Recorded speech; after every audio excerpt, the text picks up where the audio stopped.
Morning, Ma. You look so beautiful. When you walked in, I was like, who is this lady? She's so beautiful. Yes, you do. Please, Ma, I don't know if you could come forward.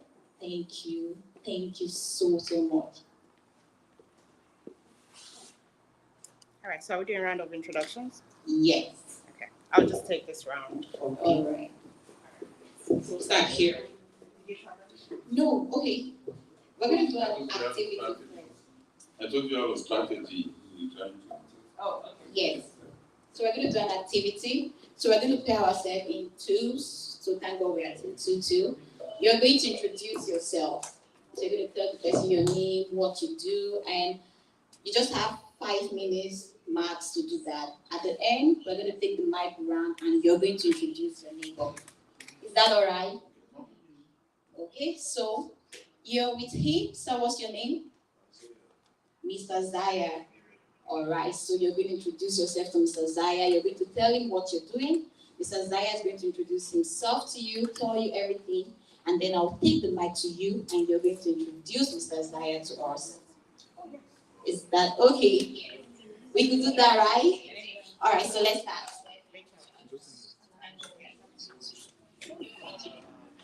I put the mic. Why not? I've not got to sellotape to put on. Don't want to be used to the new speaker because okay. Because I know all sounds from here. If that works, I'll carry the second one.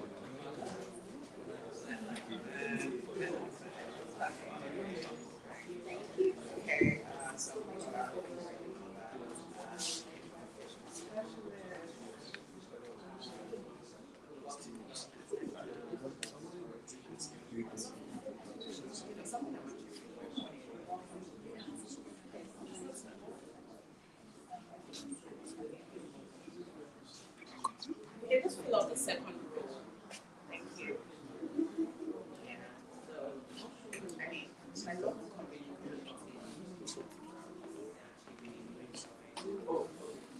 what I'm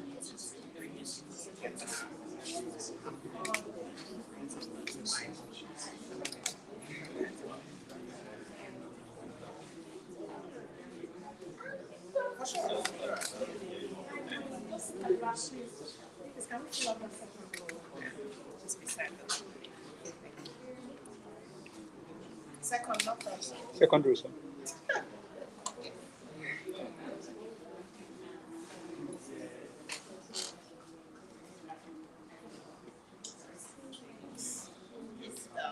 That's my number. Hi. Okay, if you don't mind sitting beside him, we're doing an activity right now where you're supposed to introduce yourself to your neighbor, and then at the end of the day, your neighbor will you guys introduce yourselves. That makes sense. Take it away.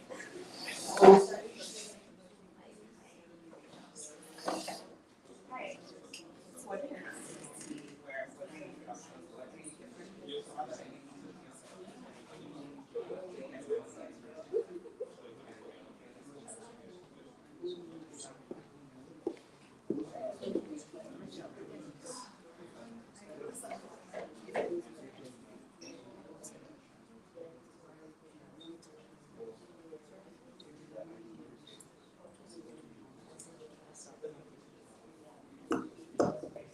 I see people exchanging numbers on LinkedIn.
Really? Thank you.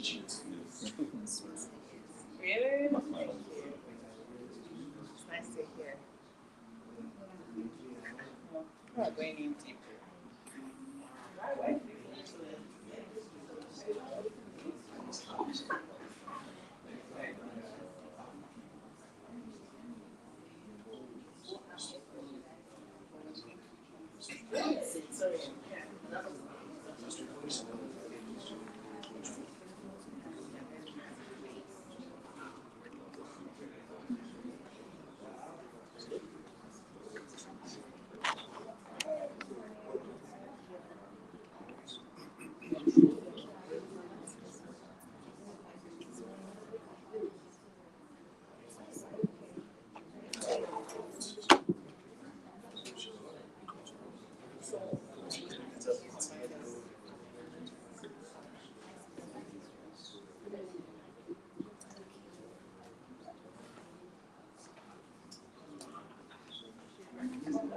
Okay, we still have 1 more minute.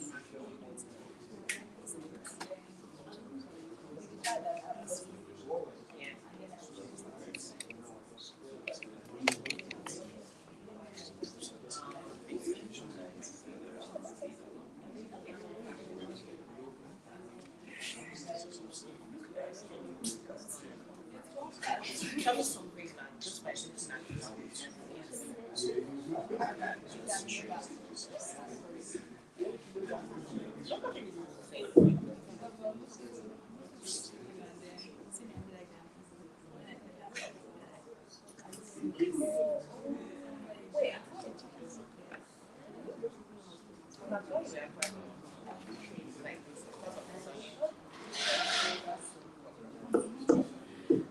All right. Okay. So who wants to start? I hope you guys are getting to know each other. You're going to introduce each other. Oh, okay. I'm not excited, it's just less pressure.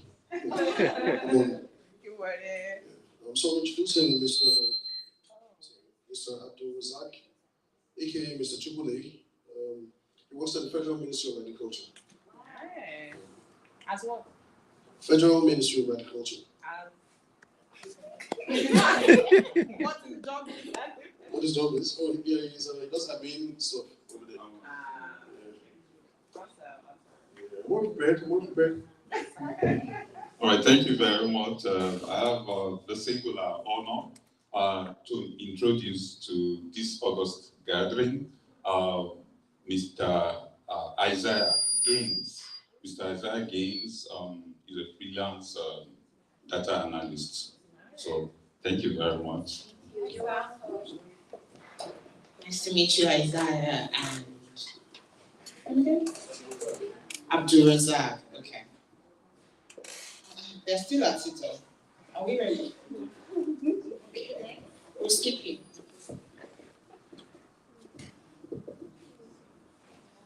Good morning. Morning. I'd like to introduce my partner. His name is. Where's the partner? You're supposed to stand right there. They're already outside. His name is Peter Kafo. He's a podcaster, and the name of his podcast is. His podcast covers love, life, and learning. All right. What's the name of the Trial podcast. All right, thank you. Mr. Pelumi is into IT and is into tech. So it's nice meeting you. Awesome. Good morning, everyone. Morning. So, my partner's name is Christabel. She loves fashion. She's into fashion, and then she has a fashion business that she's currently running. She has a thing for medicine and biology, but so much she finds her way in management. Yeah, and then she's doubling up with fashion.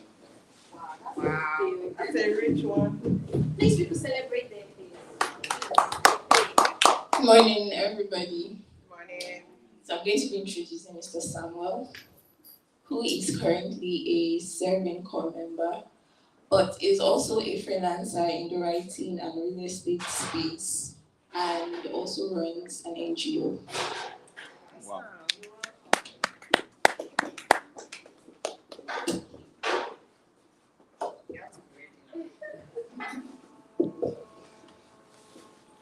Hi, good morning, everybody. So my partner is Anita. She's a practicing lawyer and a virtual assistant. So, and she's really, really pretty. Good morning, everyone. Good morning. I'll be introducing the delectable Miss Chisom. She is a fashion designer. She is currently studying sociology in ABU's area, and she has a flair for HR. Yes, Sorry.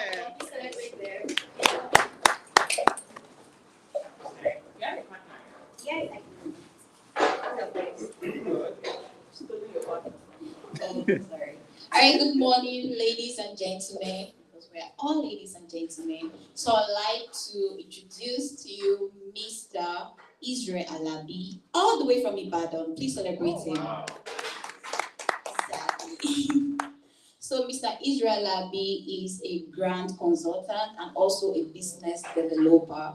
So in case you're looking for a grant for your startup, please just don't hesitate. Get his number, right?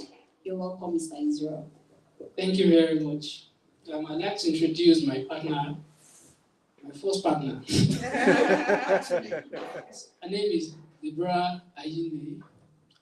She's a virtual assistant, a brand strategist. And I asked her about also event moderation because her voice is very, very beautiful to hear. But she said she doesn't do it professionally. But I think she's very good in it. Thank you. No, you have to introduce yourself. So my second partner, his name is Simon Emmanuel. He's into tech. He has a video editing business. He's also into agribusiness. They've introduced him already. I'm protesting. What I can see, there are only two partners. Why? In fact, okay, yes, this another partner you have even introduced. But that's on the lighter note. All right. A pleasant morning experience to you all. Yeah, he has been introduced, but what I got to really, when we met at first, I think I firstly asked him if he was from Katsina State because of his look and then the way he related. But then he told me he was from Oyo, that's Ibadan. So he's a client consultant. He's a very nice guy. Let's get to meet him. Thank you. Are you from Katsina State? No, I'm Akwa Akwa Ibom. Okay, the way you said that, Ibadan. That's why. And I can assure you this morning that this forum is also giving me the rare privilege of meeting somebody from my hometown, and that's the same person that has introduced himself now. I'm from Oyo. Yes, I'm from Ibadan. Wow. Oh, awesome. That's amazing. You guys should get together at some point and talk more. Okay. Now, let me introduce you first. So, ladies and gentlemen, just kidding. This is Rachel Atta. Rachel is a fashion designer. She's also a financial analyst. Sorry. She studied accounting. She's a financial analyst. She wants to do more of that while she also continues to pursue a fashion business. Now she's trained people who work for her, and she deals in both men and women's wear. So for people here, please ask for a card, ask for a number, and patronize her. All right, introduce yourself. Good morning, everyone. Okay, I met Bukola, and she's a communication strategist, and something I learned about her is that she loves people like me. So that's what I know about her. And she has a community where she gathers believers, and she loves to do things about people. Like, she loves to help people, she loves to be there for people and all of that. Thank you. Thank you very much, Rachel. All right, please could you all celebrate yourself? That was wonderful. That was wonderful. I think each and every one of us here could be MCs because the introductions were amazing.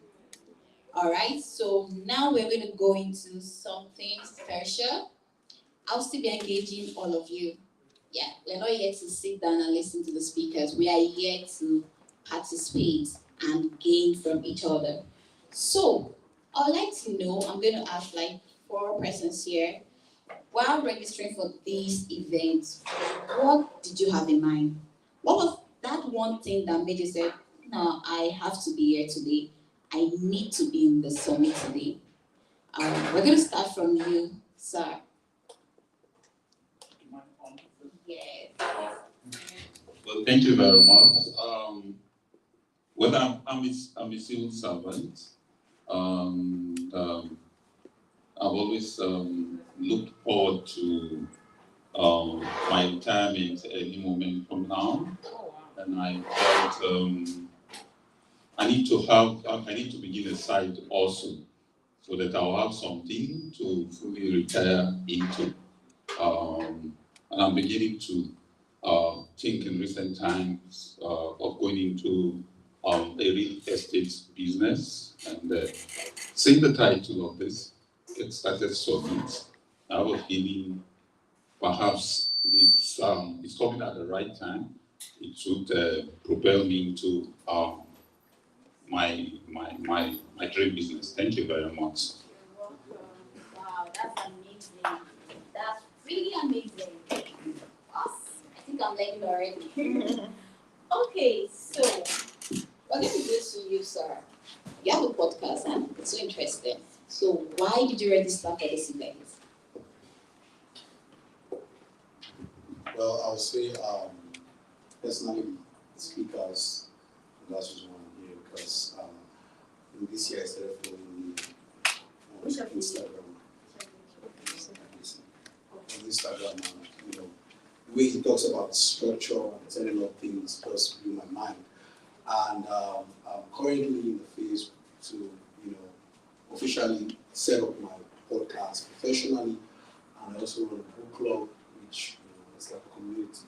So basically, the structure and the network from here is reasonable. That's great. Okay, a beautiful lady. It's so beautiful. All right. Registering for this program, I had in mind that I would learn some run-ons into continuing my business. I have a registered law firm, and there is no better time to learn even more things to take my business to the next level. So I registered with the mind to learn basic run-ons that I could put into practice to get my business to where I want it to be.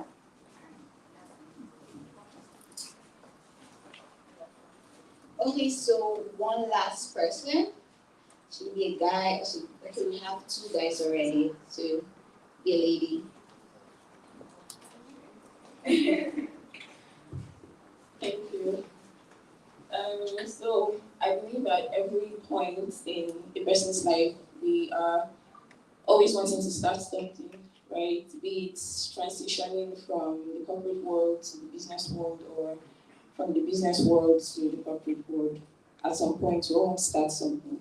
And then seeing the lineup of guests that are obviously experts at their various fields was an indicator that I'll definitely gain something, because I look forward to starting more things, right? So seeing these speakers gave me the push and the motivation that I will definitely get value and everything I need to start. That's amazing. That's amazing. Okay, so one thing about attending events like this, you always see very broad theme like this one, Launchpad for success, for enterprise, business, impact, and you're like, okay, Launchpad. Okay, enterprise. All right, impact. Okay, what is it? What am I going to learn? I believe most of us are asking ourselves that question. What am I going to learn? Some of us came here because we saw Mr. Yini Adeshona, we saw Mr. Joseph Etin, We saw a lot of people and you're like, I've been following this guy. He's very good. I'm coming to learn something, right? So I just want to prepare your heart. Okay? I hope we're all here with our writing materials. Please, if you don't have, get your phone, get your note, because I will assure you that you're going to really get value. Just a backstory. Good morning, sir. I'm so glad you're here. Good morning. This is my boss. Please celebrate him. So this year at the Connect conference, I had a testimony from that conference. So this year I attended the conference just like this Get Started Summit, and someone was speaking, Mr. Josh was speaking, and out of everything he said, there was one thing he said. He said, if you want to change your life, look at your routine for the day. If you can change your daily routine, then you can change your life. That what stuck to me, like, I kept thinking and thinking and thinking. I've been asking myself, how am I going to start? Deborah, you want to do this, you want to do that. How are you going to start? I went home, I brought out my book, all right. I wrote down all my daily routines. I was like, okay, this is what I'm going to change. I'm going to start doing this. I'm going to start doing this if I wake up in the morning. I will not press my phone till this time. I will not press my phone. I'm not going to do this. I'm not going to sleep more than this time. And it's almost 4 months, and I can tell you, it's like magic. So, as you're here, there will be that one word that you have been looking for that is going to change the rest of your 2024 and 2025. So, just open your mind.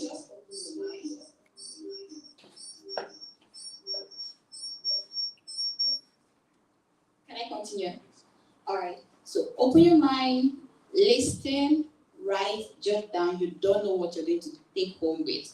So I pray every one of us here, we're going to go home with something that will change us. All right. Okay, so this morning,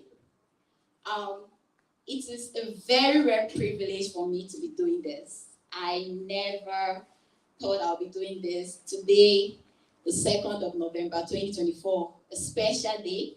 So I'm going to be introducing a very special person. Now, why do you want to listen to this man talk? The first time I saw this man was 2022, the same Connect conference. Please next year attend Connect conference also. So Connect conference 2022 was the first time I heard him speaking, and he was amazing. He spoke on purpose. But the first time somebody spoke on purpose that I could really understand. And immediately I brought out my phone, I went on Instagram and I hit that follow button. And like magic, we connected just like that, and really it has been amazing. So you have to join me this morning. I'll be inviting Mr. Philip Abola to the stage. Mr. Philip is so many things. He's a certified coach, he's an HR professional, and so many things. But for me, I would like you to see Mr. Philip today as that man that could give you the roadmap you need to success and impact in life. So please, join your hands together as we invite on stage Mr. Philip, the man of the day. Please, could you celebrate him? All right, good morning. Good morning. Are we good? Yes. Are we good? Are we good? All right, my name is Philip Abola, and you gathered here because I called you, right? Yes. And that's a great thing. Okay, so a little bit background on Get Started before I go into my session for today. Get started far back several years ago in the Federal University of Technology in FUTA, which I went there to serve. And for service year, I organized Get Started Summit for 12 or 14 solid months consistently at Swan Hotel in the city of Akure. And Get Started is something that is dear to my heart in the sense that I have this passion, I have this drive to launch people into their desired destiny, if I may use that word. to launch them into what they are meant to do in life. So it's not just about gathering people, it's about giving them the necessary impacts to give them more like a springboard into their desired future and all that. So every opportunity I have to get started, I put in my best, I put in all of my effort and try to bring resource together, both in terms of human capital, finances, and all that, to put this together. So Get Started in FUTA virtually like every month before I diverted into something else. Then when I came to Abuja, I had to make it more like an annual event, and I do it to give back to the community. That's why it's a free event, and sincerely, like I was telling someone who told me to do free events, who pushed me to do free event, but you are getting this thing free. Some people pay with their sweats, I won't say with their blood, with their efforts and all that, which I'm going to go into that much after and all that. So November is a special month for me because November happens to be my birthday. All right, if you want to clap for me now. Okay, so November happens to be my birthday, and every 5th of November is my birthday. So next week Tuesday is my birthday. So I said, okay, what gift can I, give back to people after, several years of doing paid sessions? This year I did about 2 or 3 events which were paid. So I said, okay, Get Started every year. We, resonate, we be around my birthday so that I can use that opportunity to give back to people and pour to people and make that an annual thing. So for like 3 years, it's been annual. 3 years ago, it was virtual. And last year, it was physical. You were there last year. Lee Soyinka was there last year. Joseph Etim was there last year, all right? So this year, it's okay. What can I do about Get Started this year? Okay, so let me look into my pool of relationship, people I have in my network and all that. And, I reached out to Femi Banibe, that's the CEO of 9Mobile, told him what I'm about to do and all that. And he said, good, fine, send me what's it all about, send me the overview, the summary of the whole program I'm in and all that. And he said, just 4 weeks ago, a month ago, I was elected as the CEO of 9Mobile. I said, wow, I didn't even know that. Femi Banibe and I, knew each other far back as 25 years ago, wow, as a teenager, all right? And Ni Adesoya, okay, far back as 2003, but we grew close like 3 years ago. Last year, closer, and this year we're more like 5 to 6 west. We still chatted up till midnight and early hours of this morning, and graciously by Monday, he's having a program. He does a program every year also, which is called Leadership Bootcamp at a hotel. And graciously say, okay, Philip, I'm going to pay for your round trip ticket to Lagos this coming week. If I know it's your birthday, just come celebrate your birthday, and your 3 nights at the hotel is sorted out and all that for his event. So what am I saying this is that relationship matters, okay? In anything you're doing, don't discard people, don't discard relationship, nurture relationship, keep relationship. As a matter of fact, that the currency in this present world right now is relationship. You need to know somebody that knows somebody that knows somebody. Know somebody that knows somebody that knows what, that knows the president. So that's why I'm putting up this Get Started Summit to spur you, to get you started, to launch you into what you are meant to do in life. You are not meant to be an average individual. You're not meant to be on the spur of the moment. You are meant to be someone of great value, someone who is going somewhere to happen. Okay, so that's why I put up this Get Started Summit as a give back to commemorate my birthday. All right, so in advance, just wish me happy birthday. Let my head swell small, all right? Happy birthday. All right, thank you. And to everyone who are here, thank you for coming. And more people as they come in, we'll try to get the description, the direction to them, because they're a little bit not accessible to quite a number of people. All right, so can you meet Joseph Etim? Joseph Etim is one of our speakers for this year. Joseph Etim, when I met Joseph Etim COVID, I knew before COVID, but COVID year was the landslide in the sense that, I saw someone who is purpose-driven, I saw someone who is tech-savvy, I saw someone who is passionate about what he does and all that. And all of my branding, I just handed over to him. I said, Joseph, hold me by your hand and just lead me, show me the way and all that. And since 2020, COVID year, COVID made us to reset. Okay, during COVID, a whole lot of us went back to our drawing board and said, okay, what is life? What is life after 8 to 5? What is life? We're shut down, all right, at home, not doing anything. But that was when I met this amazing young man, and the way he believes in me, saying, what is in this little Philip and all that? Okay, but help me appreciate Joseph X. Right? Joseph X. Thank you. All right, so can you please go to my slide, please? Go to my slide, thank you. Someone say get started. Get started. Turning vision into impactful what? Reality. Okay, so how you can turn your vision into impactful reality. Okay, so you are not meant to be static. Okay, how many of you did science? What's the law of inertia? Law of inertia. Law of inertia. Okay. Nothing changes when. Okay, you're an accountant. Okay, go ahead. Okay. Anybody here? Law of inertia. Nothing changes. Nothing changes. Something if you don't. Okay, you're just paraphrasing because you're an accountant, right? Okay. Nothing changes, I know, until okay, until a push. Okay. There's an external force. Okay.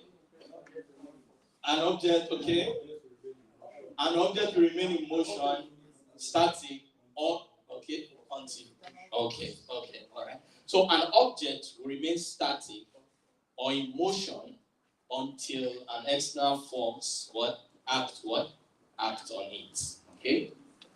An object will remain in motion or static until an external force act on it. Okay, so if a football is on the floor, it's static, it will be there, it will remain there till eternity until an external force, maybe a push or a pull, act on it. That's when it moves and all that.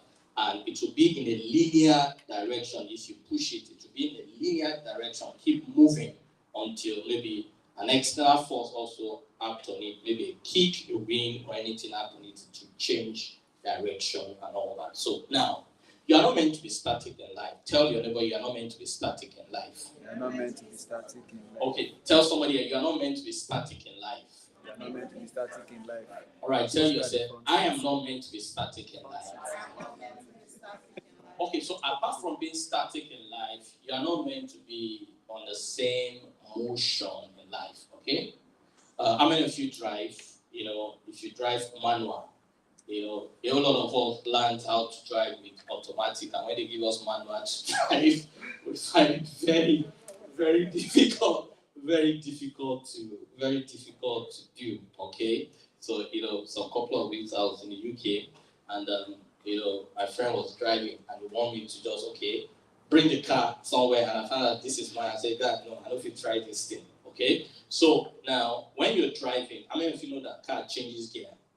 How many of you know that car changes gear? You can't be on gear 1 for so long. You can't be on gear 2, so you need to change your gear and all that. So now, in life, the motion, the speed at which you move in life varies per time. Now, if you are young as I am right now, the strength, the energy you have, the impetus you have, the motion you have, the drive you have is hard. But as the year goes by, it dwindles, right? So at your later years, maybe when you are old and all that, your speed, your zeal, your enthusiasm, your drive, it gets to drop over time. Am I communicating? So at a certain point in your life, you are meant to exert a certain level of energy to break that law of inertia, right? For you to get something started in life. Like I usually tell people, I said in life, you need to attach 2 things to your life. That is, have a product and a service attached to your name.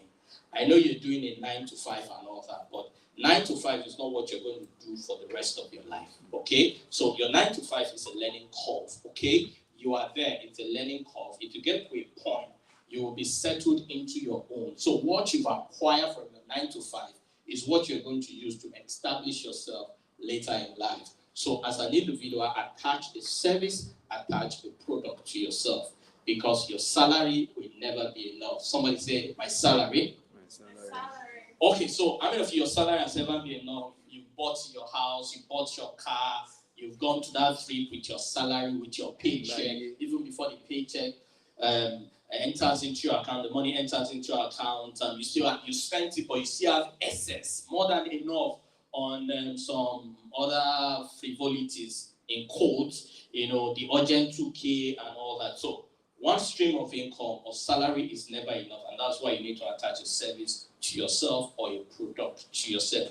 Other than you working at, let's say, Zenith Bank, work at GT Bank, what can people say about you? If you mention Toyota, if you mention Honda, they know them for something. But even the motor companies, automobile companies, and construction companies now, quite a number of them are diversifying into quite a number of things. Dangote was known for cement, was known for sugar and all that, but look at him now, diversifying. Like somebody rightly said, I don't know if it's correct, that Dangote has created almost more than 15 curves, in the sense that when you start from origin here, okay, so your business starts here, this is years, right? And these are maybe products, product and services and all that. So you start here, it will get to a point, let's say you start noodles business, it will get to a point, it will reach plateau, right? Yeah. All right, that's when you're making profit. You're neither making profit nor making gain, right? And that the business now begin to dwindle until you do something else. So Dangote has been able to create curves upon curves upon curves upon curves. So in life, you are meant to diversify in the sense that you can start something today. That's why we're going to talk about vision, the vision of what you want to do in life. But the methods, the strategies, the goals on how to achieve this vision changes over time. Am I communicating? It changes over time, but your vision still remains constant. Your vision still remains the same, but how the strategies and every other thing changes over time. And that's what we're talking about, turning vision into impactful reality. Okay, is there a slide move or something? Okay. All right, so vision alone is not enough. Somebody say vision alone is not enough. So vision requires what? Action. And that's why I said, I made mention of law of inertia. Force of pull, force of what? Push, in the sense that there needs to be a push, and also there needs to be what? A pull, okay? So vision without action is nothing more than a daydream. So quite a number of people daydream and say, okay, this is what I want to achieve in the next 5 years, in the next 10 years, and all that. Okay, so earlier this year, I was at Joseph's event, a retreat that he did on, what's the title of that retreat, February? Professional retreat, in the sense that that's when we did vision boarding and all that. I was opportunity to take a session of vision boarding, and Bukola Shaba is an expert in vision boarding.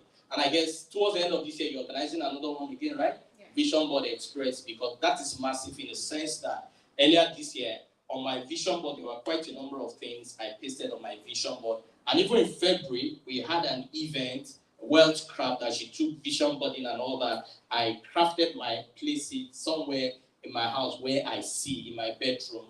And I can tell you that 70% on that vision board has been accomplished. Oh, wow. 70% of that vision board has been accomplished, okay? Like, one on the vision board, okay, I want to trip out of the country just for me to, just for me to travel, all right? And that happened, okay? So there were some other things which I'm not going to tell you so that you won't come knocking at my door and all that. But what I'm trying to say is that vision alone is not enough. You need to add what? Action to it. And if you read this book by Stephen Covey, 7 Habits of Highly Effective People, now he talks about something in that book about first creation, that your ideas come as a first creation in your mind, but your ability to transfer it from your mind to put it on pen and paper, it's another level. It's another level, okay? It's another level. That's you taking action, conceptualizing, but also taking it from your brain and put it down in pen and paper. And that's why your pen and paper is the most powerful tool you can ever have in this world, all right? The most powerful tool is not missile, it's not gun, it's not AK-47. What other names of ammunition do we have? IBM.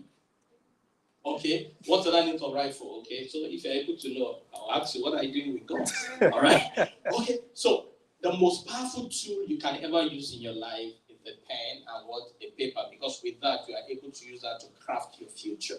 Okay, Sam Adeyemi said that ideas are like wings. You can only capture them by pen and a paper, all right? So ideas are like wings. It's, move around. Nobody's monopoly of any idea, of any vision and all that, okay? Usually I tell people there's this particular guy in the US and in California, Femi Banibe, when he was in Futa, he said, okay, at this shopping mall at Tolagwe in Futa Southgate, I'm going to open a dry cleaning business, a laundry business at this exact shop because it's strategic, it's on the junction and all that. He keeps saying that, he kept saying that, only to find out that somebody took that shop and did the exact business.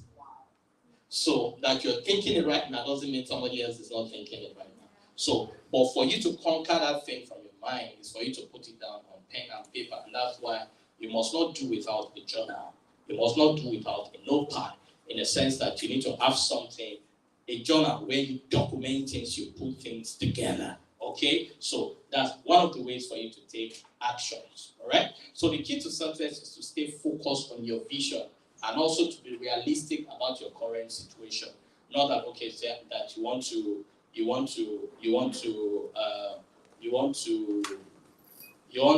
how will I call it now? That you are going to replace Tony Elumelu, or you're going to replace Dangote in the next 5 years. That is not being realistic. Okay, that's not being realistic, because a journey of 1,000 miles begins what? With a step. So you have to take one step after the other, one step after the other and all that. So you need to be realistic about your present situation, about your current situation, and vis-a-vis where you're going in life. And where you're going in life needs to be commensurate, okay, even with what you want to achieve. And that's why we usually say that your goals need to be smart, in the sense that you need to be specific, you need to be measurable, you need to be accurate, you need to be realistic, and you need to have like a time bound to it. So the vision needs you to stay focused. You need to key to success, rather, is to stay focused on your vision and also to be realistic about your current situation, all right?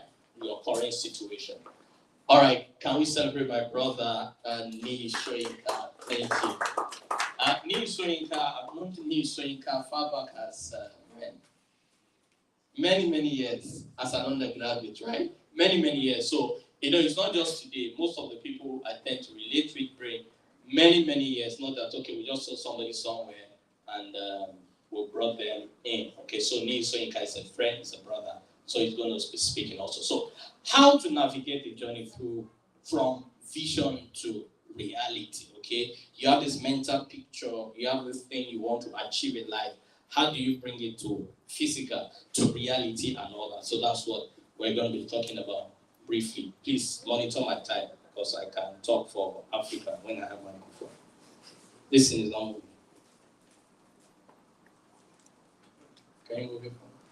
Okay. Somebody say stay focused. Stay focused. I can hear you. Can we read this together? 1, 2, 3, go. Stay focused on your vision and be honest about your present realities. All right? Stay focused on your vision and be honest about your present realities. So if I may ask you, do you have a vision?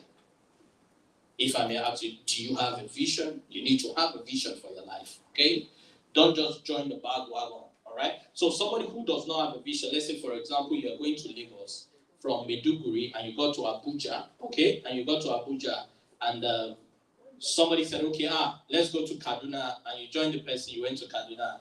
And then I said, oh, I want to get to Zaria, you got to Zaria. I want to get to Sokoto, you went to Sokoto and all that. But your vision was to go to Lagos. But when you got to Abuja, there was a diversion, there was a distraction. So in life, you need to avoid distraction, because distractions are going to come.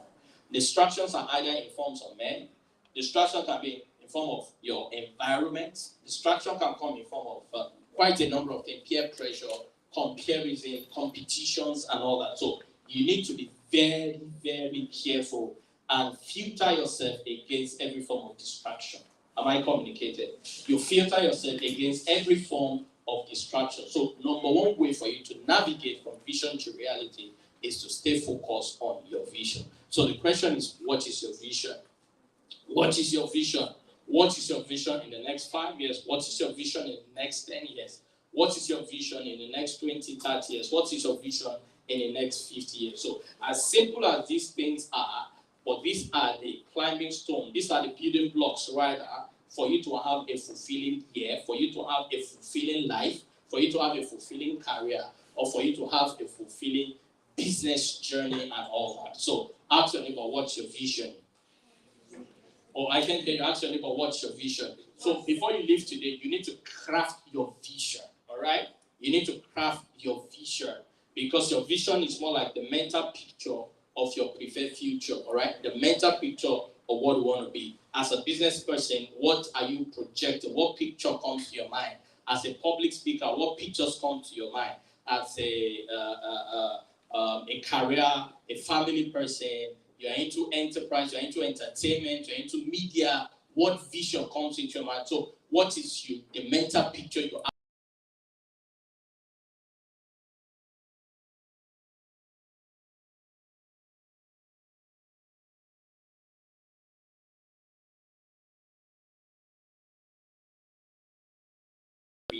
On your way, all right? And please don't disdain where you are presently. Don't pretend to be who you are not. Don't be like one of my friends, well, not really a friend. Several years ago, as a teenager, the guy pointed to a very beautiful house in the neighborhood and said, this is our house, this is where my dad, my mom, this is where we live and all that. And I was looking for the guy, so I went knocking at the gate of the house, asking for, what's that his name again? I've forgotten his name, asking for this particular guy, knocking the door. I said, okay, I'm asking for this guy. Or say, oh, they described him and all that. I said, yeah, that's the person. They said, no. This is not where he lives. They pointed towards an uncompleted building with the curtain at the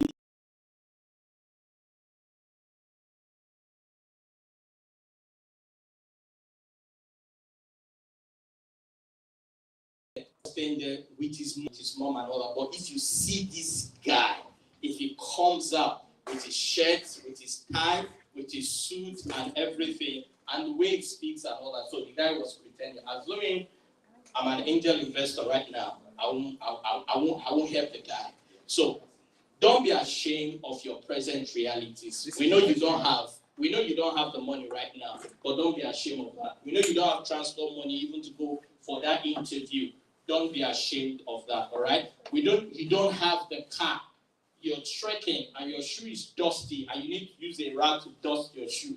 Don't disdain. Don't be ashamed of your present realities, okay, on your way to your vision or to your desired dream and all that. So don't pretend to be who you are not, all right? Don't pretend to be who you are not, okay, because there's no crime in starting small, but the crime is you remaining small over time. You need to metamorphose, you need to improve, you need to upgrade, you need to move from one level to another level. If where you are right now is the same place you were 5 years ago, that means there's a problem, okay? So that's why you need to break that law of inertia. You need to get started. You need to apply push and pull to your life. Push in the sense that you need to get people who can push you, all right? People like mentors and instructors who will push and say, I feel you're thinking small, okay? You need to do this better. You need to do that without giving yourself strength. You need to move out of your comfort zone sometimes, all right? But also you need to know that you have a present realities while you are moving to the next level.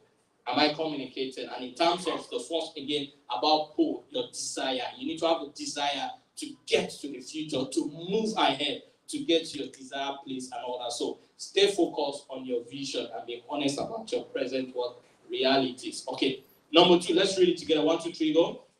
Always keep your vision in mind when setting goals. Now, goal setting is something that is very critical. It's one of the most powerful strategy or techniques that you can ever use in life, goal setting. Even God himself is goal setting. All right? Even God himself. As a matter of fact, goal setting started from the Bible.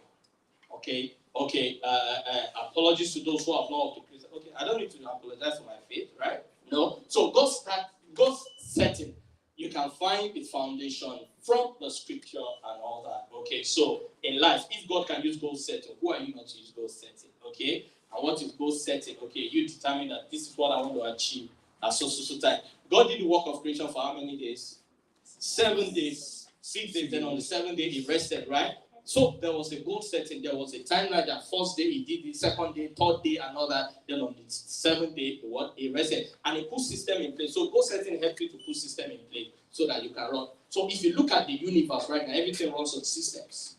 Everything runs on system. If you look at pregnancy, conception, giving birth, everything, the weather, and everything, the day, the night, everything runs on systems. So God wants us to run on systems and all that, okay? So always keep your vision in mind when setting goals. And you know that your goals can either be divided into 3 things: long-term goals, mid-range, and short-term goals, all right? So any vision that is less than 6 months and all that, you consider that as a short-term goals. Anyone that is more than 6 months, between 6 months, 1 year, 2 years, is a mid-range. Then long-term, maybe 3 years, 4 years, 5 years, 10 years. So in the next 10 years, this is not where I'm going to be. In the next 5 years ago, I wasn't doing more of this. I was doing something in line with this, but it's advanced, okay? That one is here. Far back in Futa, we started in Futa, get started, Pelumi is here, we started far back in Futa and all that, we get started somewhere with quite a number of things. That's how many years ago? How many years ago? Since 2010, 14 years ago. 14 years ago. So if I meet you next year, in 5 years, we still be doing the same thing in a different form. So I never changed from what I was doing. I'm not saying, okay, 2 minutes. Gosh, all right? Okay. No, I think we'll go do. So goal setting, goals and all that, short-term, long-term, mid-range and all that. And your goals need to be specific, measurable, accurate, realistic, and be time-bound and all that. So that's about goal setting, keeping your vision in mind when setting goals. Now moving on. Next one.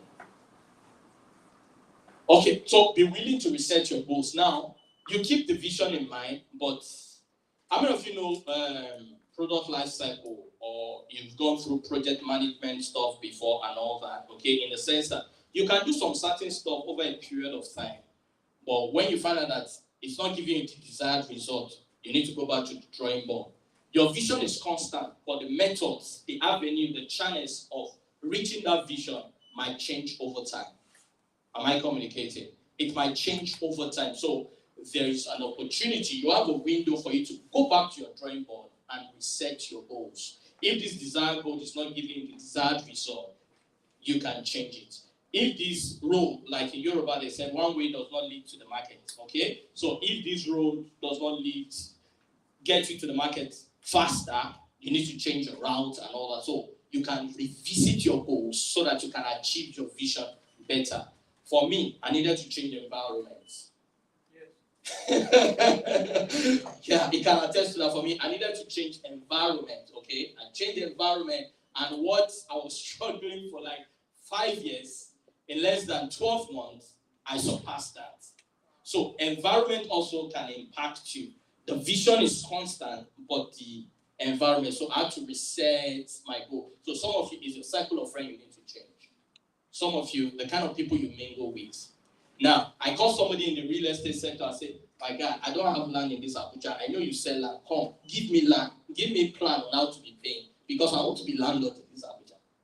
So that's network. So I'm trying to befriend him deliberately, to be a friend to him. For some of you, you need a doctor friend. Some of you need accountant. Some of you need, I don't know, whatever. You need people. Not just be friend to anybody, anywhere. All you go is just be a panel and drink stuff. For what now? Okay? You need to be deliberate, strategic about your relationship. You need to learn something about digital marketing, about media, to the tech savvy, this and all that. Be deliberate about your relationship. So set your goals and all that. Okay? The fourth one,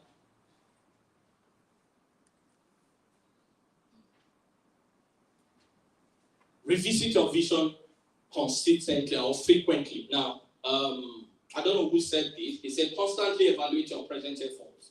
Constantly evaluate your present efforts. So if your present efforts is not giving you the desired result, you need to evaluate it, change the style, and go. As Ziegler said, the proof of insanity is trying to do the same thing and expecting a different result. So if what you're doing consistently is not giving the desired result, you need to revisit it. So revisit your vision frequently and tweak it and add something to it. Okay? All right, next one, please. Set up processes and practices, just like I said, everything runs on systems. Set up processes and practices that support your vision, all right? So if you need to meet the right set of people, if you need a routine to do something regularly, all right? To wake up early to do things, okay? To listen to tutorials on YouTube. So you need to do something constantly. So in what you said you want to be in the next 5 years, 10 years, are you investing the necessary 10 hours? Or 10,000 hours rather, okay? That until you invest approximately 10,000 hours, you're not going to be a master in that field. So how many hours have you logged on or imputed into the actualization of that your vision or that your dream? Okay? So how many hours have you logged on in a day? Okay, because your goals need to be broken down to smaller ones, then smaller ones to your daily tasks, then daily tasks into the little things you do and all that you infuse it. So if I check your phone and see the frequent callers on your phone and the sites you visit or the places you go or where you spend most of your time, I can predict your future. Or the people you hang around with, I can predict your future. So be deliberate about your life. Okay, you've been going on this trajectory. You have to put a stop and take a turn, all right? And be deliberate about your life. Because if you are not deliberate, nobody is going to be deliberate about your life. Then remember that the journey is as important as what? As the destination. The journey is a process, okay? Oftentimes they don't tell you the process. Oh, I want to be a billionaire, but to get to be a billionaire, there are a whole lot of hurdles, okay? Go and ask, is it Tony Sugar that started High TV then? Go and ask him how many times he has failed in business. Go and ask Tony Elumelu, go and ask Dangote, go and ask. So a lot of people tell you their success stories. Like Bill Gates will tell you he's a dropout. But you know where he dropped out from? From Harvard now. But it's not a dropout. It's a dropout now. He dropped out from Harvard and all that. Philando will tell you, I live in a face you and face you. The face they are slapping is in Lekki, not in Ajekule and all that. Okay, so when people check, okay, a lot of people say, hey, I want to be like Philip Akola, but you don't know what I've gone through. So if you can go through all of the trials, the mistakes, the error, the failures, the imperfection I've gone through, then I load it and place it on your head. You might not survive it. Because every process is peculiar to every person. So what I'm meant to go through, I'll go through it with the whole of my heart. It will make me a better person. I can subject that to you. Yeah, I can subject that to you, and you might not survive it. You might not survive it at all. So go through your journey. Tell your neighbor, go through your journey. Tell somebody, go through your journey. Tell yourself, I'm going through my journey. So I'm going through my journey because my journey is peculiar to me.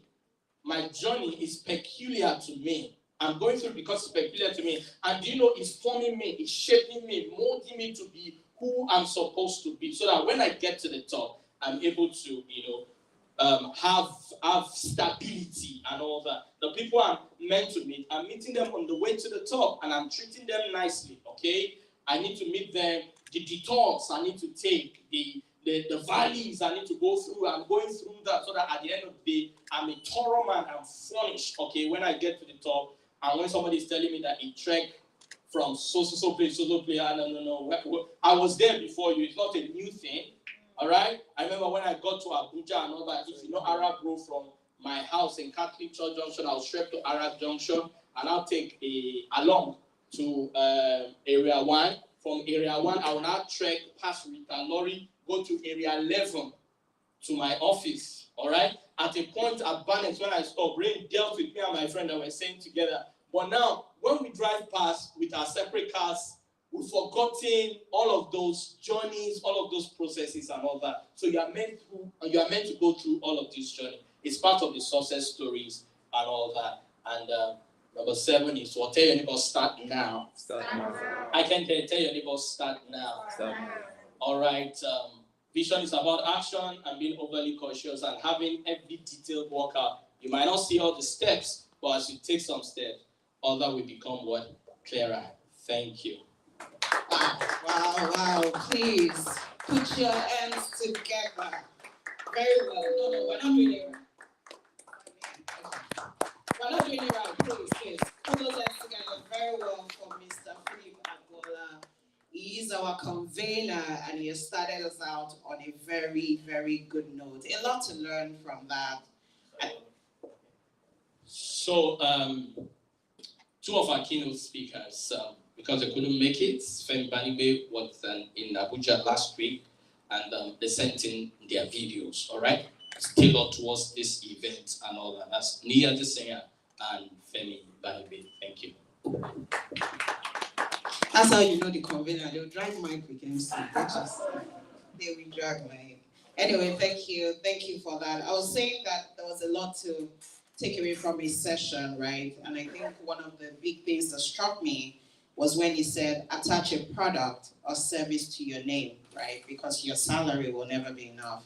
So if you're here, I mean, we did round of introductions earlier. Someone in the audience had mentioned how he's now looking at retirement and he's thinking, I'd better get something doing, right? Which is one of the reasons he came here today. So I think all of us need to start thinking like that. And I also like the part where you talked about being yourself.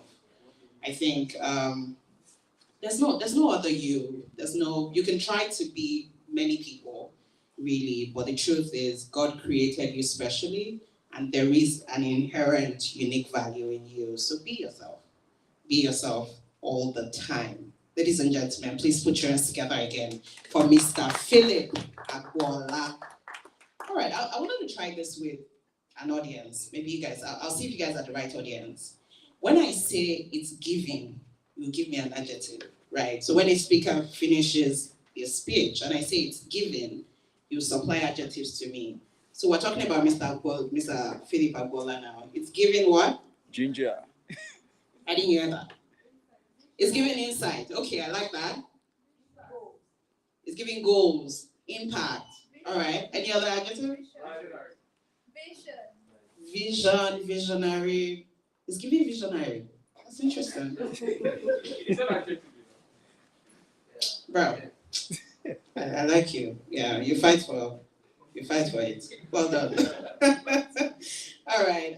At this time, we're going to transition very quickly to our first keynote address. It's coming from the CEO of Nine Mobile. How many of you have grouse with Nine Mobile? I'm not going to look up. Anyway, but more importantly, Mr. Banibe, like Mr. Philip was saying earlier, is someone that has come way back with him. And it's such an honor that he would, affiliate with this event and even go as far as sending a video to encourage us and to motivate us this morning. But before we play the video, I'd like to read his profile. You know what profiles, how many people know why profiles are important to be read? Or is there anybody that thinks that profiles are not important? Like, let's just watch the video. How many people think profiles are important to be read? Okay. I think they're important because for some people, that is where your inspiration is going to come from. Just seeing somebody that you admire and then hearing that they studied your course or they went to your university, you start to find links, how they connect to you, and that would really inspire you, right? So I really think it's important. So please, permit me to take some time to read his profile. Obafemi Banibe is an accomplished technology executive, entrepreneur, consultant, and influential figure with a proven track record of steering technological innovations and strategic initiatives throughout various pivotal markets across Africa. Possessing extensive experience at the C-suite level, he brings a profound comprehension of the intricate African business landscape, emphasizing the critical translation of business objectives and commercial imperatives into comprehensive strategies that drive successful execution. With over 2 decades of leadership experience in the telecom industry, he is dedicated to driving transformation and innovation. As the CEO of Emerging Market Telecommunication Company, trading as Nine Mobile, He leads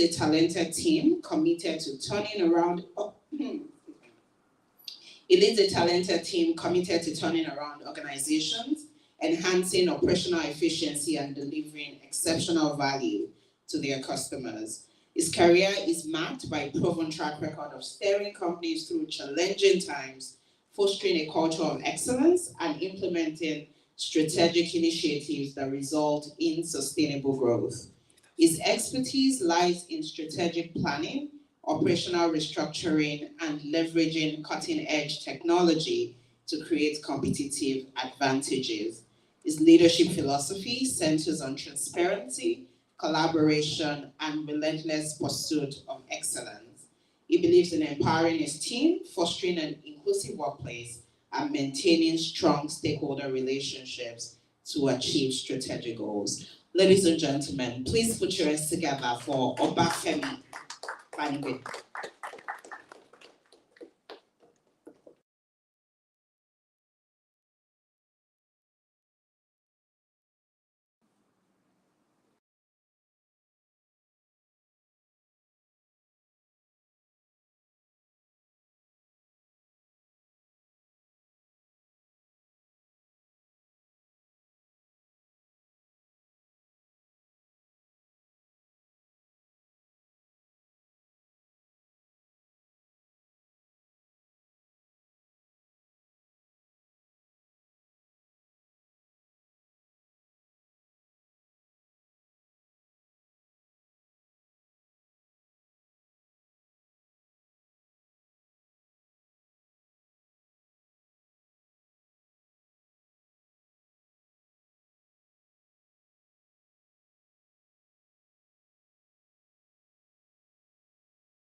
I was the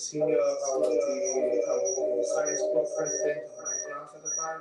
I was the chemistry president of my class.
computer engineering as the case may be, or they used to call us software and hardware installers. Now, what did I do?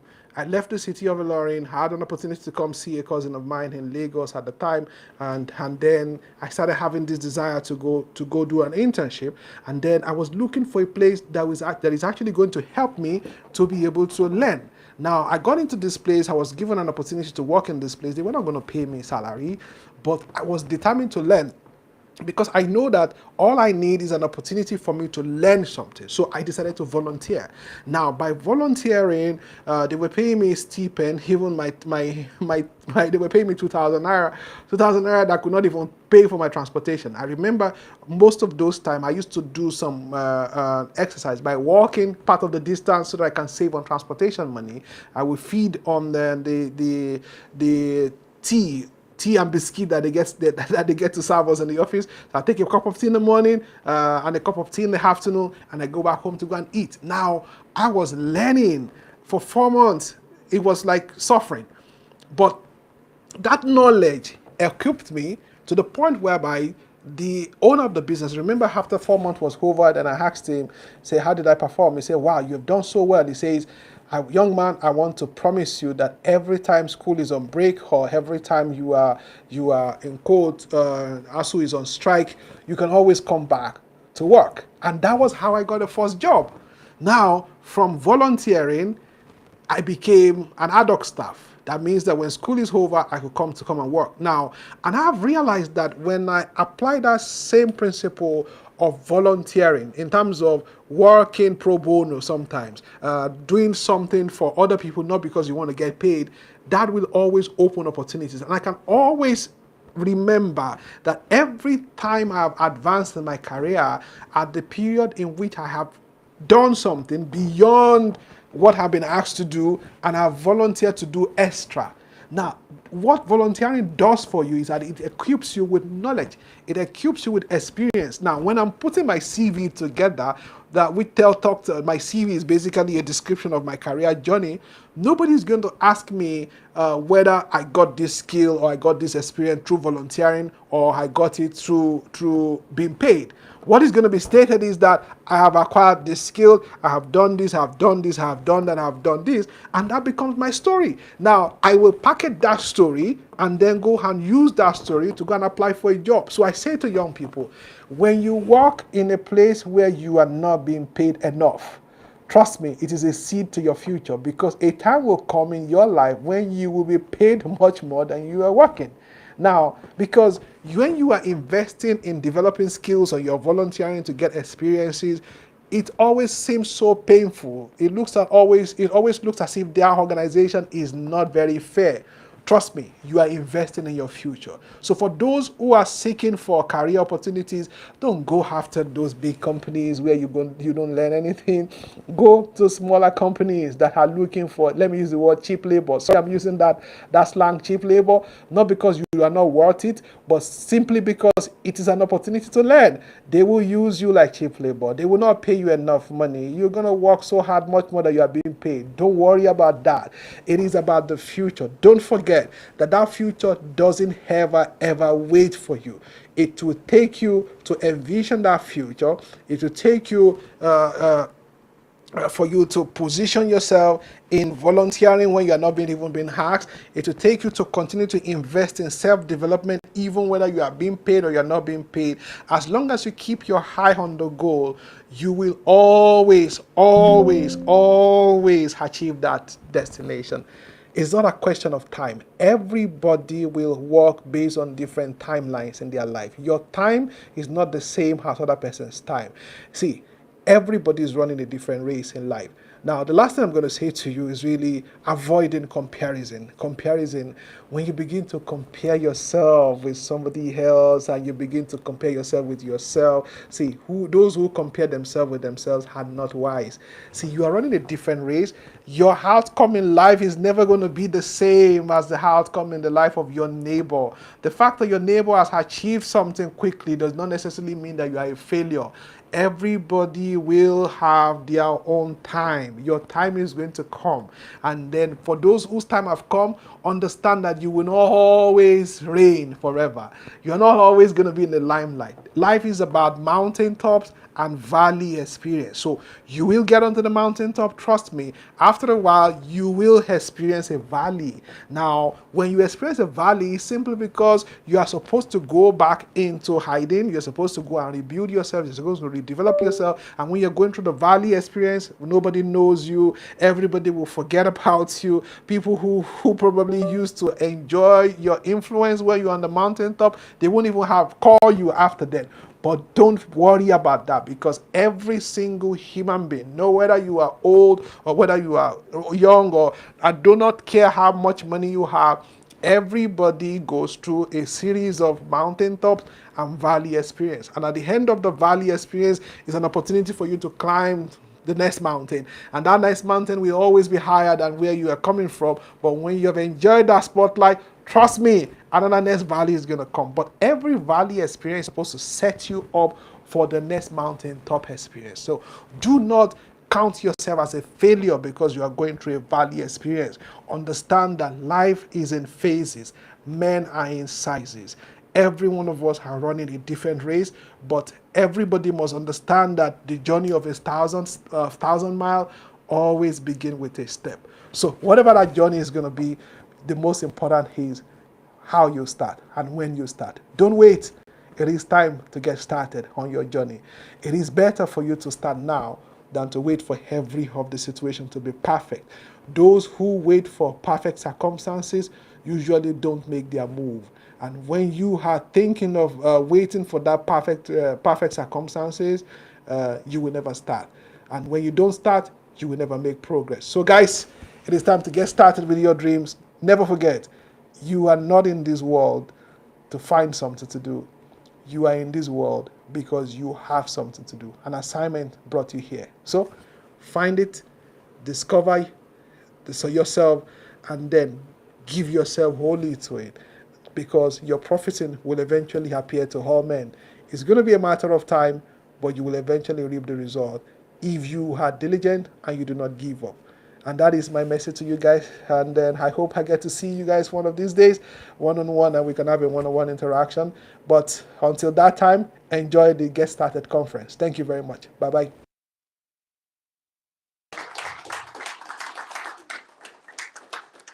I guess this was the best 30 minutes of your life today, right?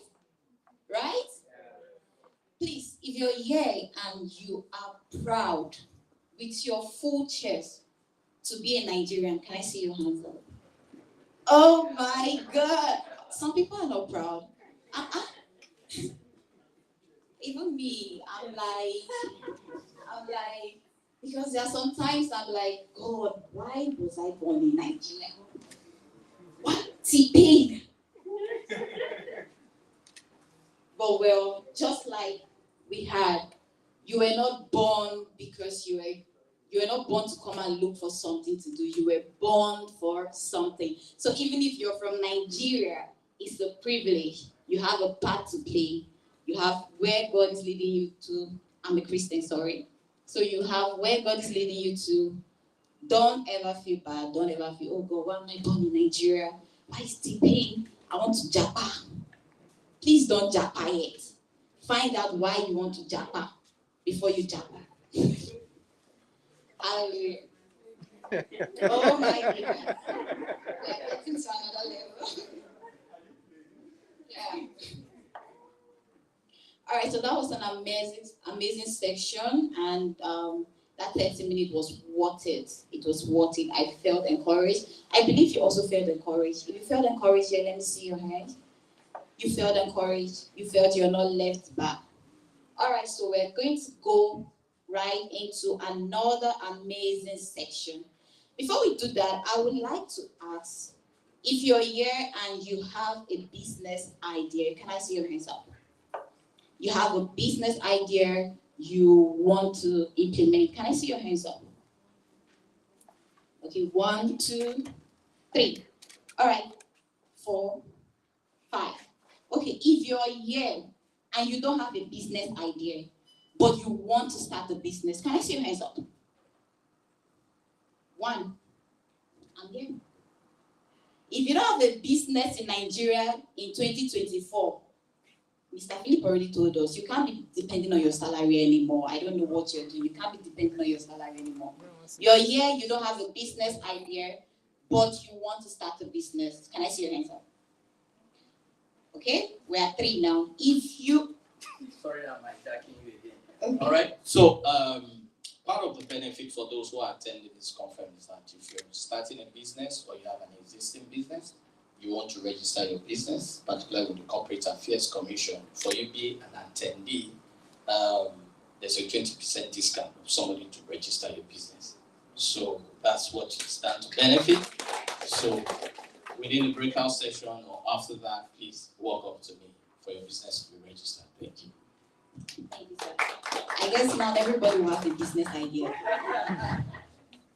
Okay, so the next section, quickly, why I asked that question was because a lot of times we have ideas. I want to do this, I want to do that, I want to start this business, but we don't have plans. I mean, actionable plans that, okay, this is what I'll do first, this is what I'll do second, this is how we'll go about it.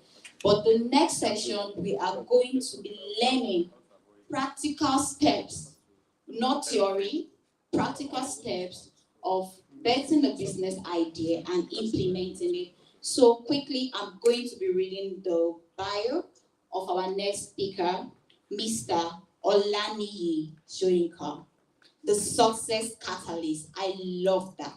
The success catalyst.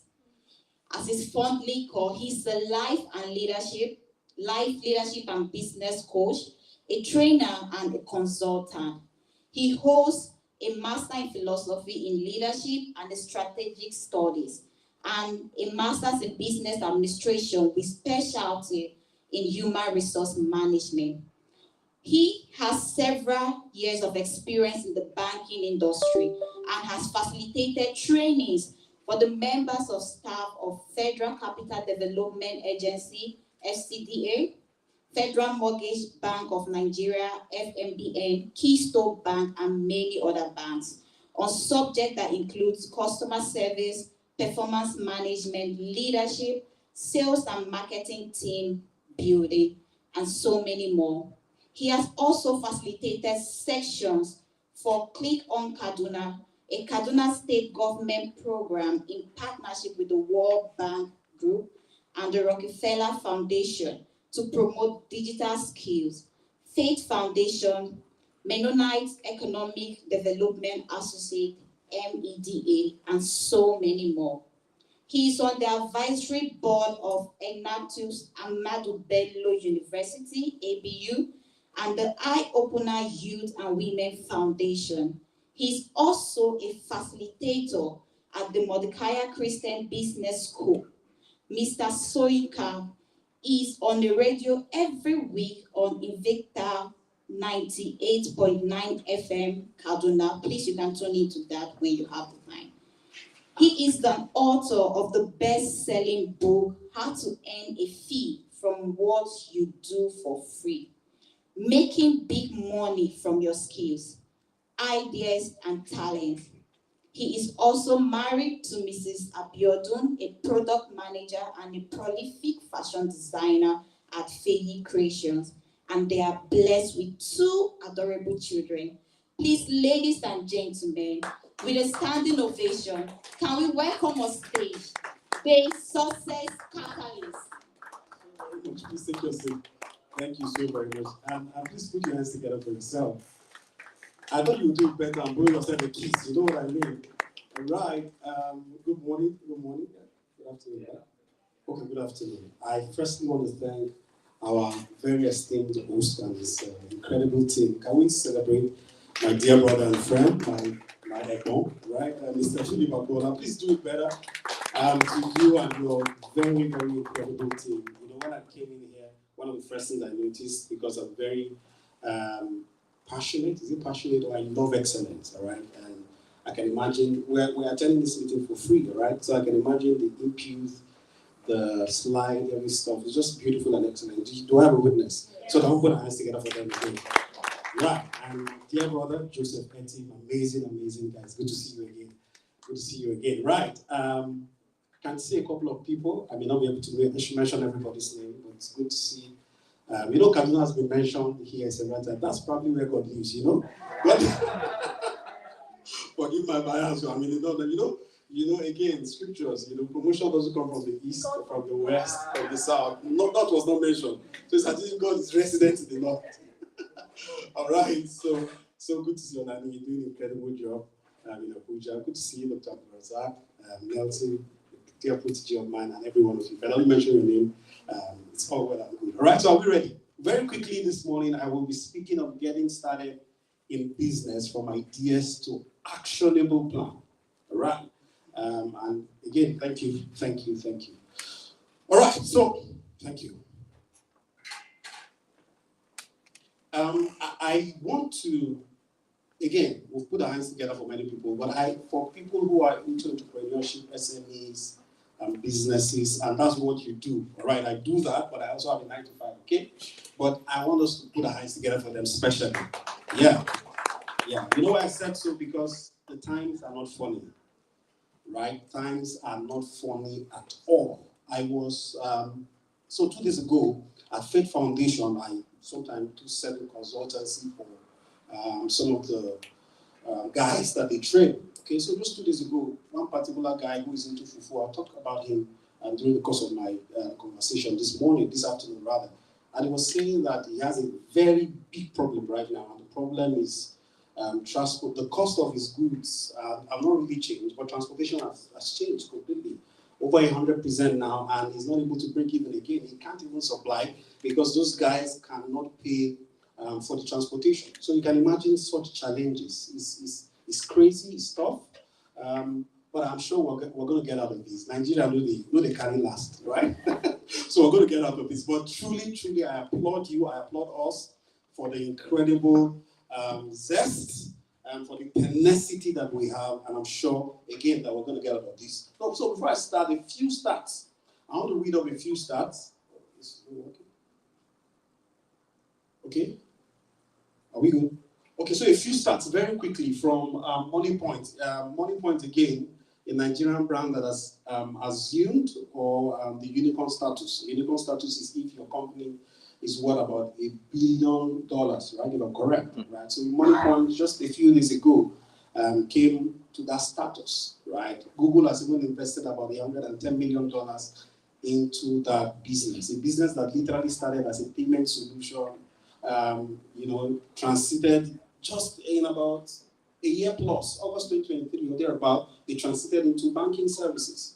Over the years, they said they've done about 800 million transactions.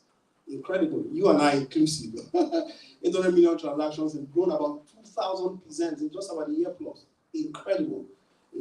Right? So on their website some time ago, I found that they reeled out a few statistics, right? And that in Nigeria, SMEs contribute about 48% of the national gross domestic product.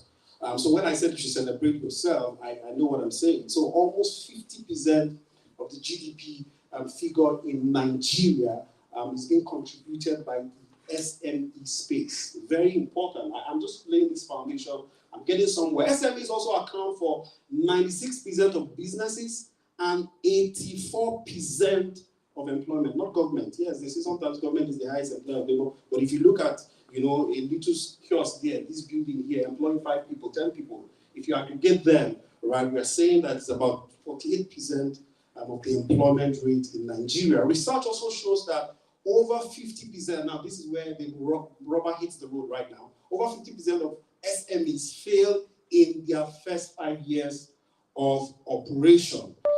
Even the Bureau of Labor Statistics also corroborate this. They said more than 20% of small enterprises fail in the very first year, and nearly 50% of small startups fail within the first 5 years. How many of you have started business and have failed? I've started several and I've failed. Okay, quite a number of them.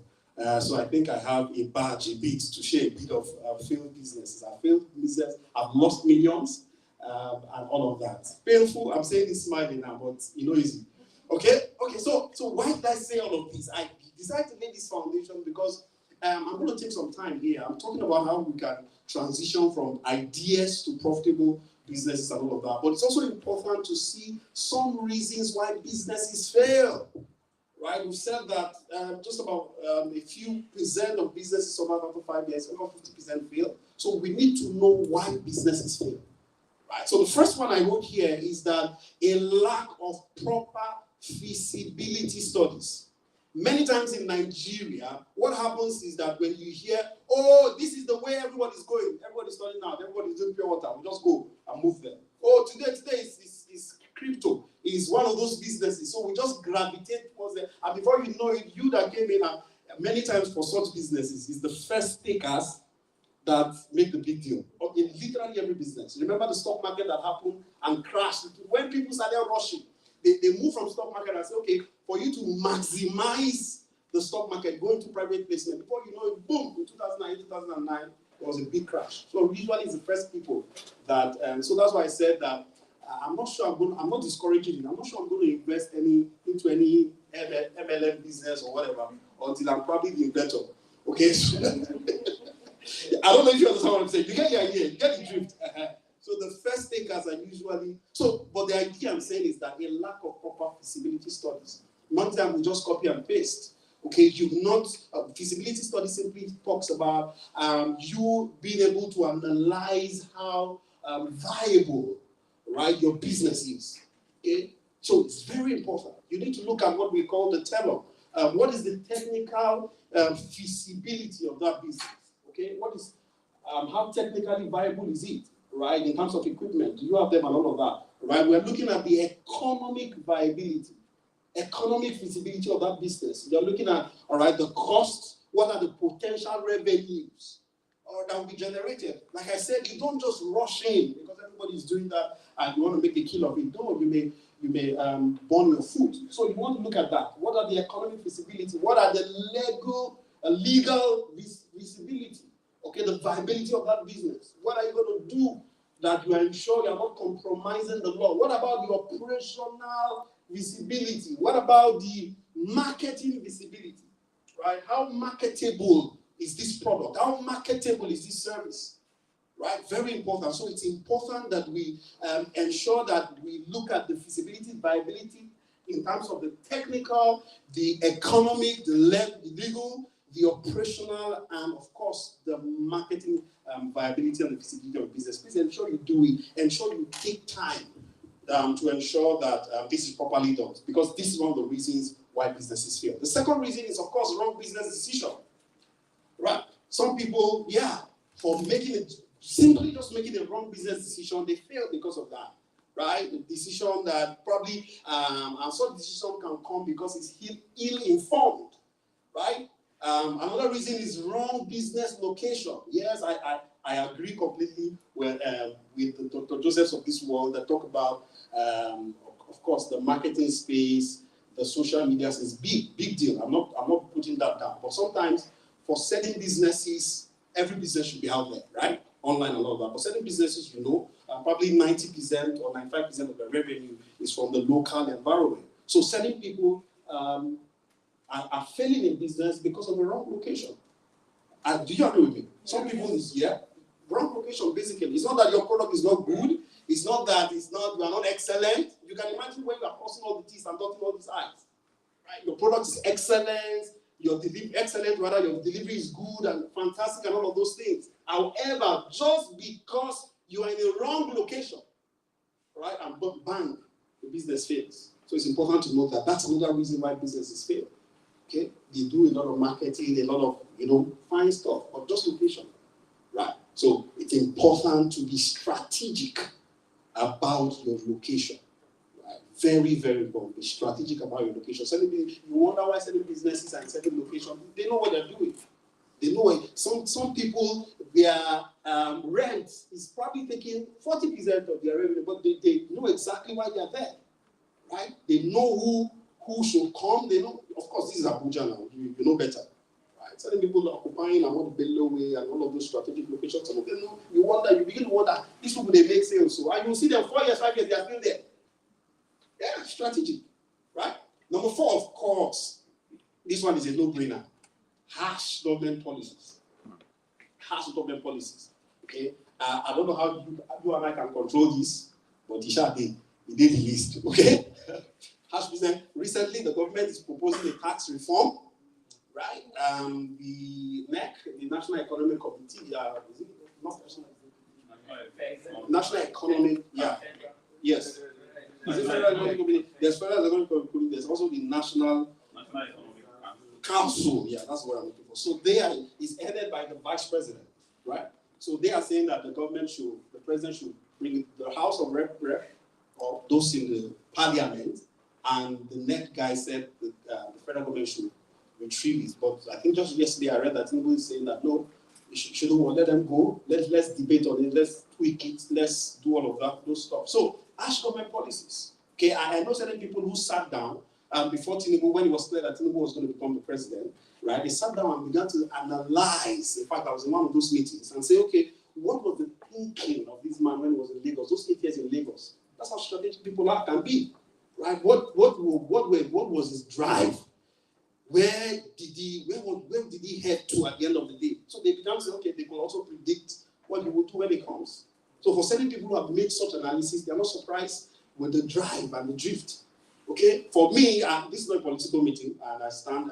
It's not a political meeting, but I wanted to say that I hope you realize that these issues. I'm not defending him, right? I didn't vote in last time for the first time. I didn't vote, of course, because I just relocated to Abuja. I couldn't go back, right? For the first time, so I'm a Nigerian who votes. But for the first time, I didn't vote. But I hope you know that without any excuses to him, okay, what has happened over the years has been, it's been brewing. In fact, literally, all the presidential top provisional candidates basically said they would do what this guy is doing. They said they was going to remove subsidy. Talk to me. Are we together? Yeah. Oh, you don't want to go because subsidy they hit us. But basically, that's the truth. Whether that's the way to go or that's not the way, is a different ballgame. But I'm just saying that we would have come to this point because 97% of the revenue was servicing debt. Are we together? Am I talking? I hope I'm not speaking Greek and Hebrew. We are Nigerians now. We need to know these things at the tip of our fingers. It was basically serving debts, servicing debt.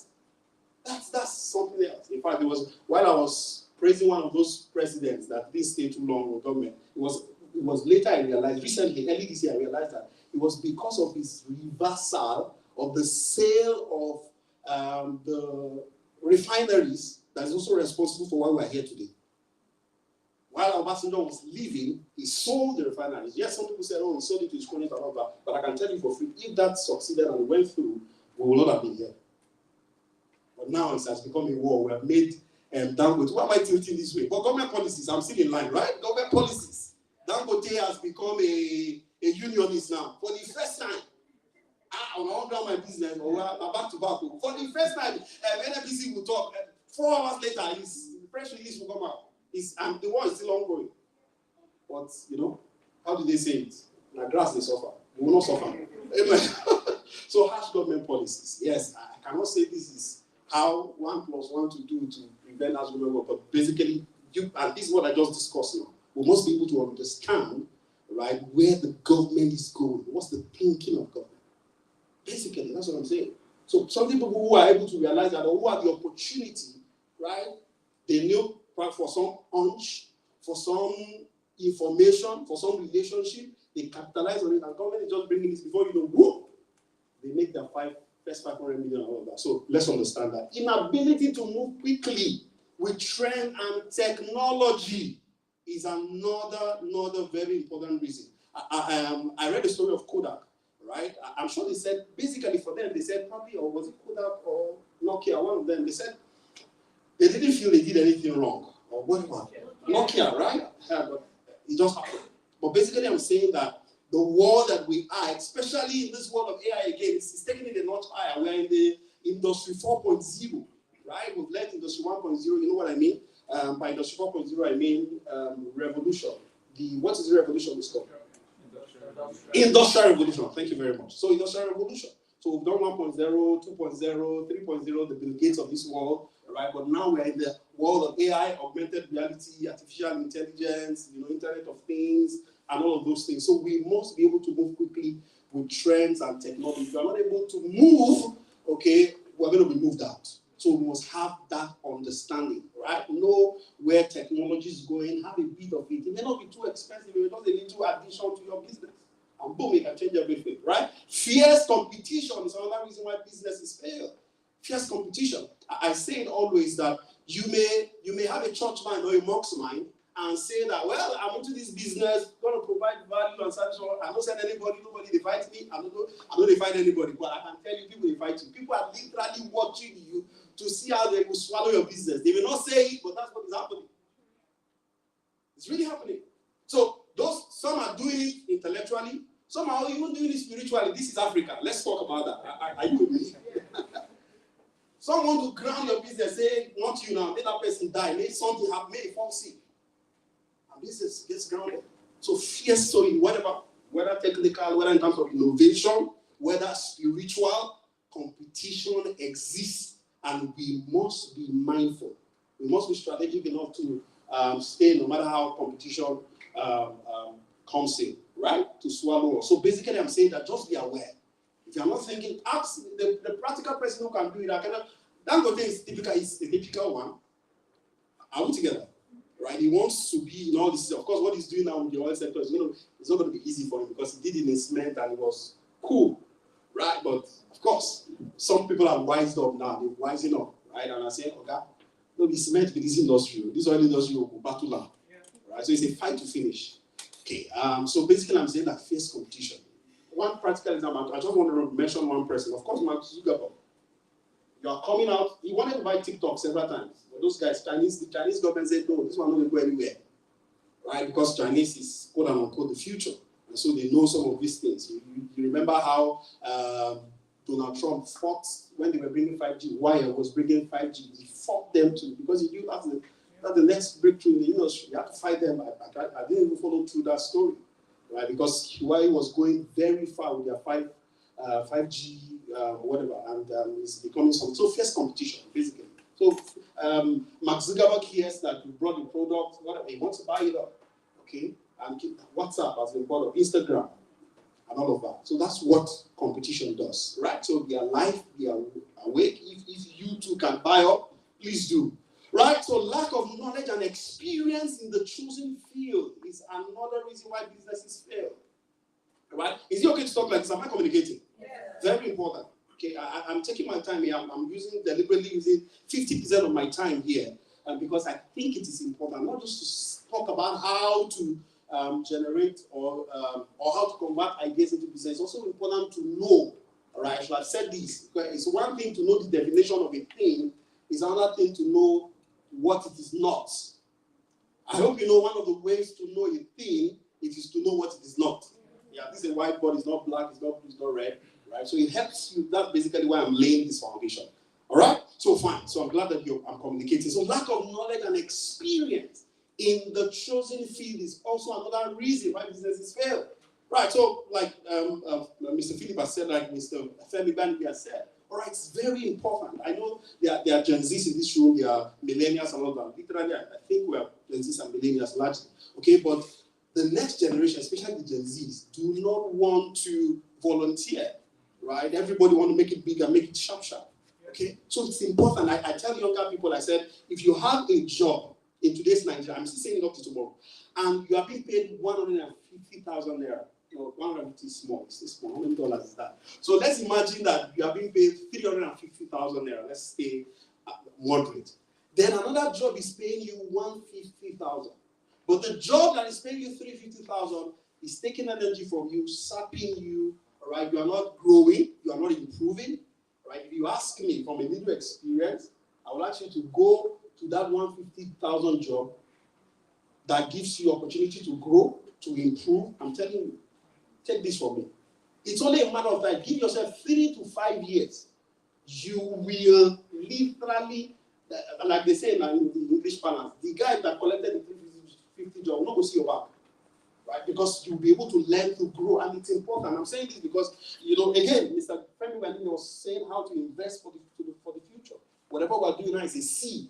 So it's important in case you're in that crossroad, please stay with that job for now. It's just 1 year, 2 years. The skill, the experience you will have garnered, right, it will help you in the future. So it's important. Lack of knowledge and experience in the chosen field. So somebody's asking me, okay, I'm just starting this. How will I get experience? So one of my points, my last point, is to seek, collaboration and mentorship and all that. So I'll talk about that much more. Right? One of the best ways is to either employ people who have such experiences or go under a mentor who has such knowledge and boom. Or just go under study. Go 3 months, 6 months. Go intern. Go volunteer. Right? Very important. Bad debt, DEBT, bad debt, right? So, of course, it's not debt. In case you are still with debt. So I'm adding to your English. And I'm not saying I'm perfect. It's not debt. All right? It's debt, right? I'm okay. I know you know it, but for certain people, we still make that mistake. So bad debt is also another reason why businesses fail. Yes, they call a concept other people's money. Great, right? But be careful. I've had other people's money with me that I've traded, and there's many people. Be careful, right? So that you don't go soil your hands and soil your reputation and all of that. So bad debt simply means, right? Selling money, probably the interest rate is bad, probably the terms and conditions is bad, right? So we need to be careful. Bad debt is another reason. Debt in its own is not completely a bad thing, but for a startup, we do not encourage it. Okay, we do not encourage it, but as much as you can, other people's money, if you can, fantastic. Insufficient capital, right? Not just insufficient, sometimes even excess capital. I hope you know that excess capital can be a problem. So it can be / excess capital, insufficient capital, or excess capital. Now, everybody will now agree with me that now they are talking, because my problem now is just capital. So I'm saying that it's truly a reason why business is here. So you're on point. Okay, you guys are smiling, so I think I know. That's the truth, right? So internal fraudulent activities. Oh, this is a big deal. Internal fraudulent is a major one. I consult for an eatery, a few of them, particularly one in Kaduna, where we have to be recruiting staff over and over again. Eatery is big business, okay? Especially to get, you're able to dot your I's and cross your T's. So one of the things we realize is that, it's crazy, man. Apart from battling how to ensure that your product and services are good, apart from your marketing expenses, apart from ensuring that you have a good ambience, you are also having to be looking at your back to ensuring that your staff are not pilfering. Yeah. Crazy stuff. And it's almost everywhere. And so you now wonder sometimes, values, again, Mr. Family, we are quoting him a lot. All right, values in this country. Right? And you wonder why certain people remain where they are, broken poor, year in, year out. It's just a small business, and people are just pilfering. This thing I said that I just put here, in a common way, is very, very deep. Okay, so internet fraudulent activities has grounded business more than we think. Right, so that's why a lot of operational checks needs to be put in place. Of course, lack of leadership and managerial skills. It's not another reason why businesses fail. Yeah, I think there's this guy called Billionaire Mechanic. He was saying these days that, right, I just saw on his Facebook post just 2 days ago, or was it yesterday, saying that if you begin to grow in business, there's no joy saying you own 100%. And they brag saying, my business. He said, you can't scale at a certain level. You may not be able to scale if every time you say, it's my business, 100%. There's a limit to what you can do, because you need, not just investors, but you need, knowledge. You need certain expertise. You need certain managerial skills that you may not necessarily have, that will take those investors to bring on board. And probably that's one of the reasons why 50% of business is back in Nigeria. Before you say that Robinson, right? Because everybody wants to own it. You know that kind of thing. I'm get that. Yeah. Now my name, right? Your name has to be on it. My name has to be on it for me to feel, that I'm there. Okay? So that's another reason. So let's be careful. I'm not saying that immediately when we're starting off, going to getting people around. No, but there's a level you get to that to get to the next level, to pivot, we will need to ensure that we have certain private partners, certain business associates, and all of that. Is that okay? Then the final one is, of course, the lack of business model. Several years ago, the concept of business model came on board, right? And as a business, whether a startup, okay, or existing one, ensure that you have a business model, right? There's a concept called the business model canvas. I'm going to show it up, but I'm just going to run through it over time. All right, so this is the first session of my talk. And let me see if I'm just halfway. I spent more than the amount of time I spent. So 5 minutes, just let me know. Okay, so what do we now do to transition from ideas into running actionable plans in business. The first one, number one, right, is that we should go through 1 to 12. Do you get what I said? I've discussed 12 reasons why businesses fail, right? Go through 1 to 12. So the first point is, if you're writing, go through 1 to 12, right, and do the needful. Are we together? So go through, am I communicating? Yeah. Right. So basically, I've mentioned 12 reasons why business fail. There could be a few more, right? But basically, I'm saying the first way to turn your ideas, for you to turn my ideas, okay, into actionable plan is to ensure that we go through 1 to 12 reasons why businesses fail and ensure that we do the needful, right? Where we need to garner managerial skill, where we need to come up with a business model canvas, where we need to employ, the right people, okay? Where we need to source for capital, like we're going to see now, right? So that's number one. Number two, okay, is to refine your business ideas, okay? Refine your business ideas. Very important, right? They say ideas rule the world, not necessarily, right? But an idea that is refined and that is put into action, right? Ideas rule the world, absolutely true, but it is an idea that is refined and put into action. So how do you put an idea into action? Is to refine those business ideas. You need to ask yourself, how do I name PS? What problems will this idea solve? Who are the people that this idea will be a solution to? So you need to define the problems. Because as a business owner, listen, we are not just here to beg people to buy our product and services. No, I'm offering a value. I'm solving a problem. That's the idea. So when you come from that perspective, when I come from that perspective, it changes the ballgame. I'm not just saying come and buy. If you don't patronize my business, you will die. No, I'm saying that, do you get the mental tweak? I'm not saying just come and buy. If you don't buy, my business will die. I'm saying that I have value, right? I have a solution from your problem. You have a headache. I'm saying that I have something that will cure headache.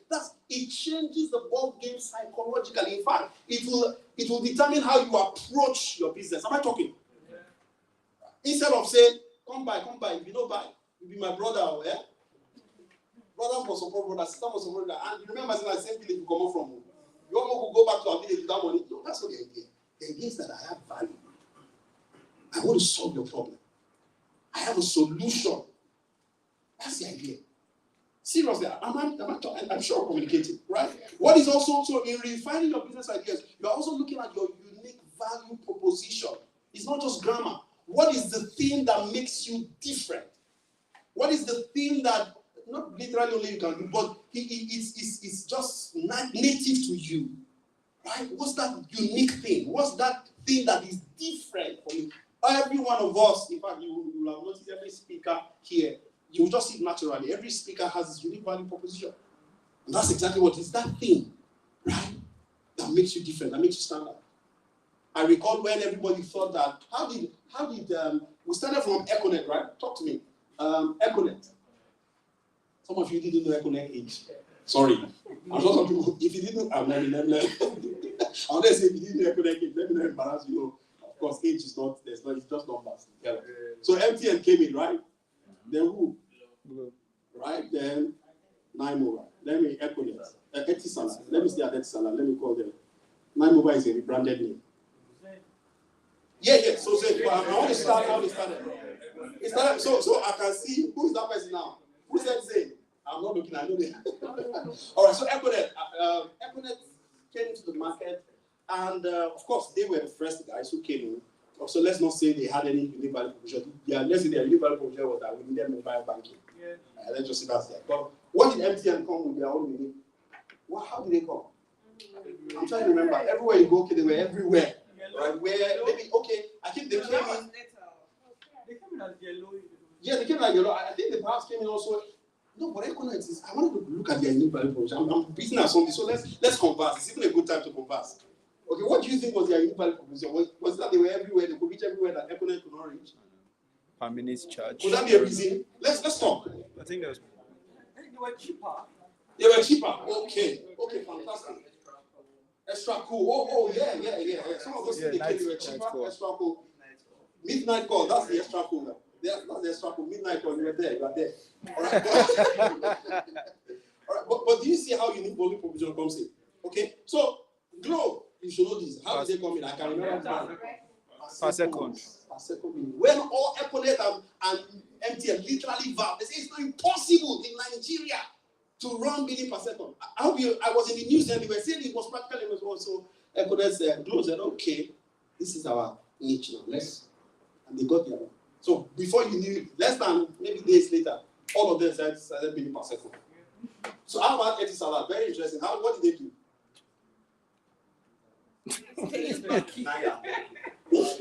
You said what? Data. Can I tell you what they did? They said, okay, come to our shop, write the number you want. Oh, that was them. How many of you did that? I didn't do it. I didn't even have to say. You would have said, they came with at 0809, right? So it was 009999999. You remember? Yeah. So that's basically how to get around. What makes you unique? What makes you different? Right? That's how to. So when you see certain businesses that come and they say, Coca-Cola deal, where you want to go? Coca-Cola, where you coming from? They've done some of these things in the boardroom. I'm saying that at that level, we too at this level, we can do the same thing.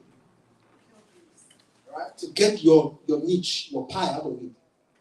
Coca-Cola came, we are not even in business. It started in Kano. I think they are not business in Kano, but there's Biggie too. There's Biggie. So imagine all the Coca-Colas of this world, all the Pepsis of this world, they've done everything now.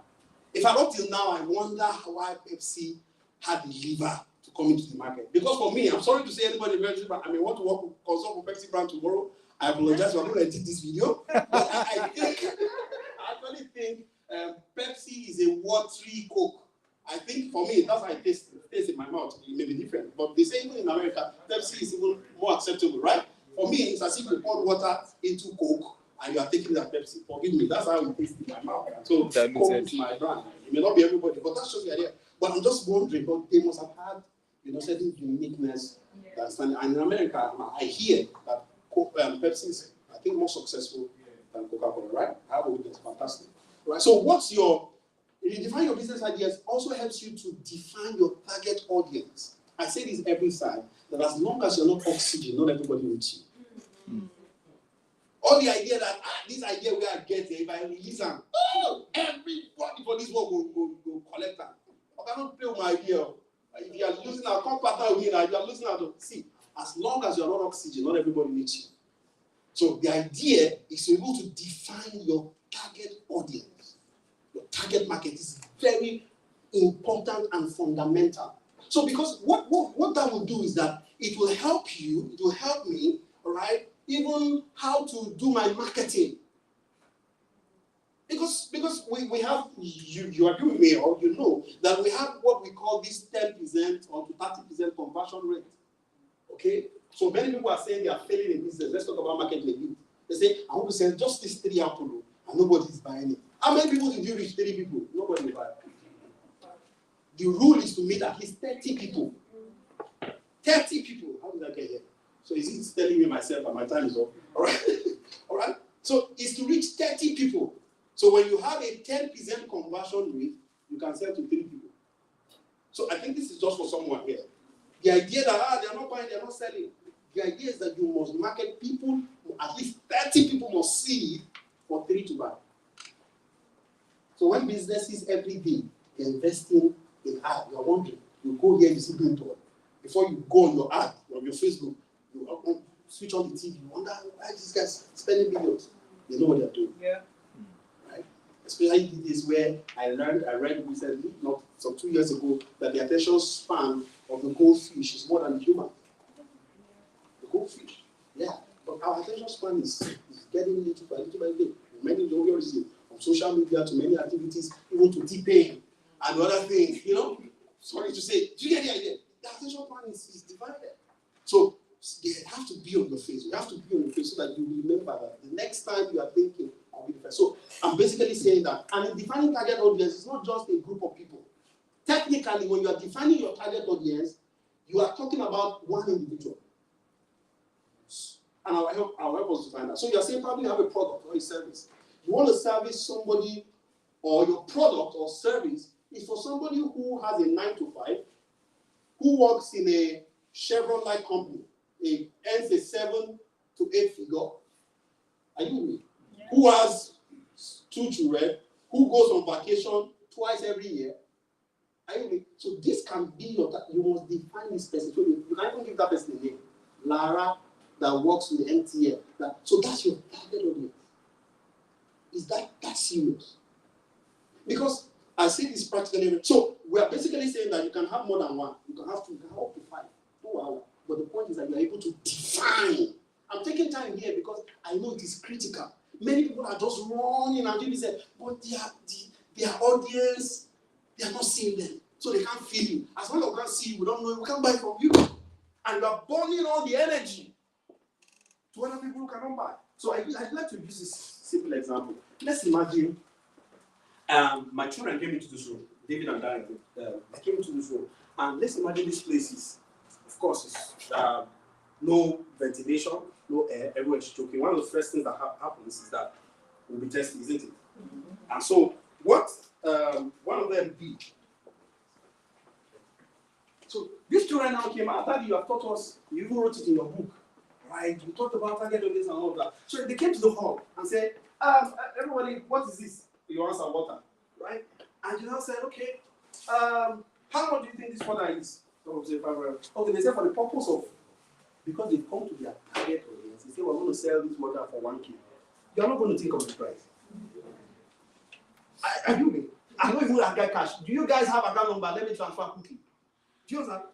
So that's the idea. They came to their target audience and it's easy to sell out. So imagine you didn't go to your target audience. So my illustration, I think this way.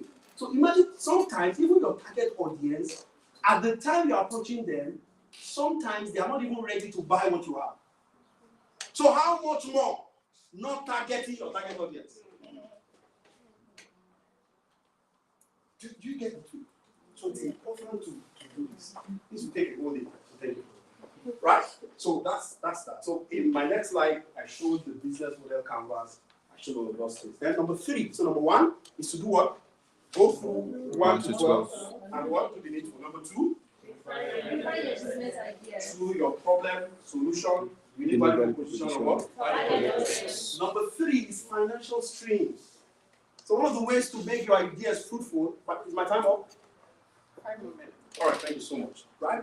Are we together? One of the ways is financial streams. So, everybody said some of them. So, how do we raise? So, another time to talk in 2-3 minutes. How do we raise, for those of us who have done businesses, how do we raise finance for business? How do we come back? Because for some of us, I agree, maybe 90%, I stand to be corrected, more than 90% of us, one of the things that is stopping us from taking that movement is what? No capital. So, how do we raise capital for business? How do we raise capital? Loan, right? You said grants, right? What else?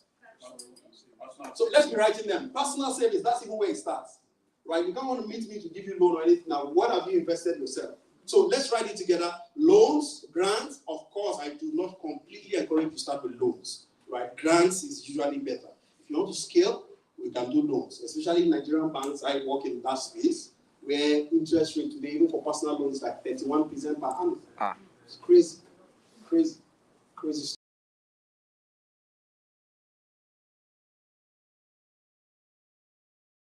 It was 15%, 18%, now 31%. It's crazy.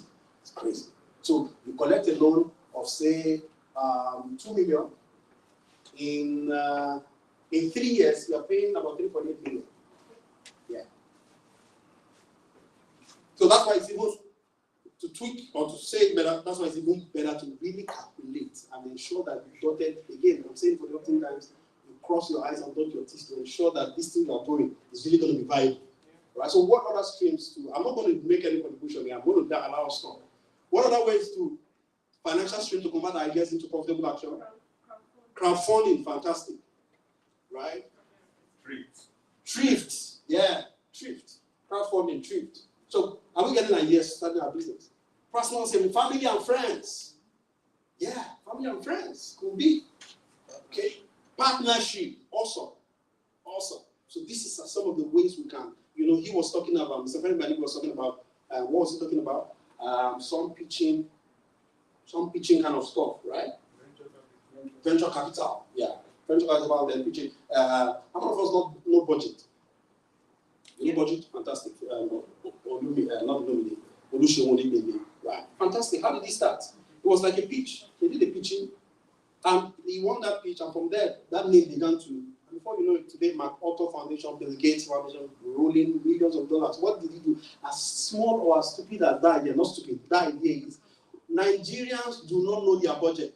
So what we want to do is to use technology simply by making infographics. That's how they started. They are now in Rwanda and some countries. We'll make infographics. Since you don't know your budget, you will know it's simple, right? Put a little picture, put the figure, put the expense that the country have, put the debt space. That's what he said that he wanted to do. That was the idea in his mind. And boom, today it's big deal. Young guy, not a young guy, travels around the world, doing extremely well for himself. Right? So I'm just basically saying that you never can tell your ideas. That's just by the way. You never just can tell. Right? So don't give up on your ideas. Right. So we mentioned financial, we mentioned about 5. Let's re-echo them. Personal savings, grants, venture capital, partnership, loans, what else? Crowdfunding, thrift, right? And all of those. Partnership, right? So please, let's as much as possible explore that. Let's explore all of those. Okay? Very important. And in case, let me say this by the way, and in case you have a business, you want to start, okay, ensure that you run your transactions through the bank. I'm saying it's very important. Run your transactions. Don't be afraid that this charge. Run your transactions. I know what I'm saying. Okay, because one of the ways, there are 5 C's of credit. Okay, one of them is your, basically, the C is called cash flow. That's the first thing. Not even collateral.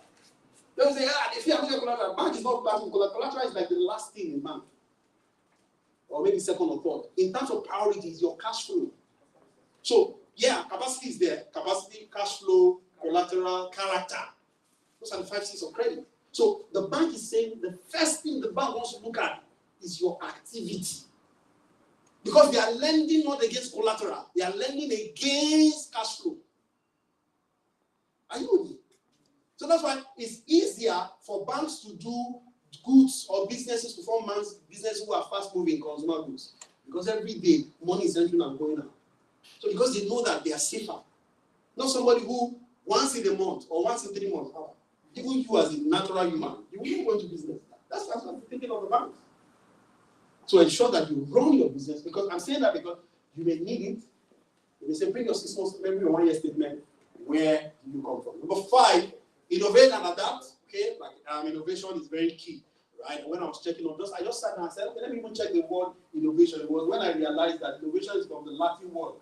So this novare is make new. Yeah. This novare model, I didn't know. Right? So the novare model is to make new. So innovate is just to make new. And it's not a business.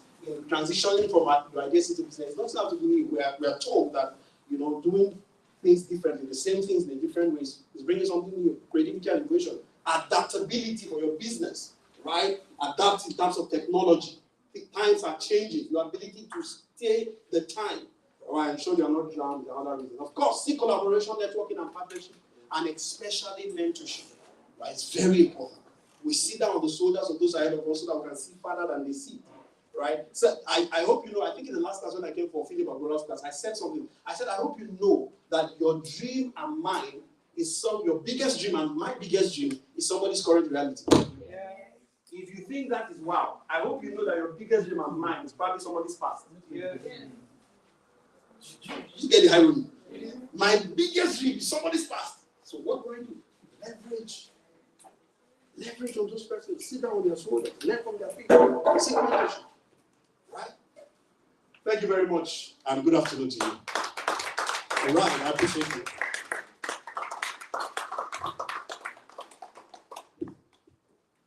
All right, thank you so much. Can we put our hands together for Mr. Lee Shoyinka? Again, wow, lots to learn from that. And just to let you know that there's going to be a panel session at some point where you get a chance to actually ask him questions. I imagine for those of us who are thinking of starting businesses or already have businesses, we might have questions. So I would encourage you to please note those down. And at that time, during the panel, you are able to ask him directly and he can provide more insight. So very quickly, we're going to move on to our second keynote address for today. Are we ready for that? Okay, while they are still setting up, I will just go ahead to introduce our second keynote speaker, who is Mr. Niyi Adesanya. You must have heard a lot about him as Mr. Philip was speaking earlier. So Mr. Niyi Adesanya is a doyen in the African consulting landscape, renowned for his transformative impact on organizational development and leadership strategies. As an unrivaled performance strategist with strong business acumen, his coaching platform empowers business owners to navigate today's rapidly changing business environment. He has consistently helped clients achieve remarkable financial growth, with reported increases in their bottom line ranging from 63% to 313%. That is mind-blowing.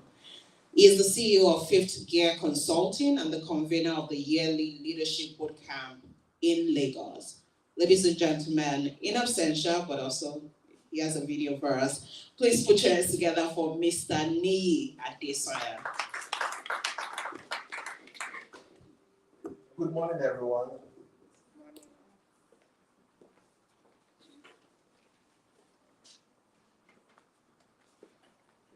Hi, my name is Niyi Adesanya, and it's such a pleasure.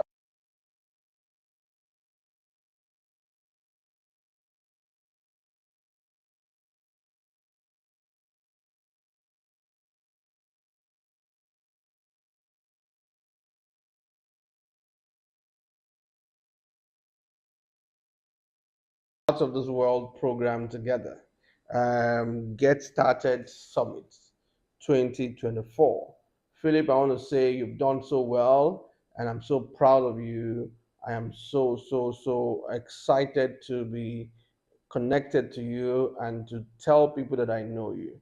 And the few times that we spent together and the few years that we've known ourselves, I've seen a young man that is so driven. I've seen a young man that is so full of vision and passion.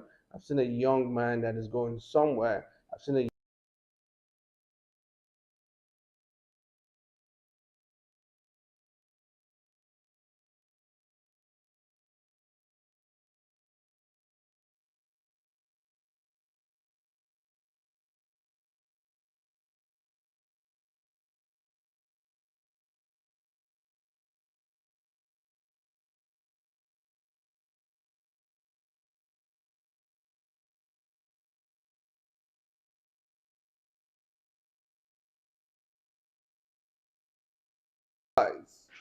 can I hear you shout Abuja? Oh, come on, you can do better than that. I didn't say Abuja. I said shout Abuja. So let's do it again. Somebody shout Abuja. Yeah, more like it. Yeah, good. So it's a pleasure to be here. Let's dive in straight into our conversation. And it is all about Get Started Summit. Get Started Summit. You know, there's so many people who wait for things to happen to them, but there are a lot of people who go about making things happen. Now, the guys who make things happen, wait for things to happen to them, the one who make things happen, are different kind of people and they get different kind of results. It's just like somebody telling you that help is on the way. So they sit down passively and waiting for help to come on the way to them. That will never happen. But then there's some other set of people who knows that they need to be on the way to meet up with help. And I think those are the kind of people that I have in here today. People who will not just sit idle, people who will not just sit passively, but we'll go and make things happen. If you're the one I'm talking about, why not just high five two people right now next to you and say, he is talking about me. I am a get started man. I am a get started woman. I am not just a get started man or woman. I am a get the job done woman or man. Come on, tell somebody that quickly as I wait for you to get this place a bit rowdy. Yeah. Fantastic. Good. Yeah. Now let's settle down. Settle down. You know, I have a few minutes to do this, so settle down. So good. Get Started Summit organized by Philip Agbola. Is a fantastic one. I'm looking forward to being part of this, if possible, every year, if Philip permits me to be part of this every year. But quickly, let's dive into our conversation this day. Quickly, what you need to do to get started. Many people want to get started, but they don't know how to do that. They want to start, but they don't know how to do it. And some people have a clear vision, they have the clear mission, they know what they are doing. Clarity is not their problem, but the energy to start is actually their problem. And people are scared of starting. I don't know why, but they're scared of starting. But let me help you out a little bit. The first thing you need to do to get started and to keep starting new projects is to make sure that you fraternize, or you are in the gathering of people that are starters. Always try as much as possible to put yourself in the same room with starters, in the same room with innovators, in the same room with creative people, people who are serial entrepreneurs, people who are serial starters. They just want to start something new. When you find yourself in the same room with these people, you know what happened? This thing rubs off on you. Starting is contagious. Getting started is contagious. So get yourself in the room with this set of people, and then you will see yourself almost starting everything that you lay your hands upon to do. Number two, it's one thing for you to get started, it's another thing for you to keep going. It is not about you that starts, but it's always about he that finishes, and finishes well. But the question is that after you started, how do you keep going? And that's why I want to go to my next one, which is build up. For you to keep going and to sustain yourself, whatever you've started, you must build a strong support system. Yeah, say it after me: support system. Yeah, you must have a strong support system for you to keep going on. And then this support system, if you're lucky enough and they are members of your family, congratulations. But most of us don't have that luxury of having members of our family to be our support system. So you have to look for these people, and then when you find them, you have to invest in those relationships. You have to show that you care, you have to show that you understand, you have to show that you value the time spent, time spent with those set of people, and you have to show concern for what they are concerned about. You have to invest your time, your talent, and your treasure, because these people are probably your fallback position, or the people that will catch you when you fall, or the people that will pull you up after you've fallen, based on some of the things that you started and you feel overwhelmed. You need to get old and put yourself and build yourself a strong support system.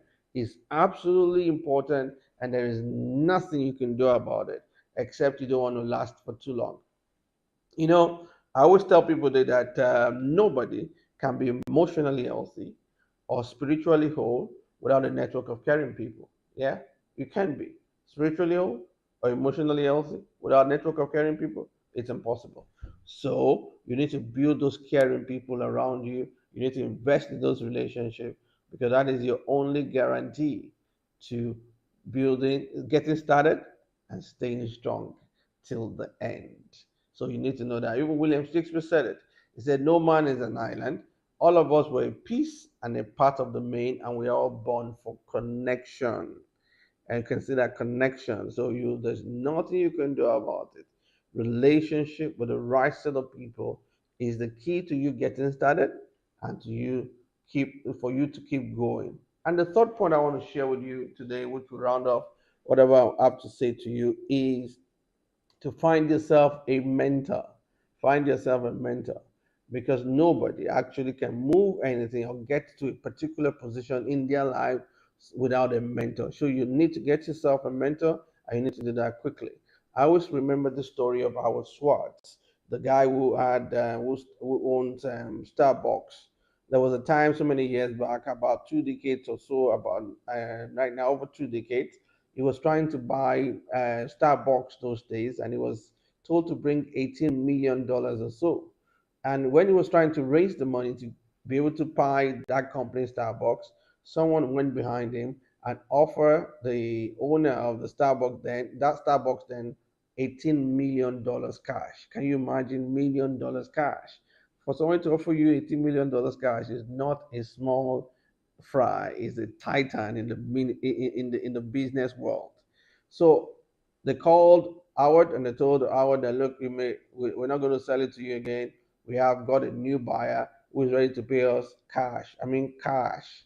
So Howard got so depressed and then was wondering, how do I go about this? So he was at the park when he met one of his friends, and one of his friends had his predicament, and then they got together, and then he told him that, no, what, tomorrow will you come to our office? He happened to be a lawyer. Come to our law firm, our chambers, then I will introduce you to a senior lawyer, and probably he can help you with this issue that you have found yourself. So lo and behold, he came in the next morning, sat down, and then met with a senior lawyer who asked him all the necessary questions and realized that ours was on the right track. You know what the senior lawyer did? He just said, okay, let's go. And then fortunately, unfortunately, the other guy's office was just down across the road. And the senior lawyer went with Howard and then went to this guy's office and told this guy that I understood that you are interested in deal to buy Starbucks. Howard is interested. So I'm telling you right now, you need to take your hands off that deal. And then left and shut the door. And that was the end of the guy with the $18 million cash. He never went towards that deal again. And Howard was able to buy Starbucks. Now you can see, nobody becomes a billionaire without the help of a mentor. So you need to get a mentor for you to get started and for you to keep going. And those are my few thoughts with you guys today. And I hope my other colleagues and then the other facilitators will be able to broaden your mind and make sure that you get started and you get things accomplished. I'm so glad to be here. I'm so excited to have shared this few minutes with you guys. And I hope those few points that I shared will let you know the importance of you having solid relationships. Solid relationship, because relationship is key. And then getting started and staying in the game all revolves around relationship. And then for those of you who are in this meeting who's looking for a mentor, oh yeah, I gladly recommend, absolutely recommend Philip Agbola for you to mentor you. He knows the game. He can deliver on this game and give you what you really, really want and what you expect. So Philip Agbola, you're highly recommended to be a mentor to you. You guys just jump on it. Make sure you connect with him. Make sure you understand him. Make sure you do whatever he wants you to do so that he can help you get to that very top that you want to get to. Guys, get started.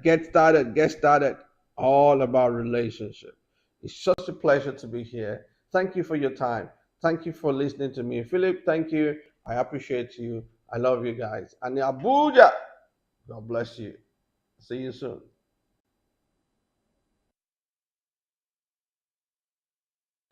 Get started. Please, Mr. Philip, I would like to ask, how are we applying for the mentorship? Okay. Because I think I'm the number one here. Okay, guys, that was an amazing keynote from Mr. Neil. I'd like to tell you a short story before I call up the next speaker. So, in the year 2022, I had just finished NYSC. I was working in a job I really hate. Yes, because my boss was about killing me. She was not in Nigeria, but she was killing me. And I had learned social media management, like during NYSC. I was learning virtual assistant, but I was this confused young girl who just finished NYSC, working the job she hated. I knew nobody in Abuja. I was just a triangle girl, from church to work, from work to my house, from my house to my church. And then I saw this post made by my friend. There's a Connect conference. Come and meet young, vibrant people in Abuja. And I was like, okay, let me go. It cost me a lot actually, because that night I went back home late and my uncle I was staying with warned me, never come back to this house by this time again.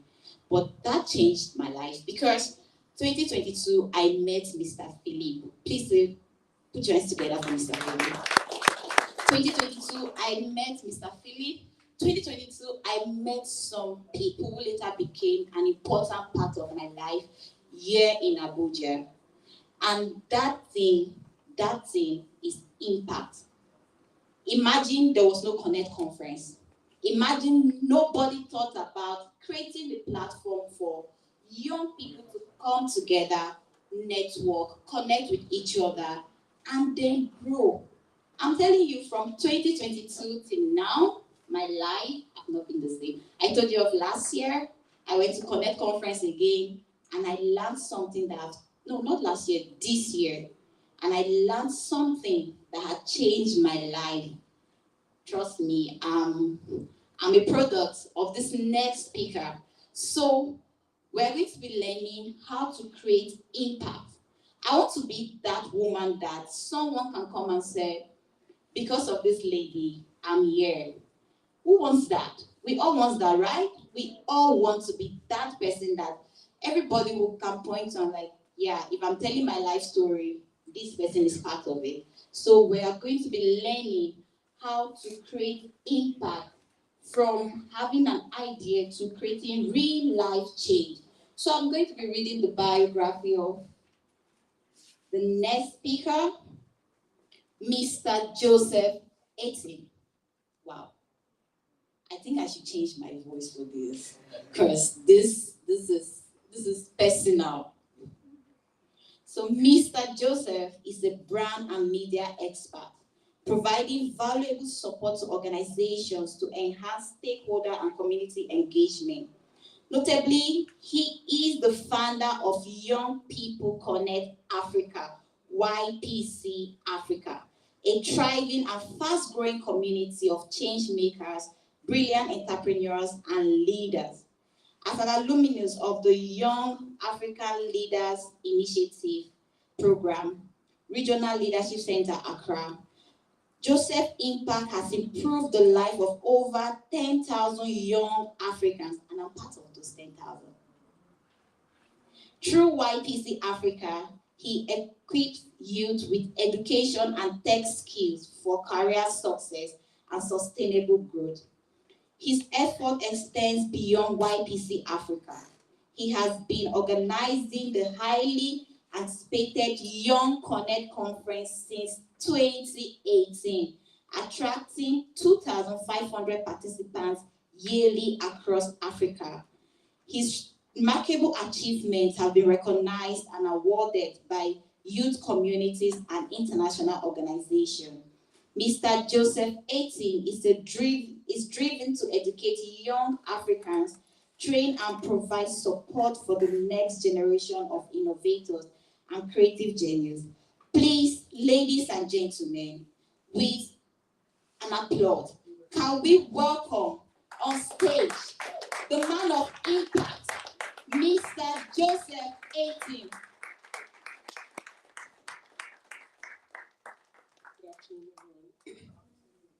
Good afternoon, everyone.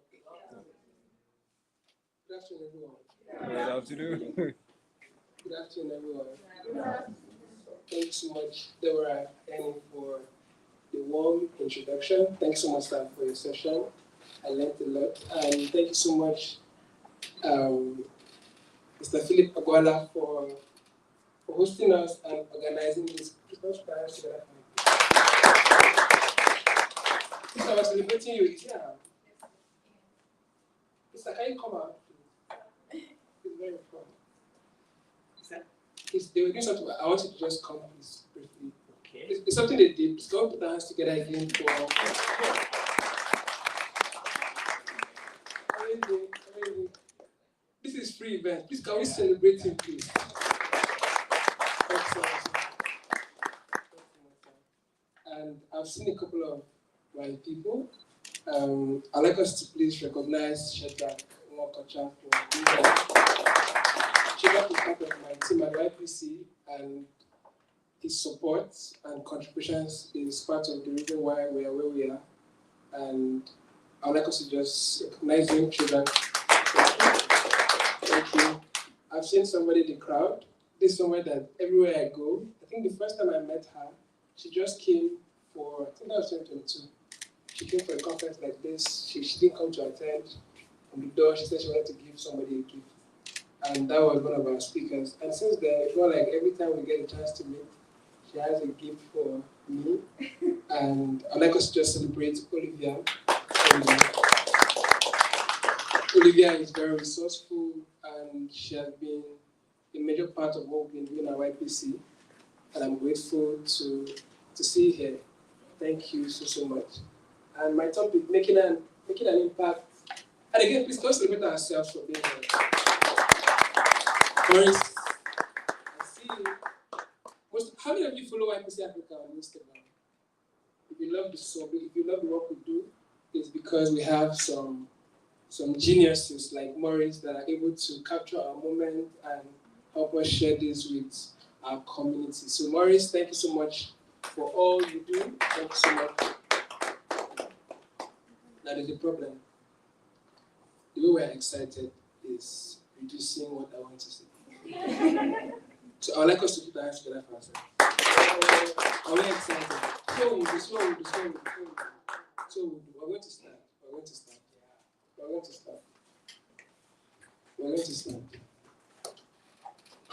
to start. So I'm moving this for the picture so it will be fine.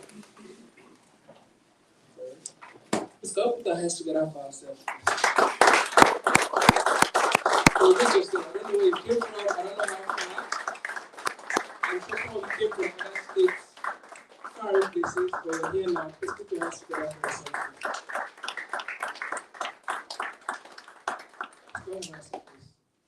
There are different currencies in life, right?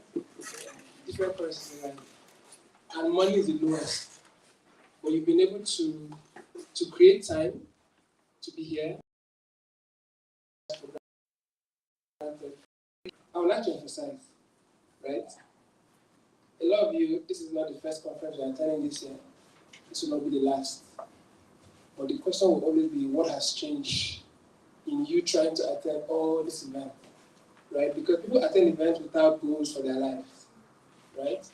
You attend events without a plan, and it doesn't matter what you said here today. Some of us are going to be here the same way we came, but I'll try to make sure that doesn't happen. My topic is making an impact, starting with purpose to create change. Making an impact, starting with purpose to create change. How many of you are excited with the topic? How many of you are excited? That's what we'll do. How many of you like? It's fun. I know. It's fun. I just want you to finish and go. But how many of you like this so much that me? Or we don't like him, just pretend. So like, how many of you like him now? You've never liked him before. Probably you like him now for the first time. How many of you? You don't like him. How many of you like him? That's the question. Amazing. Now, I have a promise. Before I'm done, there are certain things that you would learn that will change the face of your business. Right? There are so many things you would learn that will change how people will see you from here. There are so many things you're going to learn that would switch how you're perceived and the kind of money you're able to make. Now, don't follow my topic. They say making an impact. Some of you say, it's like you said, it's coming out now. Let me take it easy. I don't want to make impact my life. I just want to collect my money, give them my life. How do you like that? I don't want to make impact. I just want to make money. Anything concern me, concern impact. I went to I love this event. I mean, who want to talk about money? This economy, I need money. Yeah, but I will try to help us have a mind shift, right? Because until you're able to make impact, you can't collect money from anybody. Impact is influence. Impact is being able to change how people perceive you, your business, or your career. So by the time I start talking about so the things that we're talking about, it's like, okay, oh my God, this is what I've been missing. Because a lot of us, we are very skilled. We've gone for education at the highest level. We've mastered so many skills. But then the question is the inflow. Yeah? But then for you to be able to access all of these things that you want for yourself you must first of all understand what does it really mean to make an impact. Because if MTN, like you said, sir, is going to collect money from anybody in this world, they have to first of all change how we see them. That is why whenever any business is going to come into the new market, one of the first things we start to do is what? Advertising. What are they trying to do? To change perception, to change how people see them, right? So that even you, for your business, for your career, or whatever you want to do anywhere on any platform, one of the things you want to first start to do is how will people see you? Because if you don't change how they see you, how they're going to pay you will never change. I tell people you don't earn your worth. You earn what you charge, right? But how can people see you enough to this guy is worthy of this price? Some of you, it doesn't matter how much you charge. It will never change how much I want to pay you or how people want to pay you. There's not somebody who come out here now and they'll say, let's say for instance, we're trying to, let's say we want to get a space. Let's say this space, you want to use for your own event, and they're telling you the event center is maybe 1.5 million. Okay, it looks good, right? Can I pay 1.3? You get what I'm saying? But there's where you go to, they tell you 150K. You say, no, that's too much, right? So at this level, where you are sitting right now, the first question in your head should be, how am I being seen right now in the world? In my office, in my current space, my business. Some of you, my business is failing. It's not because your business cannot succeed, but it's just how your business is being seen. Because there are a lot of options right now on the internet, everywhere in the market. There are a lot of options, right? But what will make people see you as number one is what we're about to talk about. What will make people see you as number one, making an impact? The first thing I'd like to talk about today is your why. Your why. Your why. A lot of people, whatever business they're starting, they don't have a why. What's your why? You want to build a business, you want to start a community, you want to start an NGO, you want to start a platform. What is your why? What exactly do you want to achieve? Who exactly do you want to become? How much profit, how much money do you want to make? The mindset of starting a business to earn $1 million every month is different from somebody that has a goal of 100 million every month. Different from somebody that has a goal of 1 billion every month. So that would affect the actions you take, the kind of mindset you want to have, the kind of people you want to surround yourself with. What is your why? And we're in a room where it's very frustrating when we're trying to teach people that, first of all, they don't know their why, or they don't even have the interest. A lot of people, this is so wow, but there's no interest. That's why we're going to live here. Maybe next time we come back, some people are going to be seated here, and they're still where they were. Because there was no goal, there was no desire. So I'm hoping I'm talking to people that have interest. Interest, right? You want to make money. You want to make impact, you want to attract influence, you want to gain traction, you want your business to gain traction. Because if you're not in this where you're interested in here, it will not make sense to you. So when I start talking about how to use platforms, okay, I've been doing this the wrong way, this is now the right way. Thank you so much, Joseph. I never got it that way. If not, a lot of people say, to make an impact, I need to be on social media. No, I'm not a social media person. No. It's not about you being a social media person or not. It's about what is required. Right now, one of the easiest ways to make money on any platform, to make an impact, is understanding that the people you're trying to connect with, they're on this platform.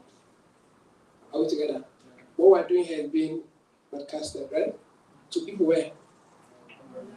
Where? Where? Online.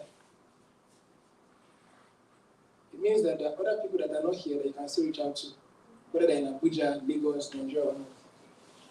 So your business, your career, whatever you're selling, the idea of what it means, who else can you reach out to So it's not a question of I have to use this platform or not, it's a question of what is required. Am I making sense? Making an impact. What does impact mean to you? Influence. Helping people changing their decision to choose you, to see you, to make you their best choice. Are we together, please? Helping people to do what? To see you. To do what? To choose you. And do what? Make you their best choice. So it means for anybody to be able to see you, to choose you, to make you their best choice, there are certain skills that you need. One of it is what? Communication skill. And I'll try to break it down. Communication skill. Now, what does communication mean? Your ability to express yourself. But more so, your ability to what? Convince people. What is the correct spelling? Yes. Speak out in respect convince people. Yeah. Are we together? Making an impact. One of my best quotes that I invented is, nobody knows about what you're not talking about. Let's say it together. Nobody knows about what I'm not talking about. Nobody knows. Let's say it together. Nobody knows about what you're not talking about. Say it again. Nobody knows what you're not talking about. If they must know about it, I must talk about it. If they must know about it, I must talk about it. I must talk about it. Nobody knows about the job I'm looking for. Job I'm looking for. If I must get the job, I must talk about it. I must talk about it. Now, communication. You must be able to learn how to convince people. Are we together? This affects everything you put down in writing. Are we together? So if your writing is your portfolio, if your writing is your CV, if your writing is your profile, if your writing is your proposal, if your writing is a content on any social media, let me put it there, content, written content. What should be the question? Is it convincing? I'll bring it down. If there is a lady, probably a lady or a guy, you want his or her attention, there is something you need to learn how to do, which is what? Which is what? What? Communicate and convince. Get the attention, right? I write it down. I'm learning now. Get the attention. What again? What? How do you get attention? Should be the question. Communication. How do you get the attention? Let's break it down. You are still using this word. Advertising. Break this thing. So. Advertising. What? Talk to me. What again? Talk. You must learn how to express yourself through. So it means that for me to be able to convince the person I'm talking about, I must learn how to what? Talk. It means that there's how to talk and there's how not to talk. Because it's how you just talk and you just eat food. And it's how you talk and I'm like, who is this guy? Is he new here? I've never seen him before, but he's sounding good. He's intelligent. I think I'd like to have just a moment to just whatever. How to talk.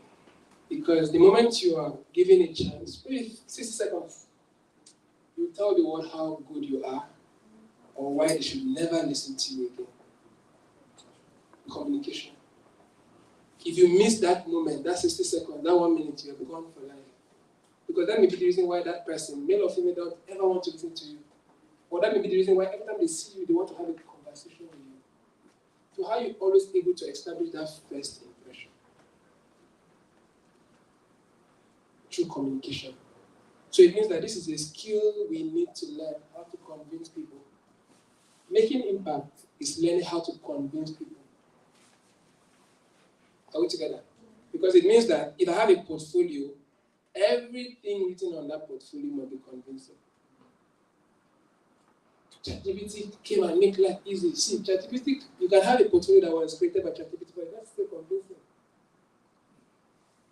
Because you need to understand that these people I'm trying to convince, these are human beings. So we must always forget this thing. Are we together?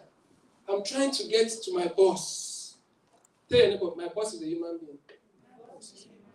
Tell your neighbor, my boss is a human being. You're trying to get to a company. That company is run by what? Are we together? Your CV will be read by me. Some of you, your CV, if you read your CV, you know, you can never, it's not possible. You can never, ever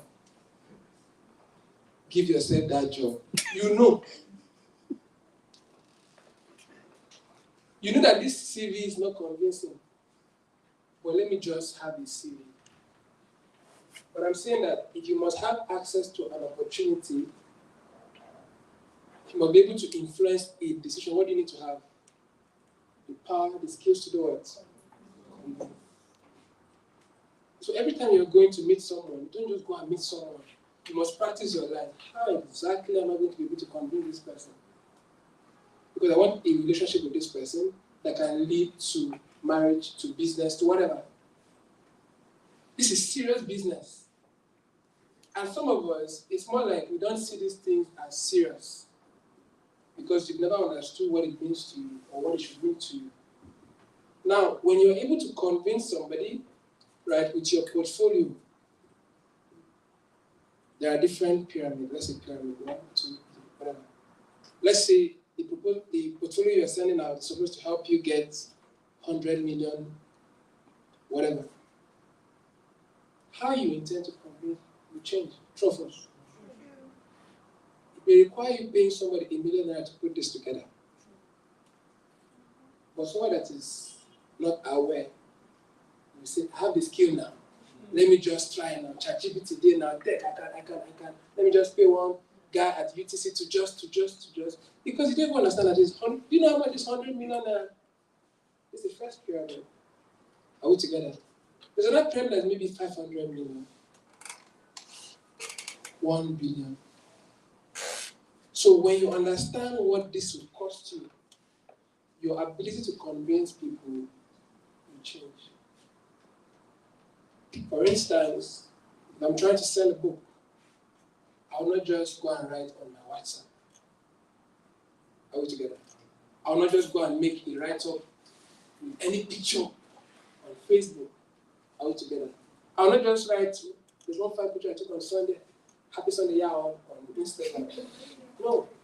I must understand that there is a goal. I'm trying to raise 100 million, for example, from this book. Right? And how I'm able to convince them as to what? It means if what it will cost is going to a studio. Are we together? Are we together? Studio to take what? Studios to make what? And the quality of the cameras you use will matter to you. Do you know why? Because some of us, the reason why we're doing what we're doing it is because our goal is just 20K. For real, tell yourself the truth. My goal is not just 20K in a month, just rest. Are we together? Some of us, our goal for the month, if you make this amount, you are okay. 100K. What is 100K? With 100K, you don't even need to go to the studio. Your family and friends just contribute. You just stop the project. So when you understand what this will do for you, what it will take, the cost of trying to convince, this will affect everything you put out. Because making an impact requires you to do what? Convince humans. Thank you. Because the people reading any of this, they're human beings. True? Yeah. Sometimes this is what we do. I'm trying to convince my followers. And that's how we miss it. We call human beings followers. So imagine that you stay in this room, they're calling you followers. My fans. That is why some people are where they are. Because they're calling these people in this room. These people that have gone for training, they have PhD, they are so intelligent. Followers. I started with an instance, a lady or a guy. Do you know what it means to convince somebody to give you 2 minutes of their time? Do you know what it takes? Somebody's walking, I say, excuse me. Do you know what it takes? Are we together? Do you know what it takes? Yes. So it means that for you to be able to convince, let's say you have 100 humans connected to you. It means for you to be able to convince one person, you have to ask yourself, what will it take? Then you have, for me, say, I know I'll start now. Once I hit 1,000 followers, I do. Because you don't understand what it means to convince 50 people. People are stubborn. They don't like you. They may never like you. So it means, how are you able to create communication resources, writing, how are you able to write, how are you able to speak, what kind of content do you need to create for people to be able to, for you to be able to convince these guys to buy from you. Now when I'm talking about product, I'm talking about your idea. So some of us were trying to build an NGO, we're trying to start a community, we're trying to build a business, and everything we're trying to do is supposed to drive towards change, right? So when we understand that these are human beings I'm trying to connect with, it will influence how we interact with people. Some of us, you go and check your Messenger or your Instagram or anywhere, you don't reply to messages because you think that these people sending you messages are just what? Followers. They don't know my level. They teach me their mate. Do they know what it took me to have 10,000 followers? They just think they can. No. This is somebody that may have access to who can approve any of this for you. Are we together?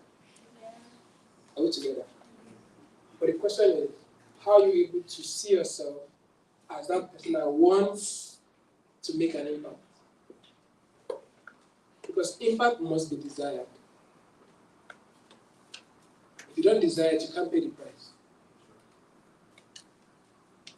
Impact has its reward for your career, for your business, for whatever you're doing. There's a reward for it. So you can't just go and say, okay, just that I love what you said, but I'm happy that I'm able to convene at least. My WhatsApp community, my WhatsApp friends. But the question is, what have they given you since you've been trying to convince them? Because there are humans on other platforms that you should leverage on. Are we together? Because of my time, I try to just check what I put down so I don't get to miss it. How do you make impact? I talked about how to make, you need to have a vision, communicate your vision and own it. This is very important. If you have an NGO or a community or whatever you're trying to do, one of the things you need to learn how to do is how to own what you're doing. Tell your neighbor, own what you're doing. Believe in what you're doing. The reason why people don't talk about what they do enough is because they don't believe in it. Tell yourself the truth. Some of us, we have never told anybody the job that we have. Our job, we've never told anybody. Not only because you don't love the job, but because you don't believe in your job. Your initiative, your organization, your community, whatever you're doing, you've never talked about it before. Because you don't love it enough. You've never owned it. So until you accept that this thing I'm doing is amazing, this is big, tell your neighbor your idea is big. Your idea is valid. Your idea is wow. But how are you able to talk about it? Ask your neighbor, what are you talking about? Have you been talking about what you're doing? Ask your neighbor, have you been talking about what you're doing? Have you been making noise about it? How to make an impact. Number 2, be a part of a movement or start one. Be a part of a movement or start one.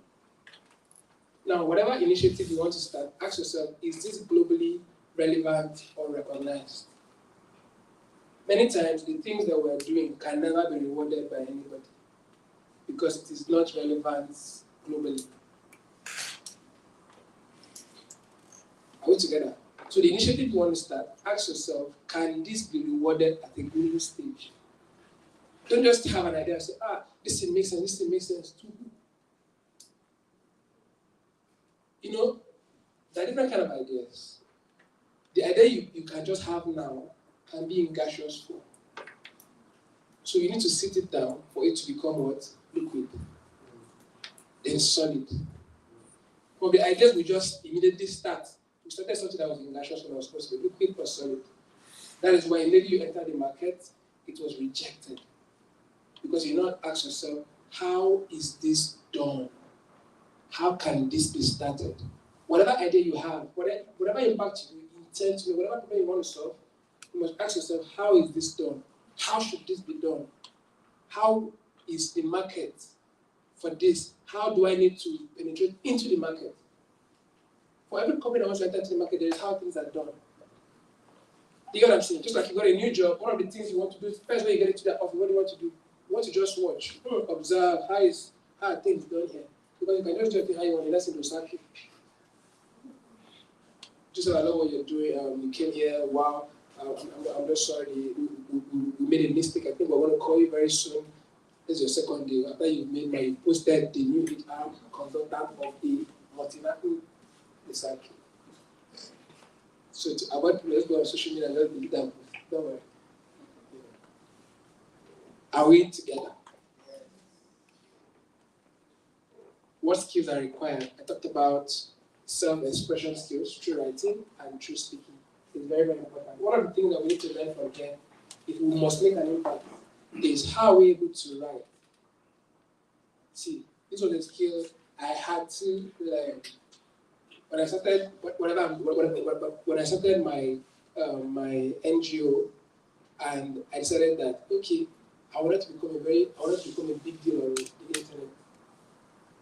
I've tried now. We've been doing Connect Conference since 2018, and it's been from one successful conference to the next, and it's just been amazing. When we started, one of the things I told myself is that I want us to be known. Are we together? I told myself I wanted this initiative to be what? So your idea, your business, your product, have you sworn an oath that it must be known? Ask your neighbor, what is the gain in hiding? Ask your neighbor, what is the gain in hiding? What is the reward for hiding? Bible says that ye are the what? Light of the world. You're not the light of Abuja. You're not the light of Kubwa. You're not the light of Meta. You're not the light of Nigeria. Don't let anybody deceive you. You're the light of what? The world. So whatever idea you have, it must be to a global state and taste. So when you launch this thing, who are those that, oh my God, I love what you're doing? Who are the people that I say, I love what you're doing? Is it your friend from primary school that's still battling pure water? It's good. But I'm saying that who are those that are applauding you? Are people from the United Nations saying, oh my God, I love what this guy is doing. Do you want to come for a meeting and stuff like that? We want to send out proposals. What are you sending your proposals to?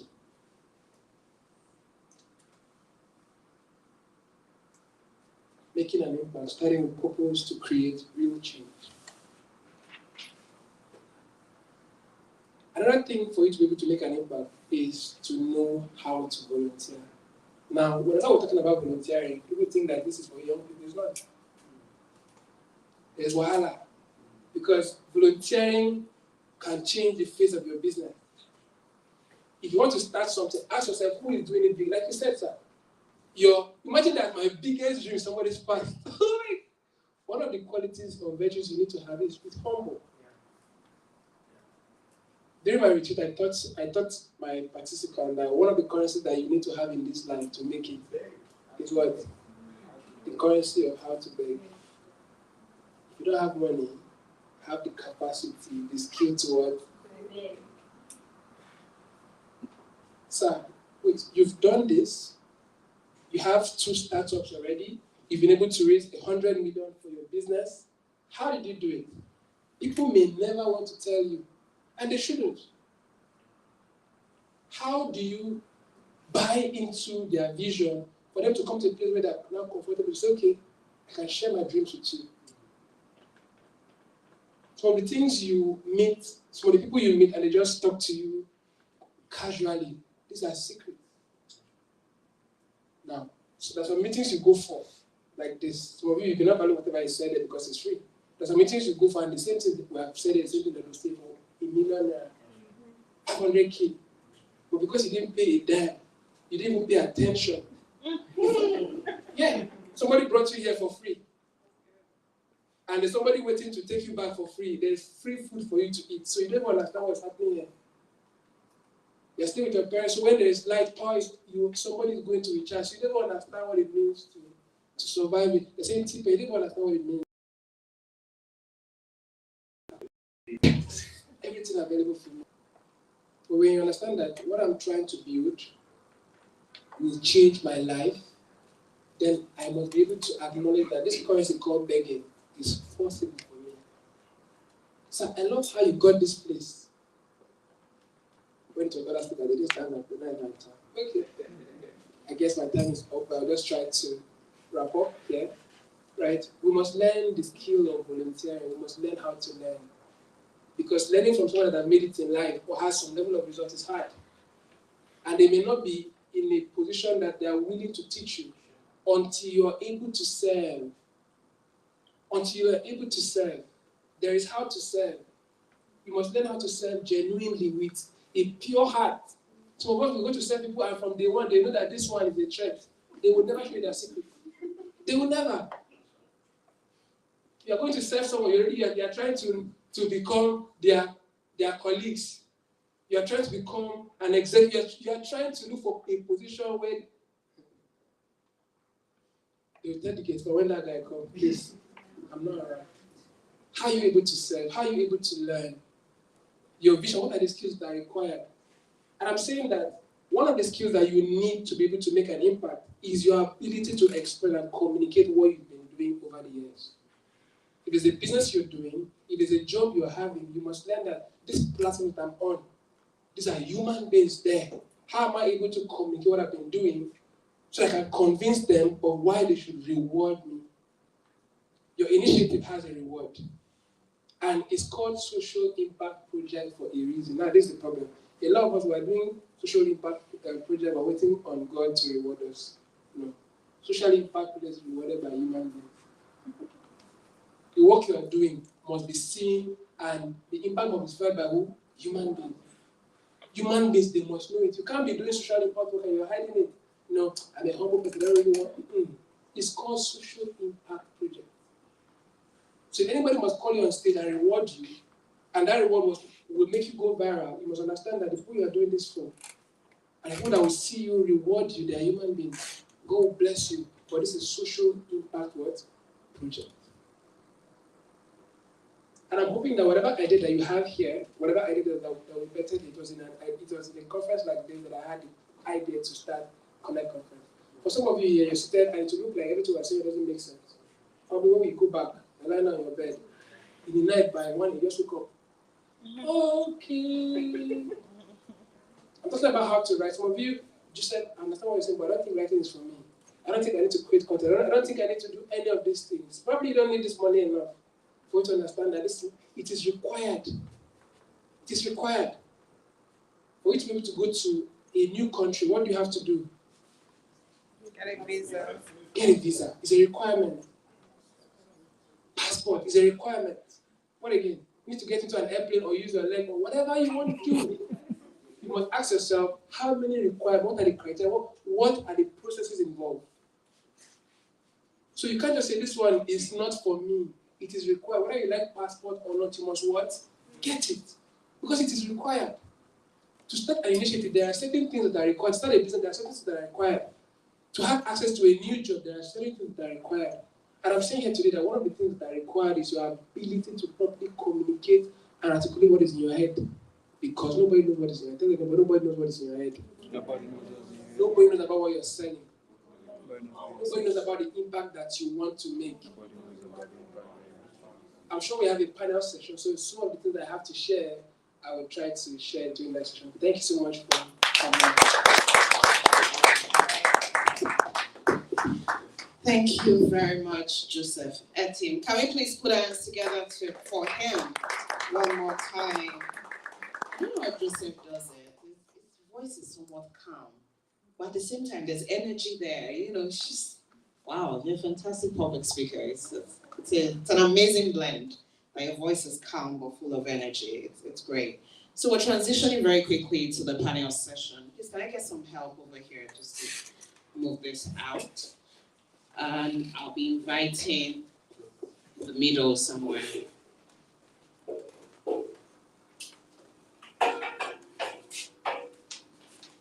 Okay. No, just. Oh, okay.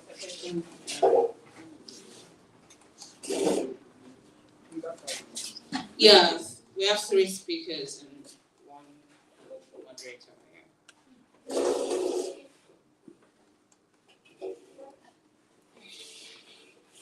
Alright. God help me, I hope I can sit on this one. Can I get another chair?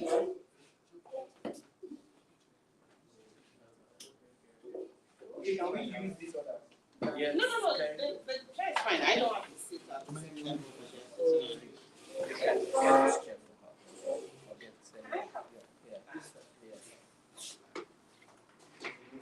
High enough. Thank you very much.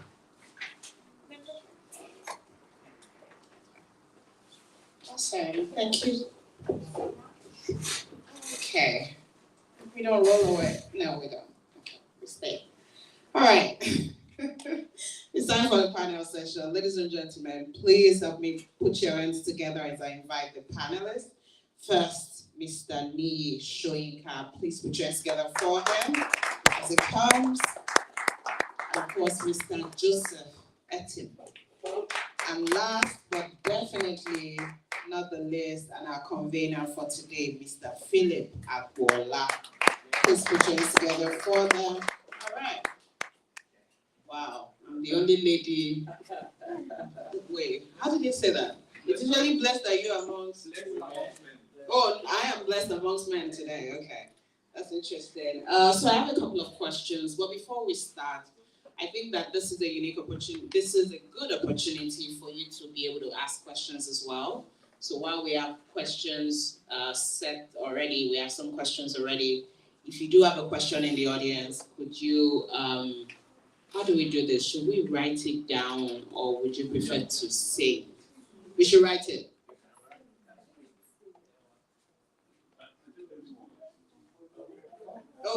Okay. So I'm going to ask my first set of questions, and then after that, I'll come to you. We're just going to do it that way because I think it's more important that you are able to get your answers, rather than some of the questions we might have set. All right, so I'm going to start with Mr. Niyi. Yes, is the microphone on? Awesome, thank you. All right, you spoke about getting started in business from idea to actionable plan, and it was a very packed session. So some of the questions we're going to be asking is not something you haven't touched on. It's just an opportunity to reiterate, right, and allow it sink in. So the first question is, what advice would you give someone who has a business idea but does not know where to start? They only have an idea. Okay, so basically, one of the things I usually love to say is that if you have an idea, you have a thought, and probably it's not time, or you don't have all the resources to start up. One of the first things to do is to garner all the knowledge you can. It's never enough. All the knowledge you can, from books to those who have done it before. Well, you said it doesn't matter how unique your idea is. Sometimes you say there's nothing you want under the sun, right? If somebody is not doing it exactly what you want to do, somebody's probably doing something not too far from what you're doing, right? Usually, many times, probably 90% of the time. Okay, so the first thing I encourage is that if you're not doing anything about your idea yet, is to garner enough knowledge. right? By books, watching YouTube videos, right? Just keep, it's never enough. There's, the more you know, something about knowledge is that the more you know, the more you realize you don't know, and the more you know you need to know, right? I'll say that again, it's not just a quotable quote. The more you know, the more you realize you don't know, the more you now know you need to know. It's very powerful, right? So anybody who knows that I know something, that person is very ignorant, right? Because sometimes when I stumble on certain truths, I say,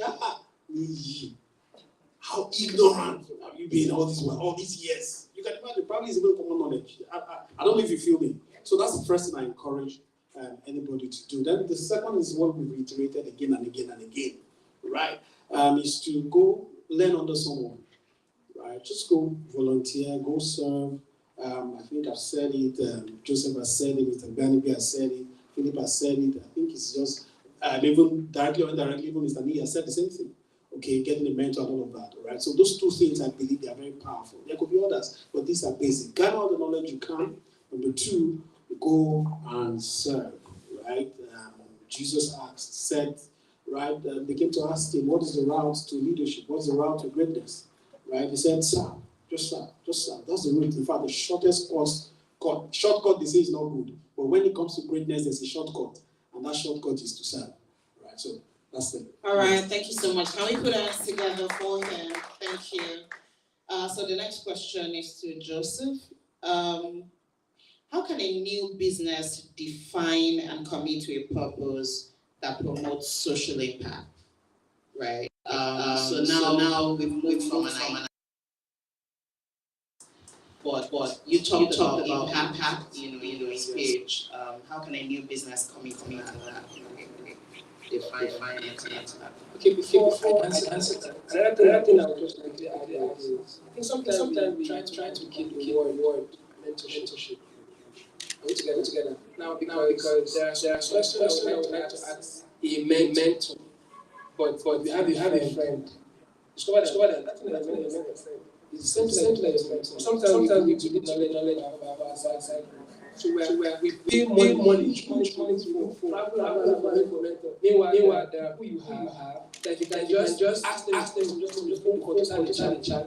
That will change. When I come back to Western, how we're able to person educating impact. Commit to a purpose that promotes social impact. Define and Define and commit to. So you have this list, right? How do you make making an impact business? Pretty much. Okay, now the first thing this business currently trying to do is for class people. Are we together? Which class of people? How am I able to reach out to them? Because we must be able to communicate. How can they measure your commitment? It's through your effort. Right? How can they measure your effort? It's through your work. How can they measure your work? It's your result. How can they see your result if you not show them? Right? So nobody knows about your commitment except how you be able to communicate what exactly you've been doing. Right? So it comes down to your ability to promote your work. Because if you're not able to promote your work, people don't know that you actually said this enough. For instance, amazing what I'm doing. Imagine that we are yet and we never get to see you just or the except of what happened. No, okay, get some. Maybe it really never happened. Right, but our ability to show pictures, to talk about it. Okay. This there was a specific plan for it. Yes, there was an event. They were impacted. This are the testimonials from what has happened. Right. So your commitment is measured through your ability actually put out what you've done. Right, so if there being like a project initiative, a program to whatever idea, how you able to communicate this? Is there how you send out report? Probably have an different doing. How you able to articulate report that you can share. Okay, this is what we're doing. This has been challenge. Has been the outcome. This were the activity over the last couple of months. This shows your commitment. I don't know that. Yeah, I think it does. But I also want to add into that, which is about when we talk about social impact in business. I think it's important that you always think about the end users, right? And how that affects people's lives, right? Because sometimes you get focused on money, right? I want money, just doing business, getting multiple streams of income. But I think what this question was really hitting at is everybody should think about how does this affect people? How does it change lives in a sense? And I think that will help you to be in the long run impactful. I mean, you make all the money and you still not feel, right? It's when you start to see how it transforms lives. That's I think just to add to that. But thank you very much. Please put your hands together. All right. Ms. Philip, the first question I have for you is what are the first steps you take to translate vision to an actionable strategy? Okay, like I said earlier, first to really clarify my vision. So what do you want to achieve? Clarify that first, so that you be able to draw a map towards where you're going to. Because if your vision is not properly defined, clarify, you build around the bush. So clarify that, define that, then set actionable goals. Break your goals into long-term, short-term goals, daily activities, then you'll be able to do something on it. All right. Thank you so much. Put your hands together for him. Let's do questions. Does anyone have a burning question for any of the panelists?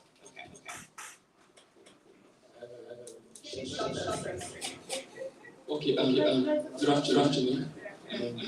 I'm using for organizing. So the question is to Joseph. I'm looking forward to you. I was going to YBCS here. That was the period I left our camp. So I've been in the social space for our years. Yeah. And my big mentor, Mr. Nii, has been the work of the DDC and basically what we are to achieve is we all young minds, so actually conducting the X and we are actively promoting SDGs. But one thing that's actually challenging for me, and that it's about partnership. Yeah, because time, because of the passion I have for this space, I get more a lot of one things. In fact, we're planning for and next next year, and Onkuni is part of the speakers, and I feel like I'm doing wrong. I really want to go about it, or just go start as an NGO 2 months ago. So I feel that's like a sport. But then I've tried to reach out to partners that know is this the body was see how chat to more people. So I really express that. How to reach out to partners or. Sorry, just before you answer. Can I just see your hand here with a question? We have 1, 2, 3, 4. 1, 2, 3, 4, 5, 6. I have one person here. And then we have one. Okay. Should we take 3 questions? Or you think you? Okay, just answer this one. Take a round of questions. Thank you. Maybe what I'm going to ask them, there's something to share to everyone I've been saying, even when listening. Now, me, my doing since 2018, right, I said about Calabar, and one of the issues the Nikki championship. Yeah. But I think that it's not easy. And it's also not hard people making right? So now, first thing I try to do is everybody I know, I try to let them know one.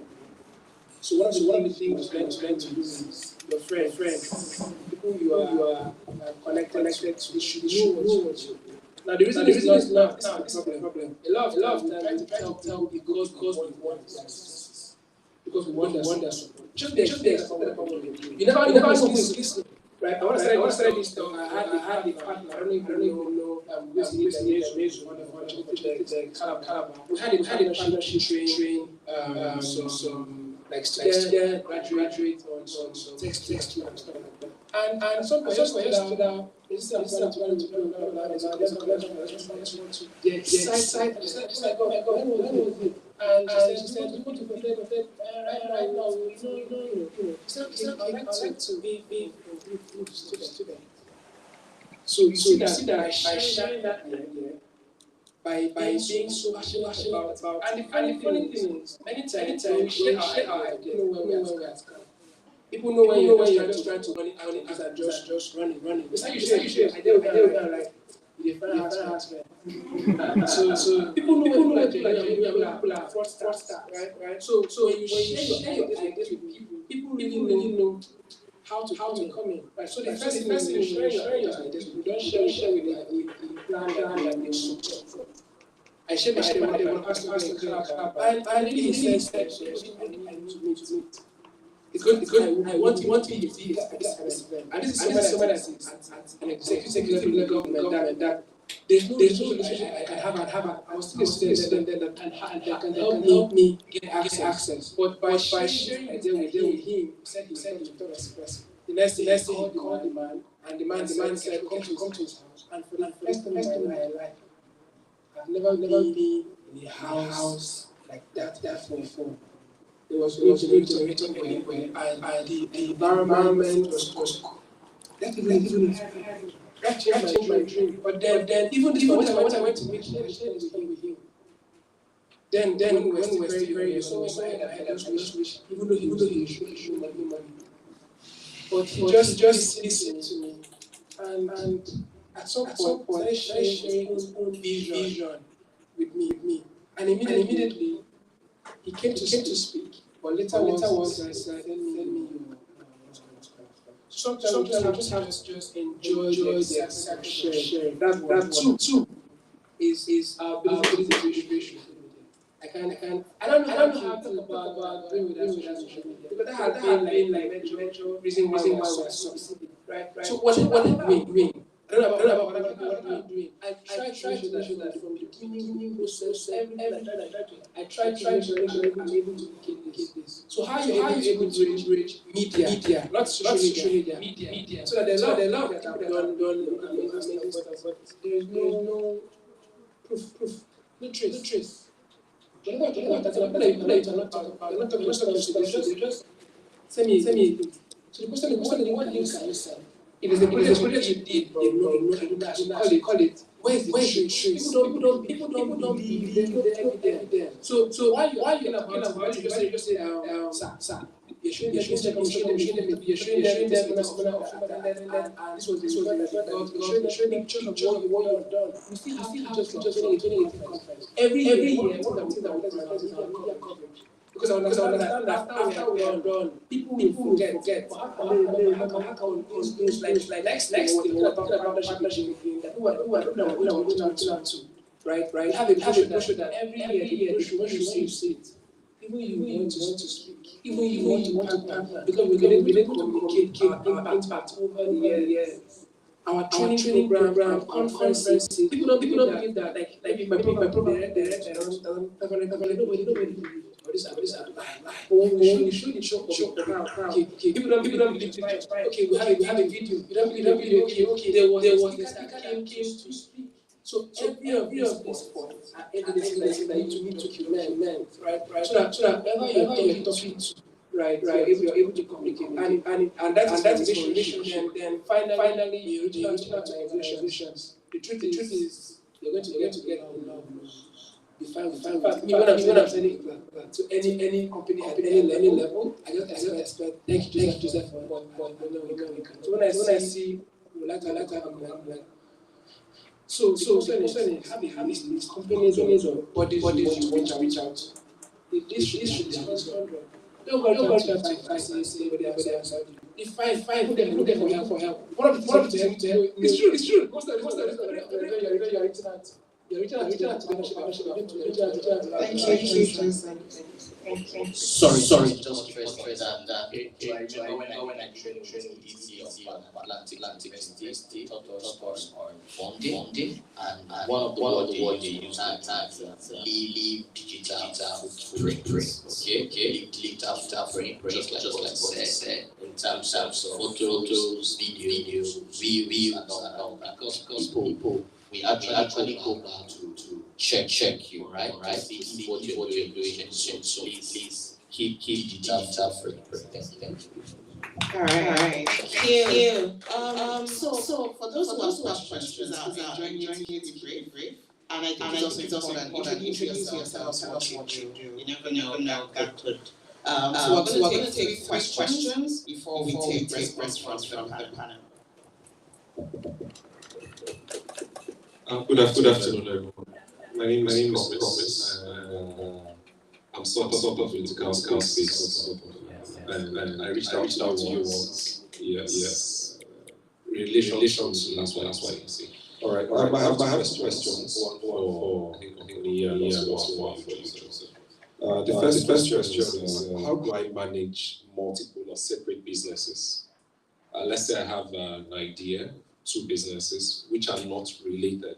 So how do I merge them and how do I manage the both of them without failing? And the second question is to you, Joseph. I reached out to you sometime, I think last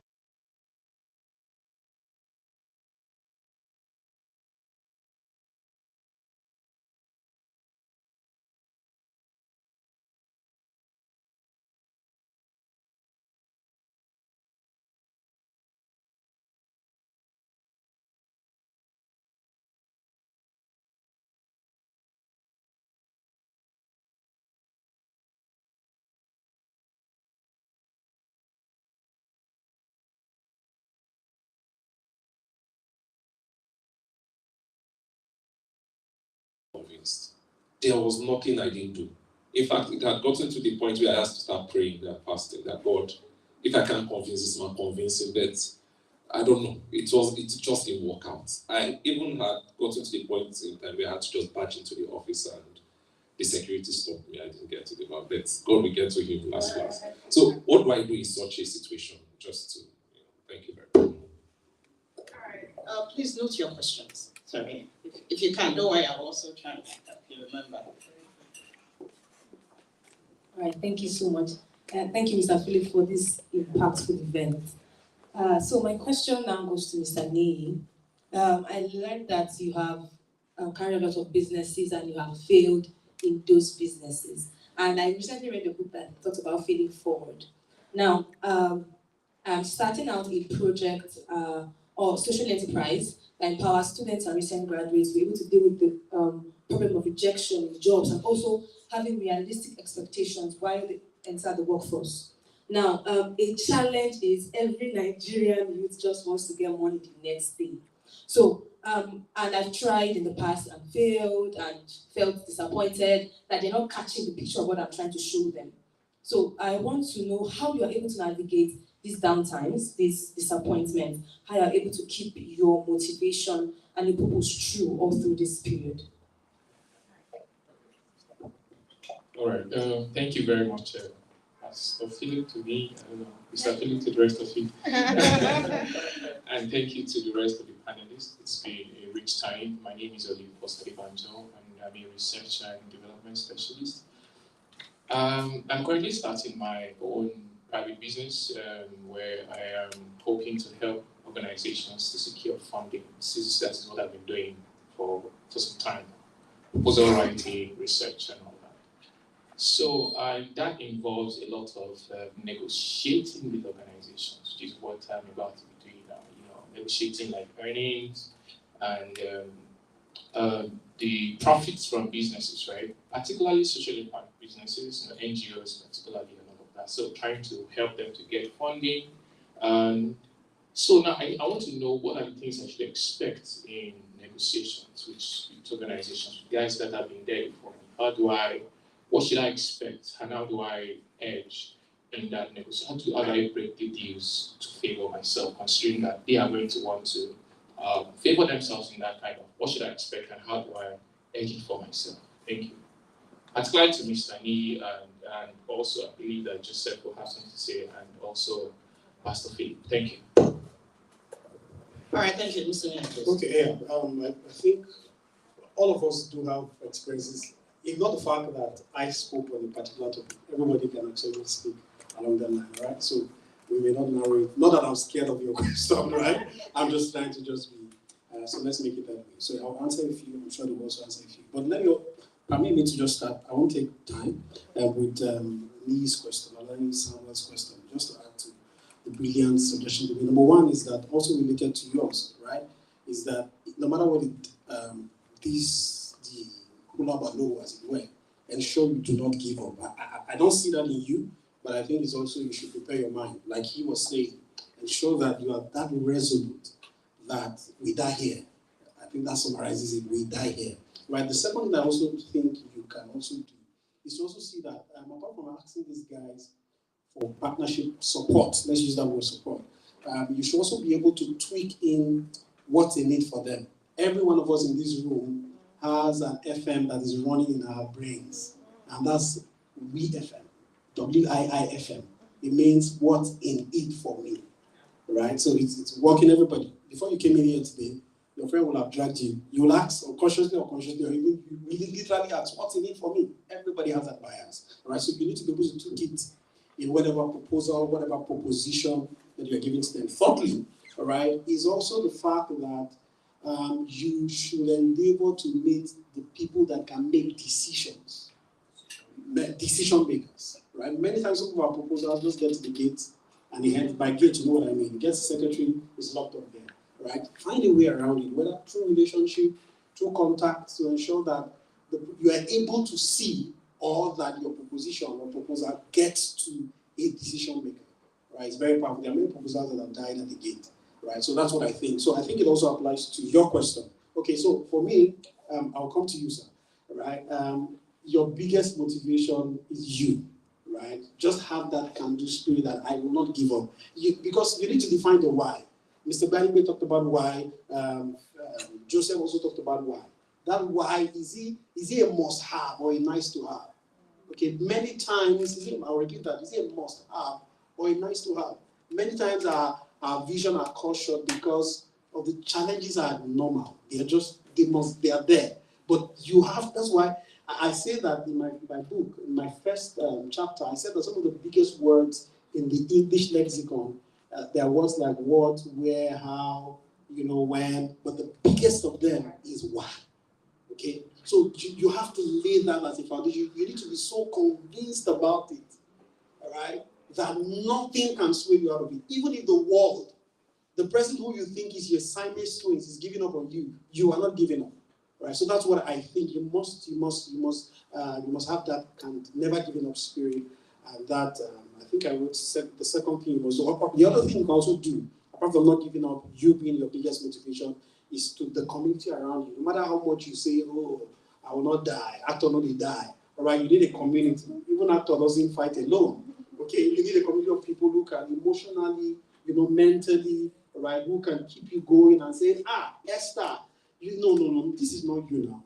Esther, no, come, let me take you out.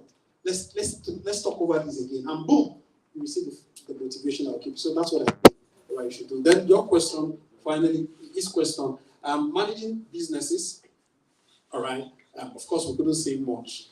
The first thing is to see how, as much as is your business, is your dream, nobody can understand it better than you. Number one is to set up structures and systems, right, that will ensure that the system can run. One of the problems, like I mentioned earlier when I was speaking, is that we want to just own everything, and it's natural to have that bias. But as much as possible, you must be able to set systems and structures, right, to ensure that the company or the businesses can run without you. Right? Many who was somebody, I can't remember the meeting that I was. Okay, my friend Yusuf Lengi. Right? Recently we were doing a training last week for an organization. And he said that when he went consulting for a particular organization, he said to the Madam, I think you need to change somebody in this organization. Madam said, who? He said, you, ma'am. Yeah. And he said the woman didn't obey because she was just full of herself. And 3 years later, the company folded up. right? So sometimes we build the systems, I'm not particular about this, just Andrew. We build the system around us so much that it can't run without us. So for me, all right, is to build. Then number two is to be able to sell the vision. Again, comes back to what's in it for me, right? No matter, you know that our staffs, they can make up. Don't say, as a CEO, you are saying, take your time. I get plenty of people when they look for a job. I will not sack you anyhow, right? No, that's not enough. You must be able to sell the vision so that your staff members will own it, right? You know, sometimes you realize that people they can take a bullet for some people. You don't know the emotional investment. Because from Mr. Lee, I learned that EBA is not just food, it's the emotional bank account. All right, emotional bank account. How much of the emotional bank account have you fed to those people that know the same money? So both selling the vision, both treating them well, feeding their emotional bank account, and they can take a bullet for you. Of course, there will be rebels, even more than that, but more than ever before. Be able to set up these systems and structures and keep reiterating them, keep training them, keep selling the vision. They own it. I'm sure that they can run without you. Just in 60 seconds, yes. Your last question, what you asked, there is this case, or a story rather, of somebody I know personally, that they submitted proposal to him. It's the MD of a company, but the technical assistant got the proposal, took all of the proposal, and gave his guy to understudy, tweak it, and submit it. Okay? So if you don't know anybody at the top, so you need to get to the power broker of that organization so that you can get your stuff. It's not just by you pouring oil on your proposal. You need to know somebody. Like Nia Adisha usually said, you don't get to the top, you are brought to the top. So you need to strategically know somebody that knows somebody at that place, or else shredder or somebody who want to duplicate your proposal. All right, Joseph, you've got a question around the boss who involved. Yeah. You need this again. Promise. Yes. Okay. Like what you said, sir. I think I'll summarize your question into how to access the top, right? And one of the things I do is one, nothing goes for free. You know, relationship is different. Build a relationship before you need it, right? Like you said, you know, you don't go to the top, you are brought to the top. One of the things I try to do whenever I need a partnership for like a speaker or somebody at a level to do something with me, I know that if I go short, they will never accept, they will never listen. So I try to know who exactly do they know that have access to their heart, that if the person goes to them, so the person I try to reach out to that person, you know, so if you need a relationship in 2 years, in 3 years, there's something I've done over the years that I started building. I know that, okay, in 2024, I'll need this person. So from 2018, how exactly do you build a relationship before you need it? The problem is some of us, we try to build a relationship, we try to ask, you know, when we've not actually built a relationship. So one of the things you want to do is, first of all, who have access to that person that they can listen to, and how can you build a relationship with that person? Then relationship first, not your need. Then build a relationship yes before you need it. Then again, talk to someone on your behalf, so the person can be the one to talk to the person and can invite you. Sometimes they don't even need to meet in the office. Talk to the person before you know. He's your friend. And before you know, they'll bring you to the house. And before you know, you're having dinner. You know. And again, don't reach out. Okay, I've said that. Don't reach out when you need a relationship. I've said that already. Then if you need something from them, sometimes don't go with that need. If you like, if I need a partnership, I don't go with a partnership. I could just invite the person to come and speak. And how you invite the person to come and speak is very, very important. There's some gift. There's a letter inside a box, for instance. You want to take the box. Imagine that there's a box that has a wine, a wristwatch, and some like really expensive little stuff like that. Even though they don't want to come. Conscience. You know, so when you give a gift first, it's very difficult for the person to say no. And if there's someone that will always corner and want to maybe rearrange the application or to whatever, because already there's a box and it must get to the person, you know, they would always want to send it up there. Then how you reach out with gifts is very, very important. I think if we're building anything business or anything we want to do, we must understand the place for gifts. Some of us were very stingy. Sure. You know, so whoever you want to reach out to, there are people in my life that it doesn't matter what they need, I must make sure that they get it because they bought my heart. I don't know how. You know, but we just have this relationship with this set of persons that, you know, it's easier for you to ask something from someone you've been giving something to they always want to just listen to you, right? And talk about negotiation and stuff like that. I think one of the things you want to first of all do is to build a community of people that know about what you do, a community of people that are willing to recommend you. So it's not just about the business first. I think everything has to do with relationship. Who knows about this business? How are you able to build a community? So I love the fact that we're able to build, like, this is the community. But then how are we able to also build an online community? So you can't be lazy about what I talked about, communicating and sharing your vision and stuff like that. Now, perception is built over the years when we're able to communicate what exactly we do, right? So if you worked for Globalcom, if you worked for MTN, nobody knows about it. So the big companies you've worked with, right? How are you able to brag about the things you've done? So when people know that, this guy worked with this league of professionals, these organizations, they're even coming to beg you. So for instance, what you charge normally is to be 100 million. When they're coming to beg you, please, we don't, and they don't know that it's 100 million you charge, they're coming to beg you, please, we know you don't collect this loan, but we're coming to beg you with 150 million. And you're like, I beg you. Because you've been able to build perception. Perception. So whatever platform you are, in this place, for instance, and I think one of the things we miss out whenever we're asked to introduce ourselves is we belittle what we do. I'm just trying to, nobody who wants to do business with somebody is just trying to. I am building this. I currently have an NGO or a company that brag about what you're doing, even though you don't have any building. Nobody knows. Nobody knows that this is of the bottled water we take. Some people we've never seen their companies before. But because of how they're able to sell it, we have been able to buy into the vision. So whatever we're doing, one of the things we need to first of all do is, whoever is in our environment, how are we able to first of all convince our friends, our community, the church, wherever, our religious gatherings, wherever we are, how are you able to communicate and sell this idea to people? Because at the end of the day, they are now your marketers. They're the ones who tell people, this guy, Joseph, the guy is very good and my time is up. So. Thank you, Joseph. Please, can we put our hands together for him? And one thing I'd like to add to that, which is also a leading question to my next, is the role of mentorship. You're talking about brokering business, right? You want to talk to someone who's already doing it, right? And I want Pastor, Mr. Philip. I want Mr. Philip to help us with that, right? So there's a question about how do I get mentors and instructors to guide me in my life's journey? How do you even do it? Okay, so basically, two things you look out for in a mentor or instructors: character, competence. Character, competence. So, does he have the character and the competence to guide me in my life's journey? So, in your choice of a mentor, instructor, so look for someone who is doing exactly what you're doing or something that resonates with you. Then follow the person. It can be passive or active.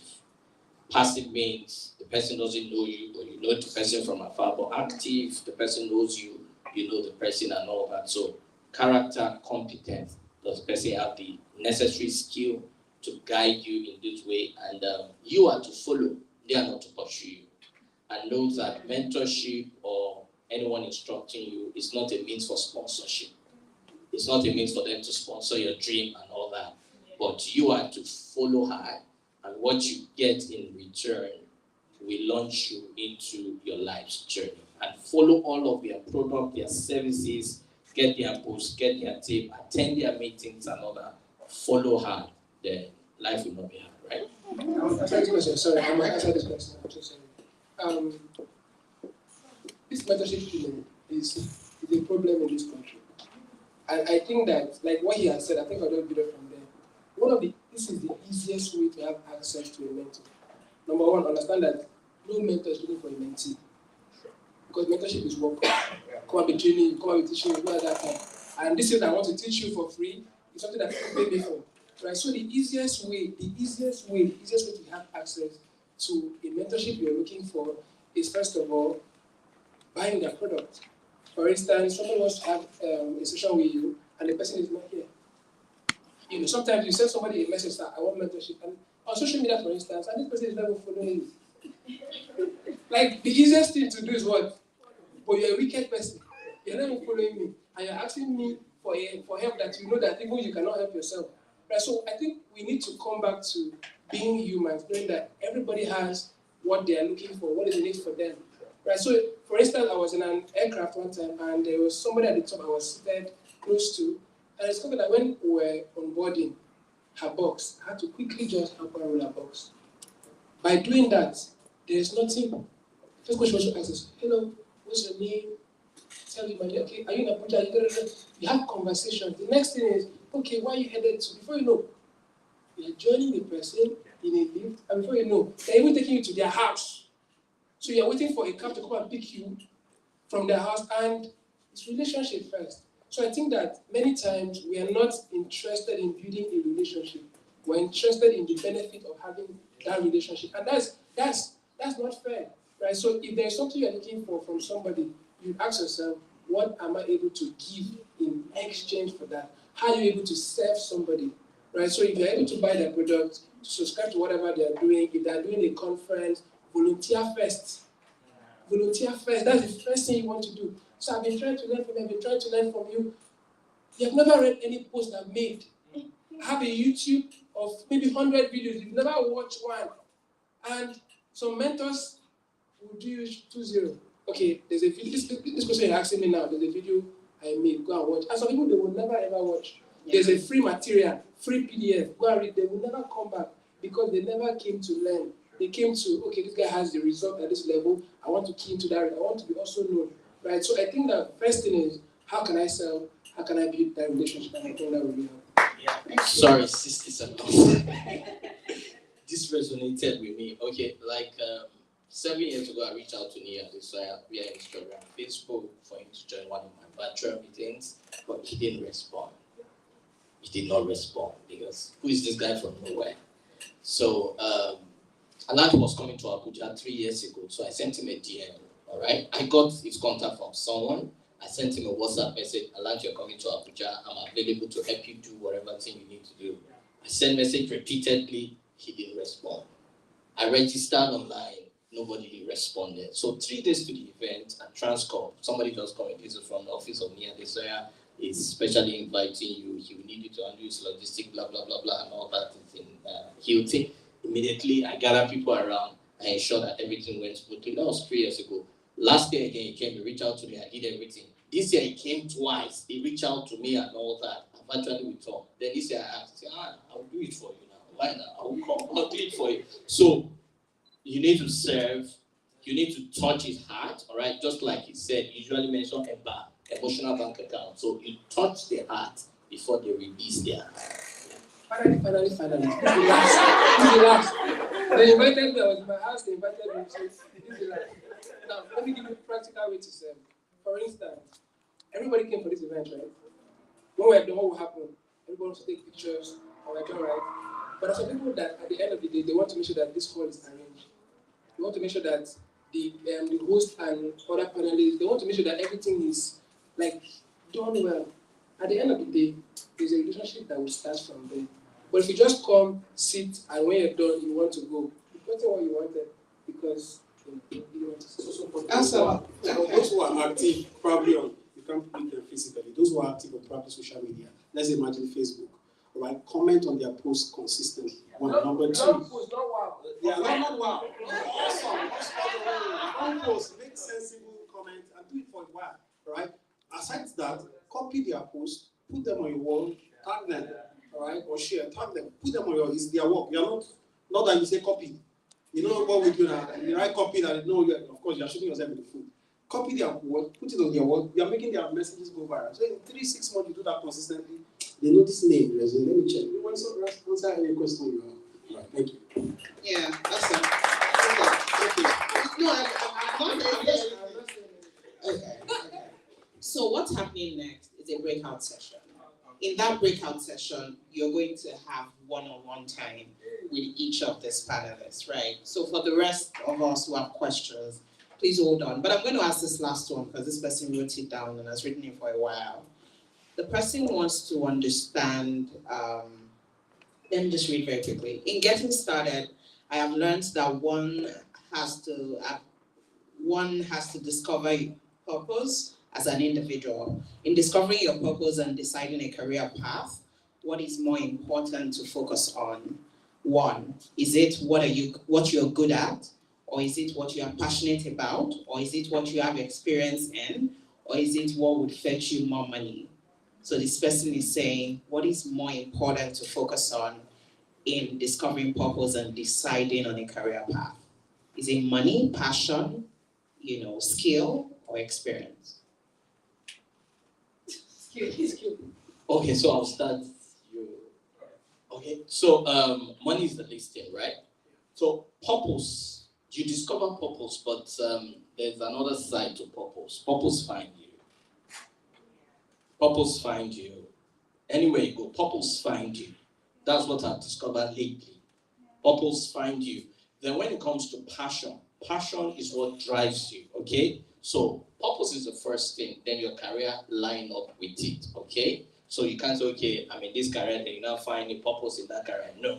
Purpose finds you, then you discover your purpose, your career lines up, then ultimately you get money in return. But money shouldn't be the first thing and all that, because you can be passionate, like my friend would say, that you can be passionately wrong, and you can be full of passion, and it leads to passion. Passion is in Yoruba like king, okay? That's unlike you spend all your salaries on your passion, at the end of the day, you go home broke. So there needs to be a balance to all of these things. So discover your purpose. Either you discover your purpose or your purpose finds you, then tailor everything towards that, your career path, at the ground is wide, but as you grow up, it's like a triangle. The higher you go, the more clarified you are, that you train a whole lot of things. Whatsoever thing your hand finds to do, you do them. But as you are climbing up the ladder, there are some things you shed away so that you can have things for that singular thing you want to do in life. And I think I'll just add, I believe in skill, right? And first of all, you need to ask yourself, who exactly do you want to be? Because when you know who exactly you want to be, it will now streamline the career path that you should be interested in, and the one you should just keep aside. There's some things that you should never have any dealing with, because you know that who I want to be, this has nothing to do with it. Then when you know exactly the skills that are required, pay the price, pay the cost, and go all out. It may cost you reading, it may cost you your money, it may cost you time to read your book, it may cost you YouTube, your subscription and everything, but when you understand that this is who I want to be, these are the skills that are required, then you'll be willing to pay the price. Passion, skill, what else? Money, experience. So if you had to ask me, because many years ago, motivational speakers came up, I'm one actually, in that. Right, so they came and said, follow your passion, but over time, many of us have been able to redefine it and say, sometimes you can be passionately broke. Right, so sometimes you need to follow what you are not passionate about, so that you can earn some kind of money. Then over time, it can be used to fuel your passion. Right, as great as Akin Alabi, that guy Otto, has written 2 best-selling. Akin Alabi, thank you very much. All right, in one of his books, I think the recent book, the last book, he said he doesn't like writing, but writing makes him a lot of money. Right, so because it makes him a lot of money, he writes. Right, so sometimes, that's the balance. I think all of them can be linked. Right, but if you ask me, right, go for your skill, what you are skillful about. Sometimes you are skillful in a place, and just like I said, you are not passionate about it, but that skill can earn you some money that you can use to fuel your passion, and all of them can work together. Yeah, thank you. Thank you very much. I've been holding myself back from adding on to a lot of things that have been said, but I just want to share a personal example to this particular question. I like to think that I live and breathe communications, right? I'm one of the lucky few, I like to think. I studied a course that I loved. I studied communications at both bachelor's and master's level. I love it. Since when I was a child, I would teach grass. I just love to talk. And then I've been able to build a career in it, right? So that's the skill. For me, it overlaps with passion, right? And then I want to speak to something that I discovered along the way, which was vision board. It was, we spoke about it, and if I get a chance to talk about it later, I could. Now that is making me money. am I passionate about vision board? I mean, it's nice. I mean, it's good to gather people, get them to think about their goals and all that. But it's just for the money. Do you understand? So sometimes, and I've put videos on Instagram, I've done all of that. Nobody has said, come and do anything. But the day I say I'm doing vision board, now people are calling me, oh, come to my organization, come and train us. Now I'm making a lot of money from that. Do you understand? So I just want to balance it, right? I think all of it are somewhat linked. I think you should pursue everything. But if, as you're building your skill, if you stumble on something that is making you money, please stay there. You know, and find other products. Now I'm thinking, what other products can come out of this vision board thing? You know, I can't be everywhere in Nigeria, so there's got to be something else here. So yeah, I just wanted to add that onto it, right, to buttress what Mr. Nee was just talking about. So thank you, everyone. Please, can you please stand and help me give a warm round of applause for my panelists. Thank you so much. This has been a great panel session. Are we taking a group photo before we transition to the next? Oh, it's after. Okay. Thank you so much. Please, you can go back to your seat. Thank you. Okay. Many of you might have seen this young man who has been very helpful in setting up today's event. I'd like to now invite him to the microphone. Please put your hands together for Martins Eyube.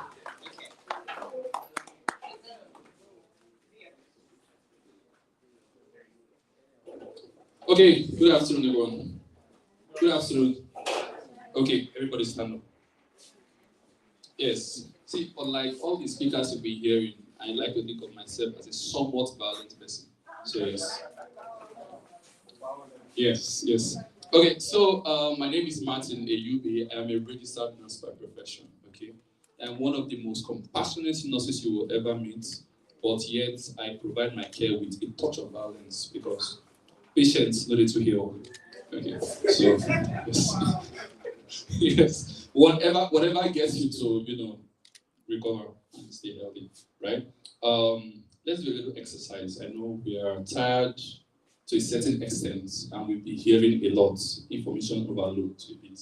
But let's just, a bit of energizer, right? If you're happy and you know it, clap your hands. If you're happy and you know it, clap your hands. If you're happy and you know it, and you really want to show it, if you're happy and you know it, clap your hands.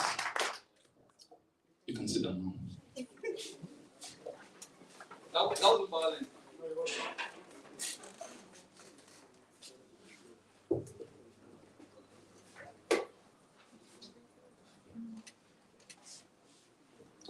Okay, so we are moving on to the breakout sessions now, right? During these breakout sessions, we're just going to divide everyone into 3 groups. Mr. Nee's group, Mr. Field's group, and Mr. Joseph's group. So we'll just do that in a moment, but before then, I would like everyone to bring out our phones. Bring out your phone and hold it in your hand for a moment.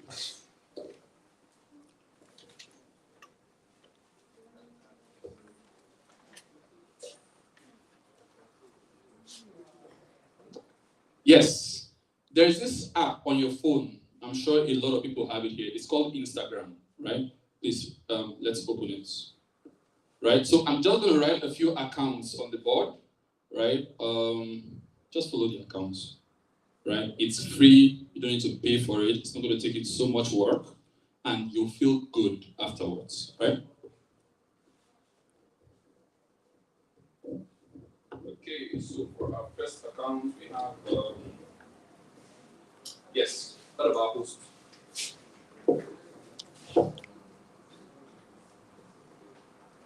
If you can't see anything on the board, let me know, please. People say our writings can be very...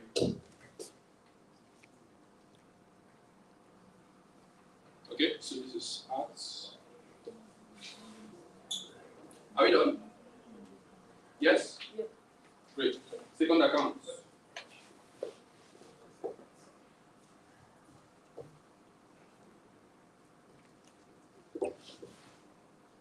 Who knows what this means?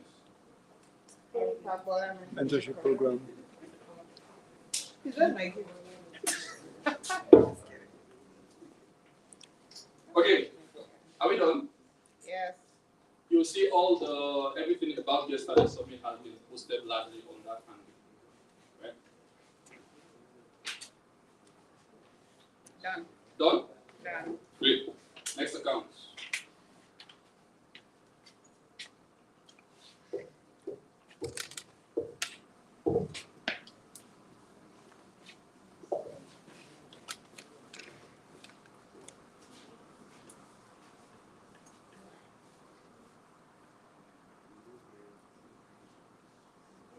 Done.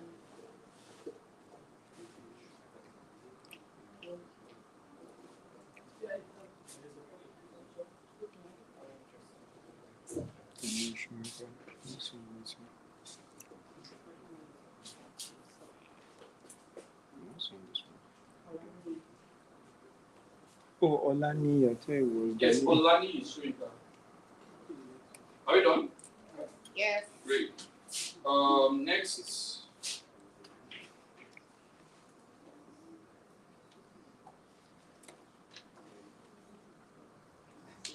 Okay, so she is Joseph 80.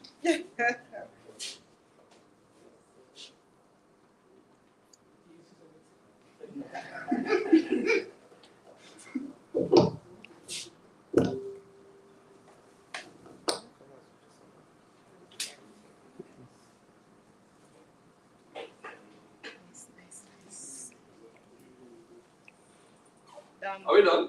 Yes. Great. Yes. Final host.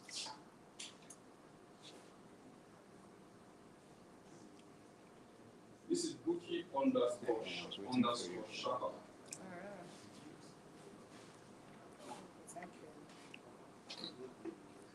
Our very own MC.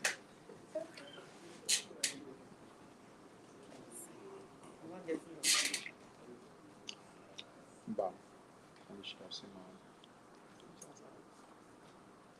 Are we done? And for the most important one.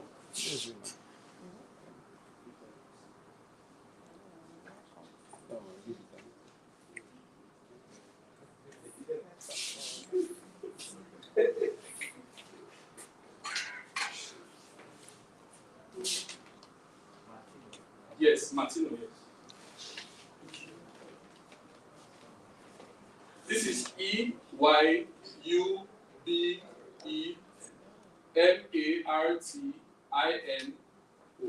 It's much clearer than the rest. Thank you very much.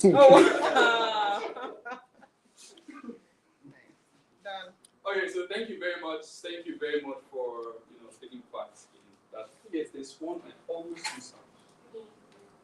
Sorry.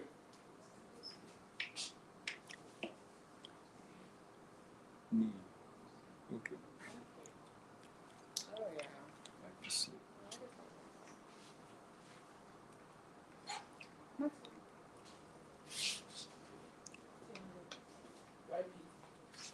YPC Africa. Martin, you're missing one. Alright, yes, please. Continue. So what was it about?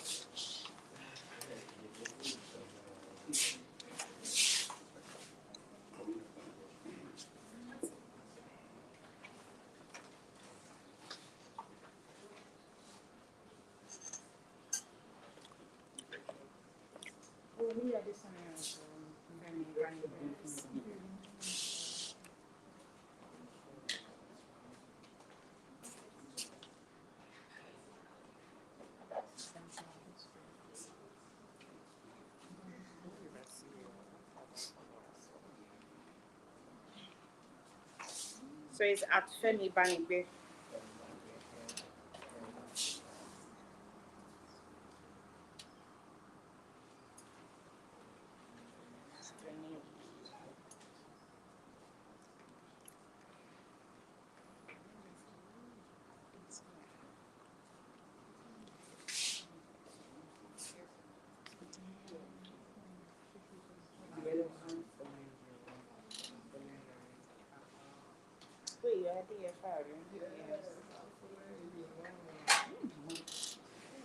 Okay, are we done? Great. So now we'll just take numbers 1 to 3. Okay?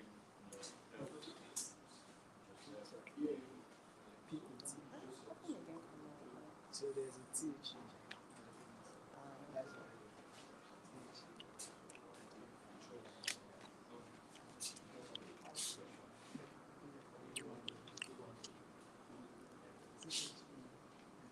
Okay, so we'll just take numbers 1 to 3, right? 1 is going to be here, 2 right here, and 3 where we have the golden chairs, right? Okay. Right? So during this session, you have one of the speakers with you. One, we'll get to that point. Yes. So let's take yes. numbers first. Yeah. So you just move, once you get your number, after everyone has gotten their number, I'll let you know, and then you move to where you're meant to be. 1 is here, 2 there, and then 3 over there. During this time, you're going to ask the speaker any question, except personal question.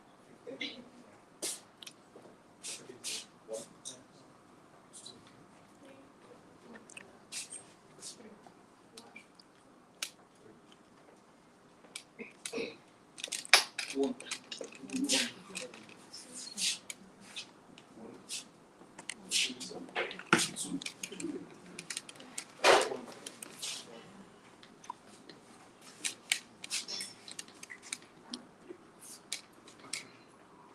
Thank you very much. Now, can we all rise and move to where we're meant to be?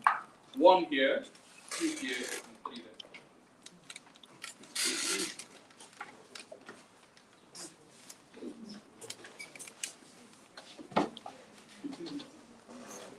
So we have just 15 minutes for this session, right? It's 3 p.m.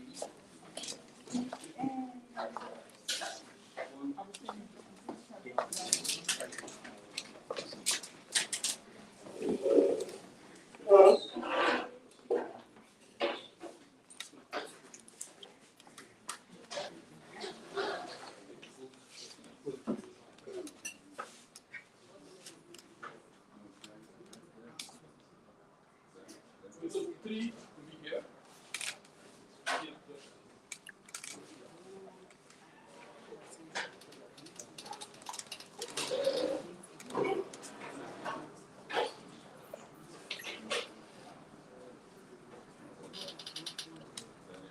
So please, don't just sit operating your phone. Ask questions.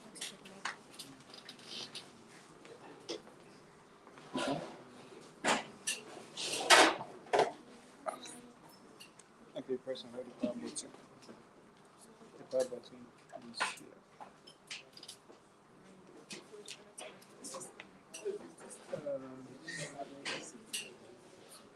All right, so I'm here, right? Okay, so So how do you undo it? Keep asking. Yes, please keep asking. Alright.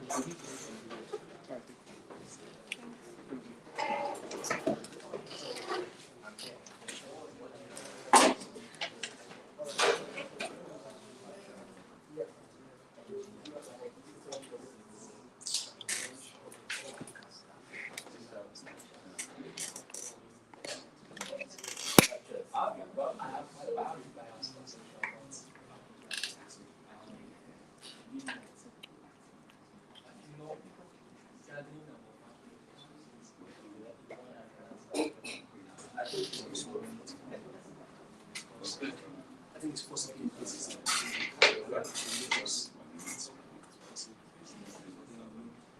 For Abuja, everybody is always on the move to something. So it's true.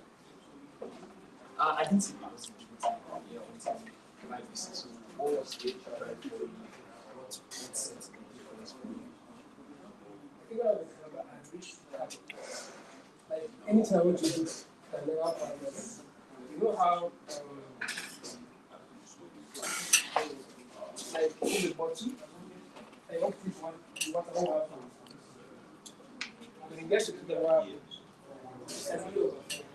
so Calabar for me was that everything I wanted to achieve was that fast. Anything no matter what I want to do, this is still so I have a manager there. He's not even responding to the manager. He prefers to talk to me directly. Where exactly?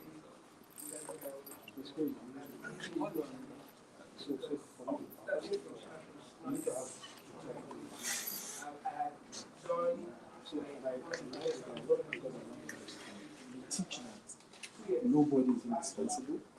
Make yourself indispensable. That's teaching. nobody's inexpensive, but make yourself useful. So that guy is master that. And so for me, first of all, once it's not enough, so sit it down and have serious heart-to-heart conversation. Let him know who he already knows, but still hype it up. Right? Then let's go to define terms and conditions. So number two is that I need to try something, right? But the law as that is what is called office politics. So your eyes should also be outside driving. That's the last thing I should say. Your eyes should be outside. But let's see manage this guy. Let's say that have this conversation, right? Then show them where the organization is going.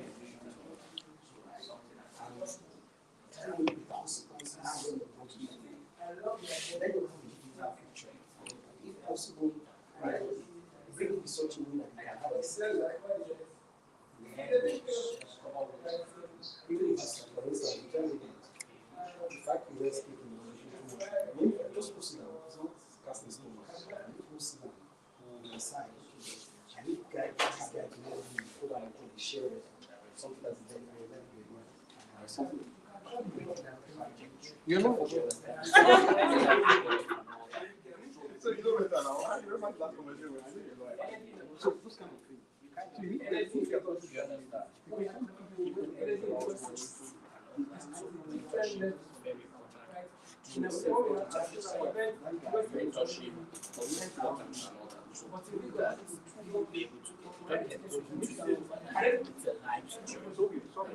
So maybe beyond this class, we engage also so that you get more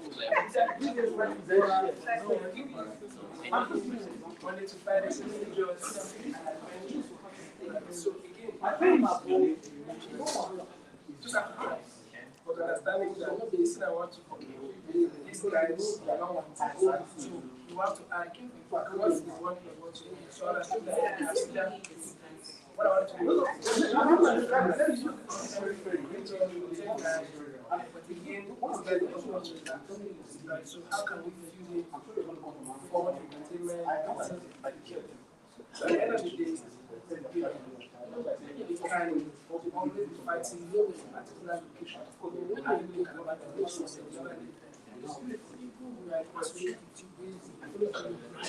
Jesus was born in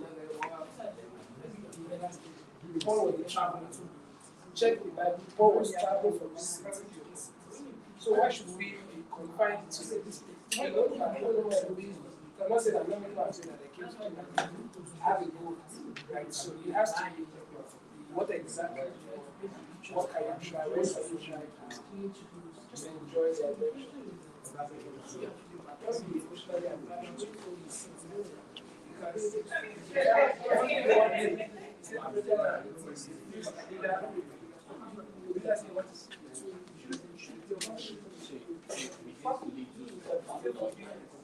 if you know the kind of numbers that they think is 10,000 people. So if you do 1, 2, amplify 1,000, you might call it a lie, but people are amplifying what they are doing. There are people who are not doing up to what I'm doing, but the noise they are making about it is so loud. So what I would tell you is that whatever thing you're doing, make it loud. Make it loud, and please don't allow people to read. I said, what I'm just trying to do, you need to know your present reality. So on this time, when it comes out, you see your present reality that you're making from one machine to another. Do you understand? You never showcase that. You're a podcaster. You never showcase that. You can tell that story. But when it comes to even when you're talking about postcards,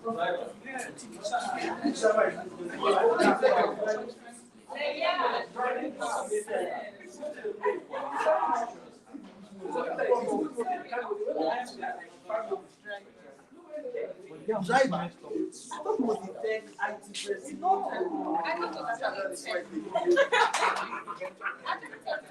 me too, I thought he was like me. I was like, because does it deliver something?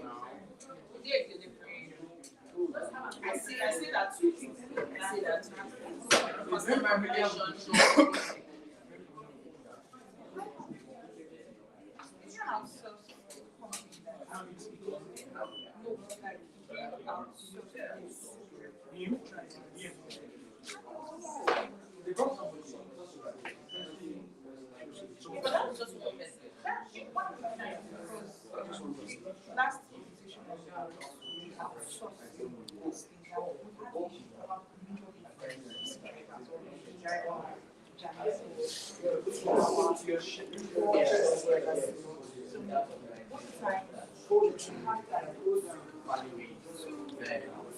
When I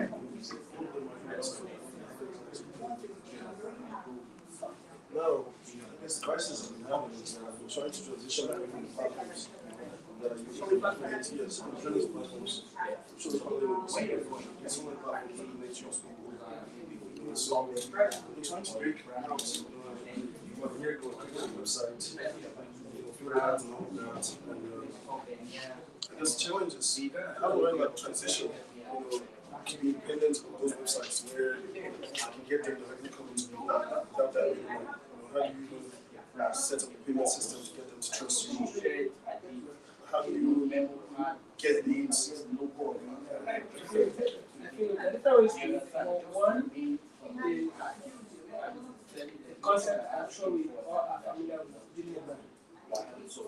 You can't overemphasize it. No matter how we want to make it cliche, right? It first starts with dealing with brand.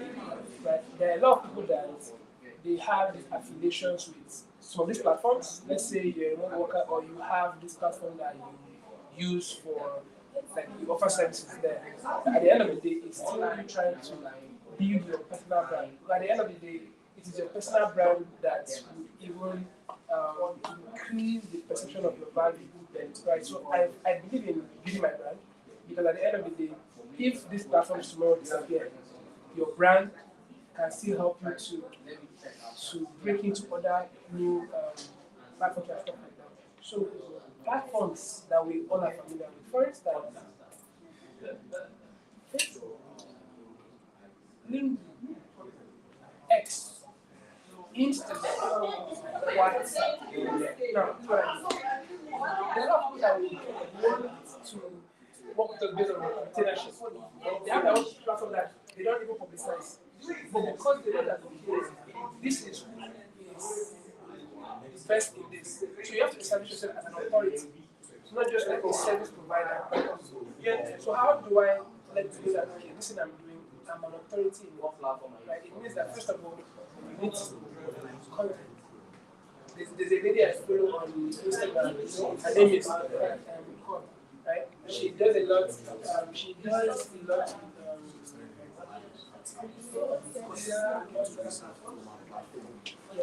And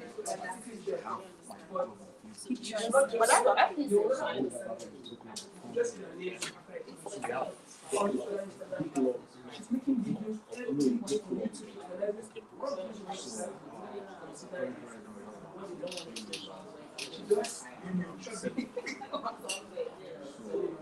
I mean, just as you are changing things, just yeah. So what were the sides? You just started because you're excited.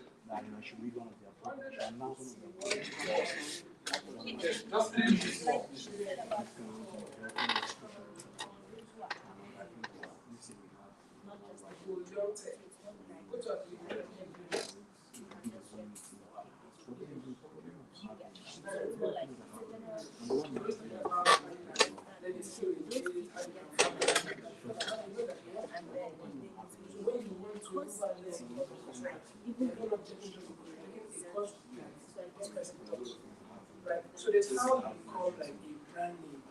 So when they put it, sometimes when they are introducing us as streeters, people don't really care about the family. What do I check on? So that's something that I can't joke about. Yeah. Aside from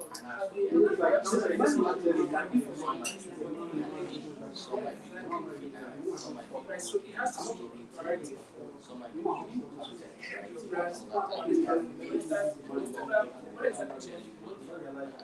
Because I must check. This is the same here as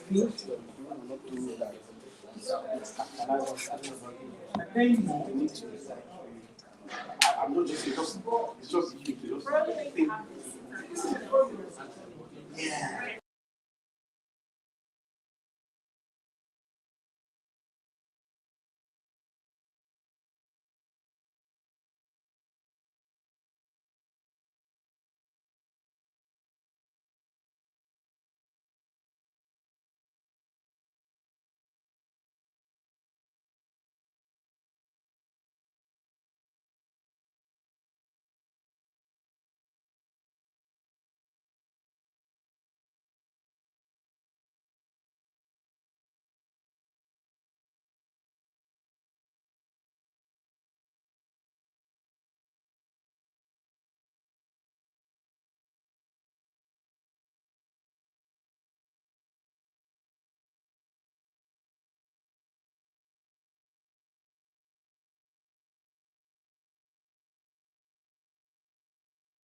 3rd birthday.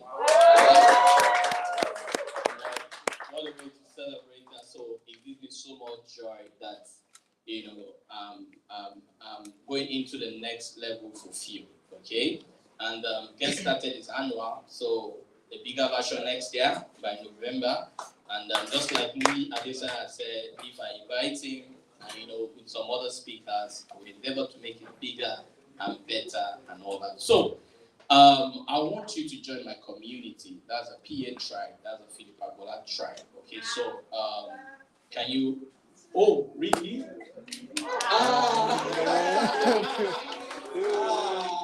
Good.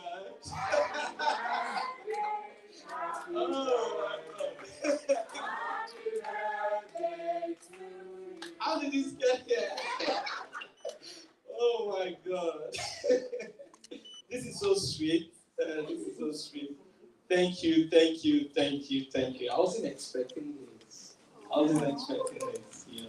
This is so thoughtful. Whoever did this, either one person, group or person, I really appreciate you for this. Thank you so much. I feel so happy. I feel so happy. Yeah, I'm not at the crossroad anymore. Thank you. So, the PA tribe, that's the Philip Agbola tribe. So, join me on Telegram, and I have a 1 month free mentoring session for those that are going into career and business. I'm going to be mentoring you for 1 month. Then also, if you want to register your business, please see me after now. All right? If you want to register your business, either new or you want to change it from business name to limited liability, or you want to incorporate your NGO for those into the social impact space and all that. So please see me. There is a discount for you to get registered. So please see me, because your business needs to be registered. How will you be dealing with millions, billions if you don't have a registered account? Or they ask you for your account for business and all that. You're saying they want OPay. I'm not saying OPay is not good at all. Okay, please get registered and all that. So join this Telegram page and all that. So all of those freebies will be there, and please save me. Then Mr. Nisoyinka book is available. How to earn a fee from what you do for free. Okay. Amazing. So amazing. So it's at the book stand there, outside the registration stand. Please pick a copy before you leave here today. Okay, so something is happening to the Philip Agbola mentoring program. So I run on 2 legs, okay, in the sense that I have a private company called Teco Consult Limited, where I do my consulting. Then I have the Philip Agbola mentoring program. But in the coming weeks, in the coming months, the Philip Agbola mentoring program is transiting into Philip Agbola Foundation, whereby the mentoring program is going to be under the foundation. So the foundation is going to do quite a number of social impact work, non-profit work, and all that. So more of that is going to come up in 2025 for the Philip Agbola Foundation. Quite a number of things across some public schools, across universities, across communities and neighborhoods, with impact, social impact work, social impact stuff, and all that. So be on the watch out, okay? Watch out for all of these things coming, and please join the tribe, join our community, and to everyone who came, thank you for coming. I hope this is worth your time, which I believe it is, and all that. And I would love you to take a picture with me with the cake afterwards, and the speakers also. Then we have a group photograph and all that. Thank you, everyone, and God bless. Kalam Shaba, thank you so much. Debbie, thank you. And for my team of volunteers, thank you, everyone. To my amazing speaker, Mr. Betsy, Mr. Lee, Join, everybody, famous, Roger, and me, Adesoya, and all that. Thank you, everyone. God bless you.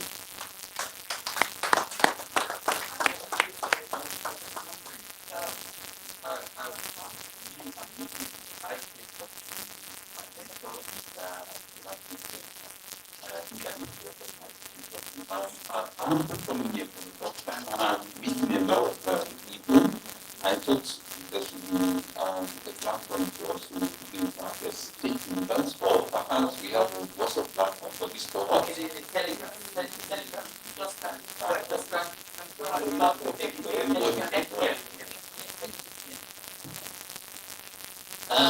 else again?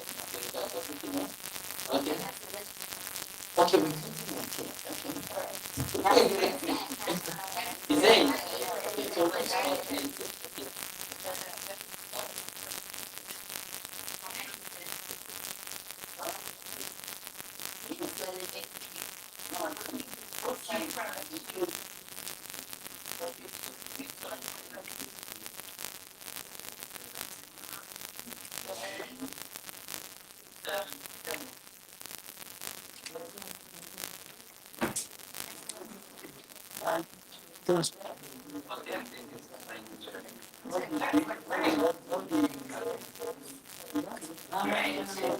I don't know really.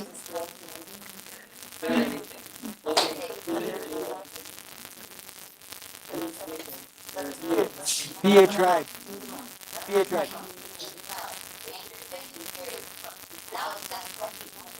So together with the space, impact, and then beautiful please. Alright, can I get an I? An M? A precious P? An authentic A? A caring C? And finally, a T?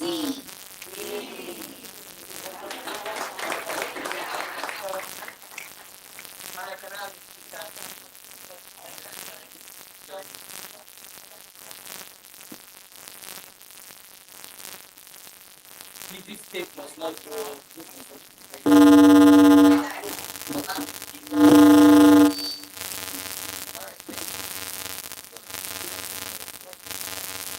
So, attention everybody eyes on the camera. Big smile. You're celebrating and you're happy. Good. I think you're getting there. Then the smash.